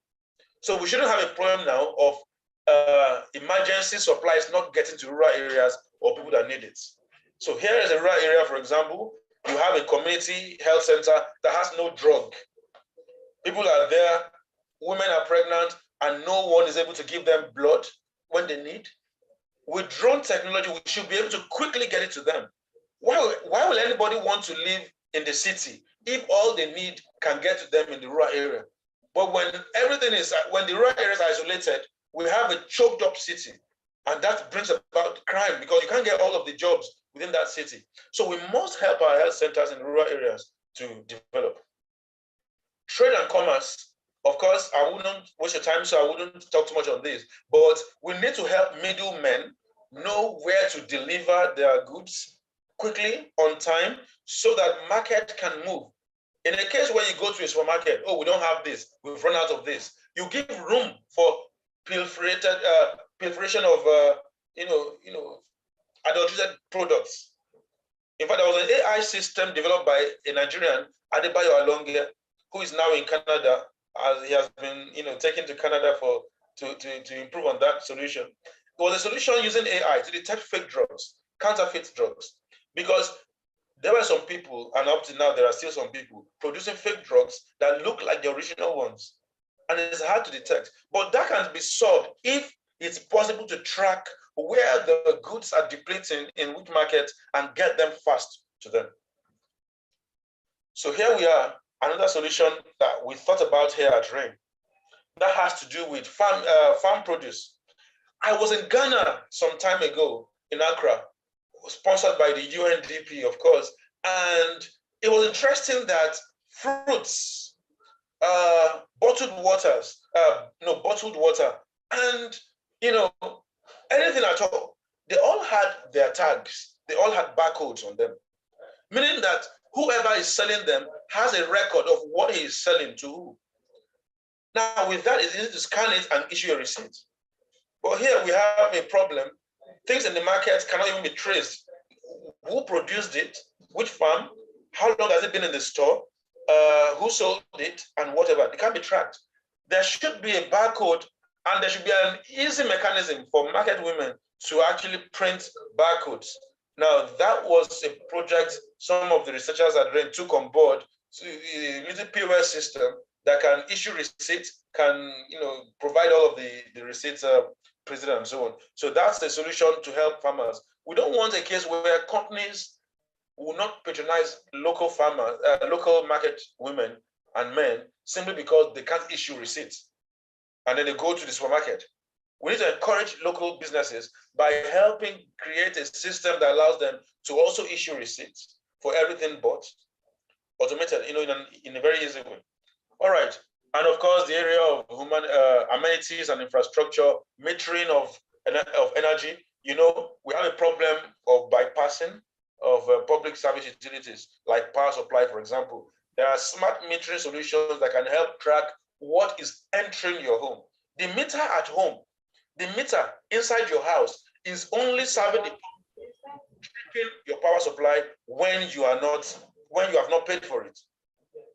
And if you tamper with it, nobody might know. But there should be a meter outside every home.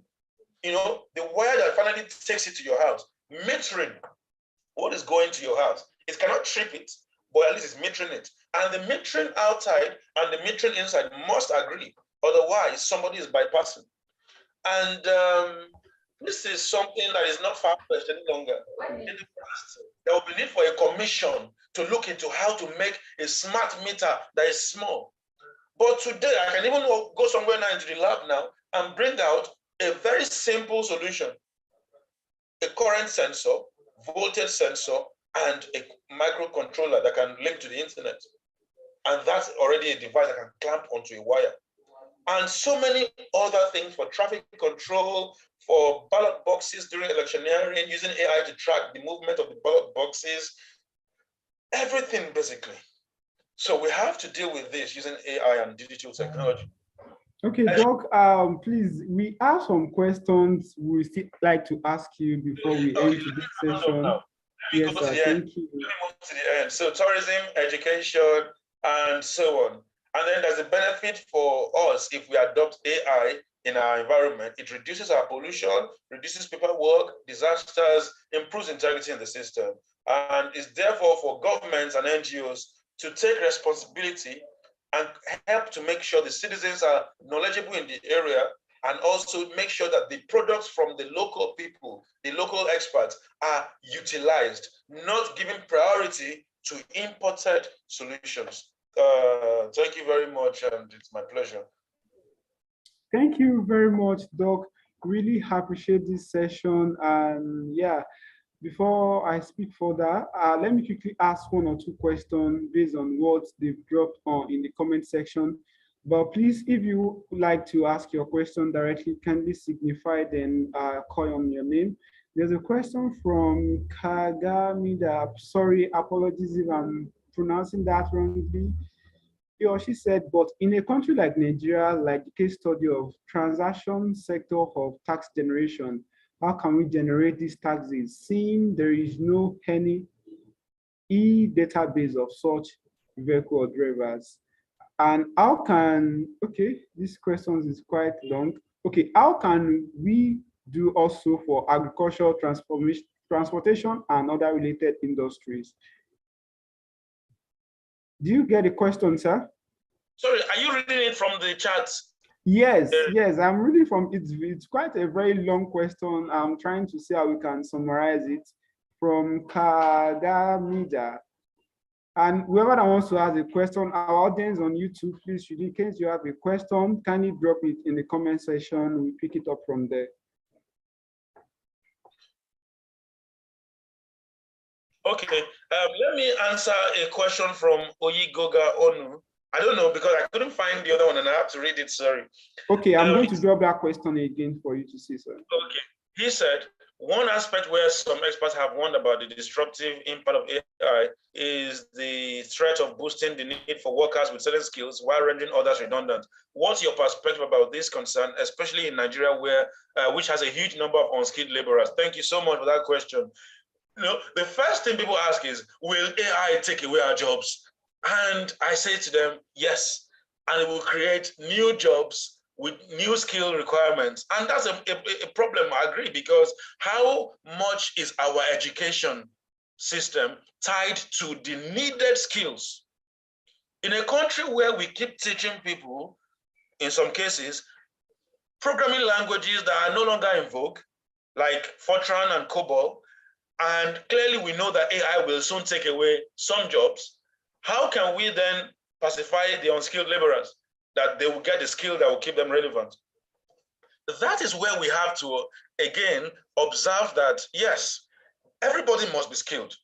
But again, we have come into a generation where four walls of the classroom are not the only places to get knowledge. People can now train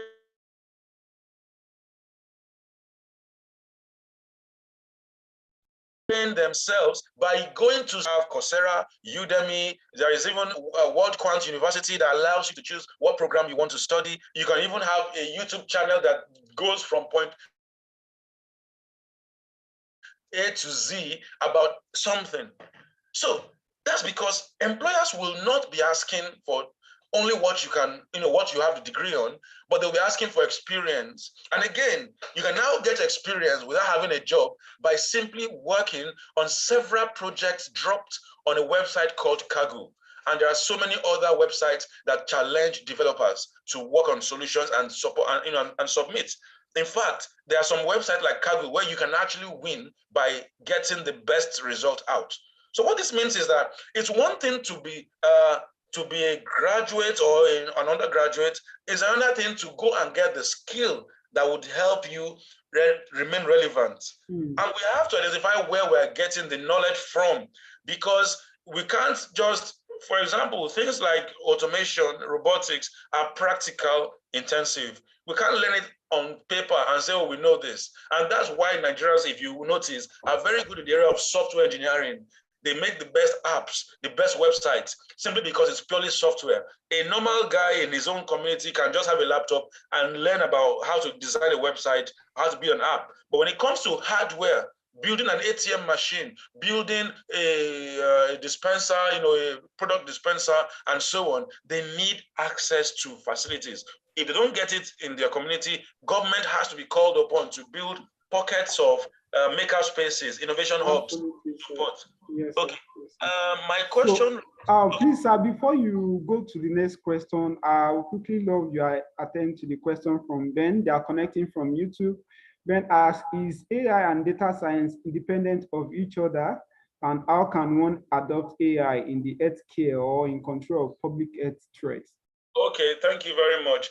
AI and data science are not independent. In fact, I don't want to start an argument now, because some people would say data science encompasses AI. Some will say no, data science is a subset of AI, and there's a big argument about that. But the fact is this: data science is about everything you can do to collect data, to utilize that data for intelligence and anything. Now, sometimes all you want to do with your data is just to display the graph of how, for example, a graph of how many people in Nigeria are unemployed, how many are employed, data analytics, just to discuss the data. But when you now want to make use of that data to decide what has happened or what will happen and the causes, how to avoid certain situations, how to improve optimization of resources, then you are moving into AI. A decision that human beings ought to have taken, you are allowing the computer to do that. But it's still another data science, because you are utilizing that data, processing that data to come up with this. So with data science, we can stop at the level of data analytics, or we can advance into the extent of machine learning for predictions or any of those things. All of that is AI. But AI does not have to be data-based only. AI can also be pre-programmed. For example, if I take my time to write a fuzzy logic is just a set of, an assembly of if statements. If this person does this, now do this. If that person says this, now you say this. If I have several of that fuzzy logic, then it will seem like it's intelligent. But that's because I have taken my time to write a code that tells it what to do when what happens. But if I allow it to learn by itself through data, then it's data science, but it's still AI. Okay, so that's it. Second question, please. Okay, please kindly unmute your mic and ask your question.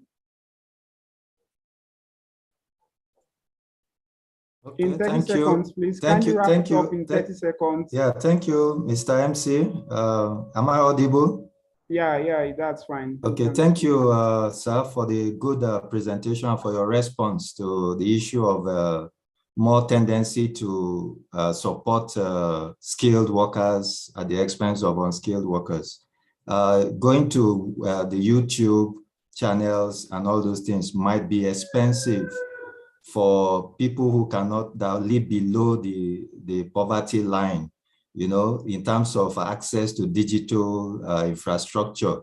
So I think from what you have just said, I just got an insight because it has to, I think it has to do with the policy framework as regards how the government provide infrastructure to engraft What's your question, sir? these skills.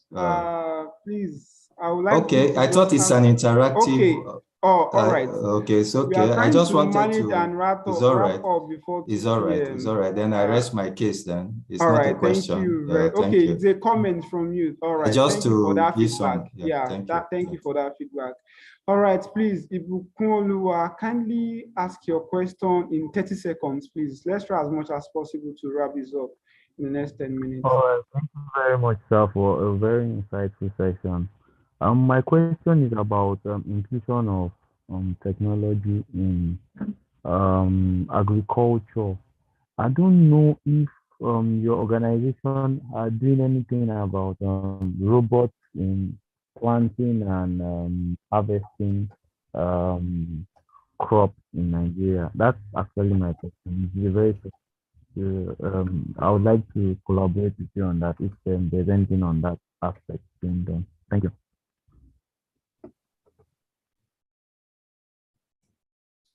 Okay, Prof. Hello, Doctor. Yes. Okay, let me respond. Now, in order to use robotics to harvest, for example, or to plant, the farm has to be designed for that. Now, in Nigeria, if there is a farm, for example, that is designed to allow for precision agriculture, then of course, it's very easy because plant to allow there are unmanned ground vehicles that can automatically sow the seed across as it's moving. That's already existing. But then there has to be planning so that it can also weed, in a particular, or it's like a maze. In a maze, you know where what you planted is. So everything around that should not grow. So that means there should be a weed and you can weed it out. And also for harvesting, it can be remotely done. But if it is to deploy a machine, for example, to a farm that was tilled by local farmers, I'm very sure that you'd agree with me that there will be a whole lot of awareness that robot must have to be able to know what was done where to pass. In some cases, the farm itself might not be motorable for the robot to move around. So what we recommend at the moment is to have some level of automation in managing the farm. That's irrigation, fertilizer, monitoring the fertilizer content and knowing where to deploy it. Also using drones to spray pesticides and so on. But as far as harvesting is concerned, so far, that still has to be manual unless the farm was designed initially, ab initio, to be a precision farm. Okay, thank you for that wonderful response. Very hard. Please, we might not be able to take.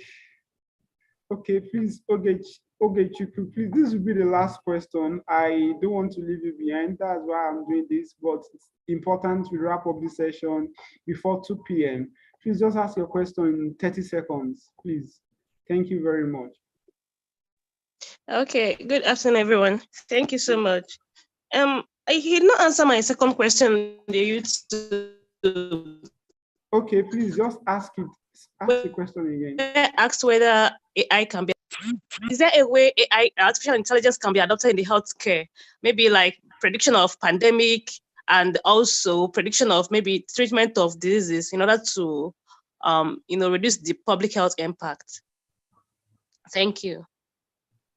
All right, thank you very much. Yes, in the area of healthcare, in fact, there are so many, even in the area of physiotherapy to help rehabilitation of stroke patients, to help assess the treatment outcome, AI can be used, fine. Now, but talking specifically about what you mentioned, to detect an outbreak, yes. We mentioned earlier that there should be a digital device that doctors can use to report the complaint of every patient that walks into the hospital. And we feel that that should be tied to insurance, to health insurance companies, so that whichever every HMO will have a particular device that their medical practitioners are using to keep track of every activity. Now, where that data would go will be to a server that can now utilize the data for what we call logistic regression. So if people are complaining of a particular disease and they seem to be, of a particular symptom, and they all seem to be within the same geographical coordinates, and the trend remains the same for a number of days, the AI system can pick it as a signal to an outbreak. Also, when it comes to the issue of disease prediction, just by collating as much data as possible about various diseases and their symptoms, there are smart systems where patients can go, list out their symptoms, and the guide can predict what might be wrong with them. In fact, somebody did that project here at RAIN, but the problem with that kind of solution is that sometimes you don't want to create panic. The symptom might look like COVID, but might be malaria. The symptom might look like malaria, but might be COVID. You don't want an AI system that will just work on what the person thinks is wrong with him in terms of I'm coughing or I'm having catarrh and so on, and then say, oh, you are having malaria, whereas it's having COVID. So the system will then recommend what kind of tests should be carried out, a malaria test or a COVID test or whatever. Now, that is the level of advancement so far that AI will be able to take. Because take, for example, breast cancer. In the UK, there was a report about a smart system that was able to decide or make a diagnosis from the from imagery whether a particular woman has a breast cancer or not. After a while, after some years, maybe 10 years, I can't remember the time now, it was discovered that there were some errors in that prediction. So henceforth, doctors still have to be involved in the final diagnosis. But we have what we call explainable AI that would profile its own decision and explain why it thinks so. Doctors can now assess that to see whether they agree or not. But it wouldn't be the final decision of the AI system to claim that this is the diagnosis of this particular patient, but can be used as an indication. Thank you. Thank you very much, Dr. Ayola. Really appreciate this session, and it's been a wonderful one indeed. On behalf of the management of SDSN Nigeria, I want to appreciate the time you've taken to contribute to this discussion, which is the National Sdg Summit, in accelerating actions towards achieving the Sustainable Development Goals. Really appreciate you, sir. Our dear participants, we also appreciate the fact that you've even stayed this long, despite we are already behind schedule. Yeah, thank you for staying on the call. I'll quickly share an update as regards our event for tomorrow, and I think Professor Diaka too may have one or two things to say before we end the call. For tomorrow, the event will be an hybrid. It's going to be a hybrid event. It's like we have on the flyer. We'll be having an event at Center for Sustainable Development, Bodija, Ibadan. And the event is going to start exactly 10 a.m.